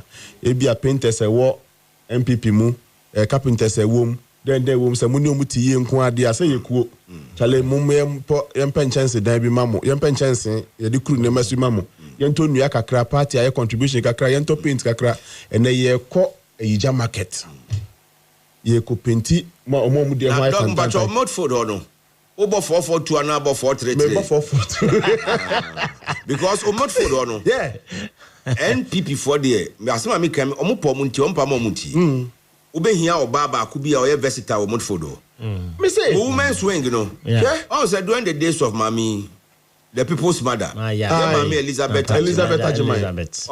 Say in fear in Nini. They are not active like they used to be. Yeah. Now, Momot food on the here or baby or cast in the mode of that woman. Now, some mama example be this role is better played by women than by men. This example, yeah. This role is better played by women than men.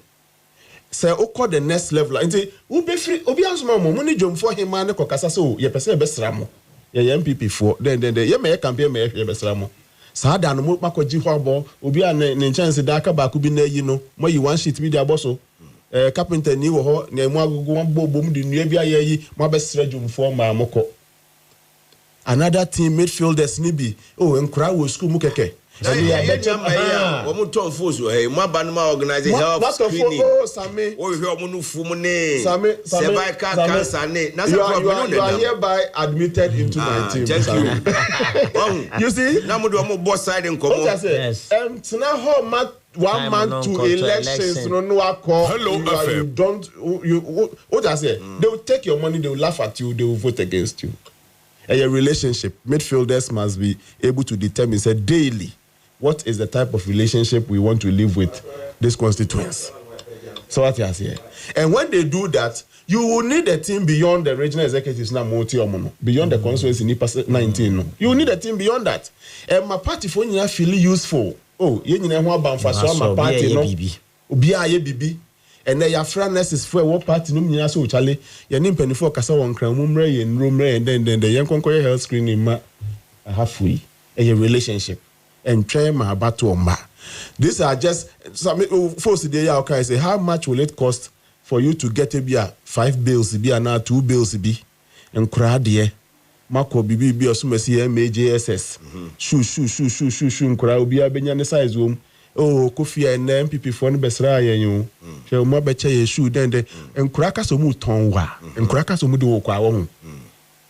A crackers or Duokwa. Now, Momumbisa and Cranum Vancouver, and now, that's the strikers. Okay. Mr. Jampoye, the editor of the Pioneer newspaper, right? Probably the oldest newspaper in Ghana today. Right. Mean time a Pioneer the Daily Graph, but Pioneer the Achepa. Now, or say Anope Yankomono utie attentively, or say men canche lawyer, say or admano, or say to you, Professor Smart Sapon also, I have always admired your intellect. Now, oh, I see. Nice one. Nice one. Nice one. Strikers nation. There are people who must be ready or have the skills. We call enemy zones, and enemy say enemy, but like opposition zones to bring people on board. Yeah. And so for no more special skills be. Media call from Akakoyi Diaba. Ebi a ethnic advantage be. So what I say, I have for your crobophobia. Me constituency, baby. In fact, a chem crowd ye new moon a boshe. Ye ne apamanya for no begro. Me ho fanta kwasa out in north nyina na ye ne crobophone ne boshe. Until most of us can speak the Krobo language. Me tie me kakasa ne pa. I speak a lot of languages. Yes. You need people like that who can skillfully relate with many people or specialized people, groups be near there. Not into some of the things you are saying, Professor Kingsley Nyaku, MP for Kwadaso constituency. Kingsley Nyaku, Kwadaso. Okay. Also, yes, OTA is nodding to what you are saying. Very well. Fine. Very well. And you know, a special team beer. Okay. You might not find these skills only in the 19 people, but we have the tyranny of majority. When somebody becomes a regional executive, he feels overnight. Unimbibia can play every role. All because of logistical control. And someone changing the dynamics of politics. No more science and more politics in him. No man who said there are specialized sections are. Also be a player. Say now the man obi crow was see how baby on your regional executive scrap. Or be any better. Or the Nigerian who can book a say organizer, regional organizer or kwakoye. Let's identify strikers who have special. They have tribal advantage. Be to their this one. They have language multilingual advantage. Be to their. Any MT features now, they appointed those persons, be specialized skills. Yes. Ebanesa obe benefit. Okay. Nipa nompe MPP. And so osumesi inti. And ye Media, new account, media. At this stage, a minute after 10. Yes, sir. Now, around this time, the sports queen Accra is ready. Yes, sir. Kumasi Susu, the Ensusu are ready. Entinom Patro, Mufa Manuisi, my own. Enjoy. Sorry, so now, Prof, my education, pan, I'm learning a lot from him. My last one is a religion, assume yani Muslims, Christians, ni Muslim, ni nipa bako. In fact, our master can say, religion is the opium of masses. Ade ano can any religion and no diata, or say it's like a drug. It gives comfort. It offers fake happiness and a promise of heaven to people who suffer on earth. Okay. It stops action. It keeps workers calm and quiet instead of fighting rich bosses for fair treatment. Okay. In a way, no, it's a religion na yaji boss bebrebe no. Yes said ye ahoto bi sha ubobi ama yes said ho aton na fight the elite class na oni omo the bourgeoisie. And de da was na no wo kire ba na nya wo tan. The person wo kire nyina na said the way our adwini city na ene wo som. Obi pe esum we, obi so pe esum we. Ye nyina yen kamom enipa baako. Ye ni Muslims eni ntokwa, Christians ni Muslims eni ntokwa. Yen ka ye humom. Right. Na yen fa somdwe na se ye nyina ye ka ye humom a de kro ye betimi aba Nigeria. How I have Christians and Muslims. Nigeria, Rwanda, we have a lot of examples. So being put a cancer na policy for. Now also someone and for one non cocasentia obi leader. Na yentina asunjin said the etna Ghana me krabe. All right. They say Yapon na papabi u Kumasi ha. Yeah. We contribute a lot to the development of the Ashanti region, Kumasi for that matter. And they na woda. Me ba chofa opening phone into Facebook Live no sumami. Your friend, Dr. Nana Kwejo Jesse. Wow. He's the Chief Executive Officer, Nana K. Jesse Company Limited. Oh, I see. It's Nana K. Jesse Natusono. Ekwaba Simple. Wow. I don't see who near my papa. If you are our headquarters, I don't know. Then I would so from my general manager. Oh, I see. So we have a client I know we Juma. Yeah. Nana KJC, one of the most dedicated, iconic, committed, dedicated customer client of our company. Etiano pay celebrating. So on behalf of my general manager Samson Kwame Nyamiche, on behalf of the managers of our company in Accra, Father Dixon, and Yura, your friend is saying general manager one crying Kingsley Osei. Yeah. Ye jiromu nyina nemu na ye jina ono kura ne man ne yere ne ground children and the workers across any Simaf cement adwumako ni nyina nemu the clients the customers around Ghana. Ye man awodapa a happy blessed day to Dr. Nana Kwejo Jesse, Chief Executive Officer, Nana K. Jesse Company Limited. And it's from your children, your grandchildren and all of us here. Ye ma awodapa enti de wo hono no. Abrante bi otiem from Ablekuma in Accra. Ablekuma Abasi, Abiasi or Abasi. Na nidino eya me boa me money yentinu asenaba. Is it Inko or Inko Joseph? Which one? Whatever it is, Inko Joseph or Inko Joseph. I don't pay utie yeda CP.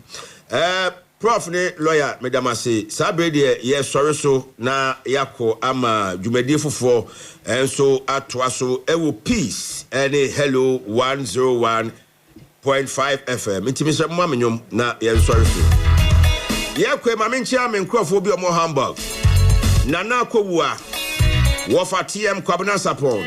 Ekwe afie ye ma yesima bochenku amuti Akoko Abon Hamburg. Osai kofo Mike wo fa ya Teresa. Hannah, Hannah, Mary Deborah, Stephen Cecilia Mary, Chairman Tony Prince, Bewa, Nanam Quantum Bisa, Nana Marchin, Bafwan Suka Hubia Mutie, Yabuache, Munamo Hamburg, and his courtesy Nana, God bless, and Ope Yadamase, say Maji Brene, say Muya Nipa Bear 20 year, Manque Jumana Makabu Mutie. Happy birthday. This one is a belated one. And top of the morning's love to you, Peggy Ansa. Oh, yeah, a professional teacher in the metropolitan area of Kumasi. Na no juadane wawoda. Na it escaped me. And Tiano pay a belated one. May God bless you and guide you. Mrs. or Miss Peggy Ansa, a professional teacher in Kumasi. Sabre de Kopoku Junior Robert Dramani Musa Ekaneho. Di Lorenzo, and Susua Kahubia. Abe, Omunina Waha, Omodia go Pramason Semneba, Kwabana Jemai, the historian, Africa Hegina, historian Wabi Pa. Now, Mamusa Crown Susua the grand patron of Hello Power Sports, your friend Alhaji Baba Ashai. Baba Ashai so rem to the Continental Club Masters. Glorious Accra has to folk uncommon na. Me fidie na ha na obete no ha. Ye de asi no me nsabwa. Ye de MPP regional executive elections across the country Ghana. Yeah, the whole resource no any sunsanso ni nyina bebro. There be ameka say wo beda da yi na waso da pa. Na wo beso da pa so a mattress na wo da so no. Ehu hia yi pa. Mattress bi out on the bantama, bi out on asafudwom. E di mfie na dusia 60 years. Mattress wo da so a enya de abeso da pa. Mattress bi sa ankra bia na efiri mochire. Abroche mochire mattress na ye de abrɛ. Tabia Herbal Products on a headline sponsor of Akoko Abon Jubedi. Na no pay sa wada sorry na Mr. Wada sorry. Hunam dodo wuni appetite wuntimi nidi general body pains. Mr. Odiane Tabia Herbal Mixture. Tabia takum de kam mema ni nyina bom na kanipa ni nyina bom. If say Tabia takum no organic honey. Ye de wo ani ndumuna na ya ka bom. Ensa bia enim enti sum ni nyina mema ni nyina timi ka bom tafri bi. Na emma no susu bo mutinko chese Tabia takum no ebo adwuma yi pa. Tabia natural capsules. Say uyema tim na koko how. Wonso de no. Tabia Zenike for treatment of all infections and general well-being. Immune booster. Enti Ghana baby atu adrobia no. Okwa wonsa beka bi na emom kai oba onyem oba wa wofoforo ene akola ondi infie dumienu no. Womunum bia enye yi. Ye de dwumade ni nyina si ye de aba na wie ye. Wanti yanka bia wa. Kenetoben DJ Danny Beats. And afe Abrantia ye friend no eye Francis Di Lorenzo. Womo ne bebo michidom. Sabe Kopoku Junior ye crowd 9 after 10. Oni crew no. Womo de wo neba. Enti tnase. Na tie pre-season ensem tie weekend in komo ewo ho. Na tie amanone transfer window ewo ekoso amanone no. Tie ni na seated Robert Dramani Musa. Kwabna Jima the sporting historian. Abe enso ewo ha ode na dwen kire no beta akire. Na afi Alhaji Baba Ashai as far as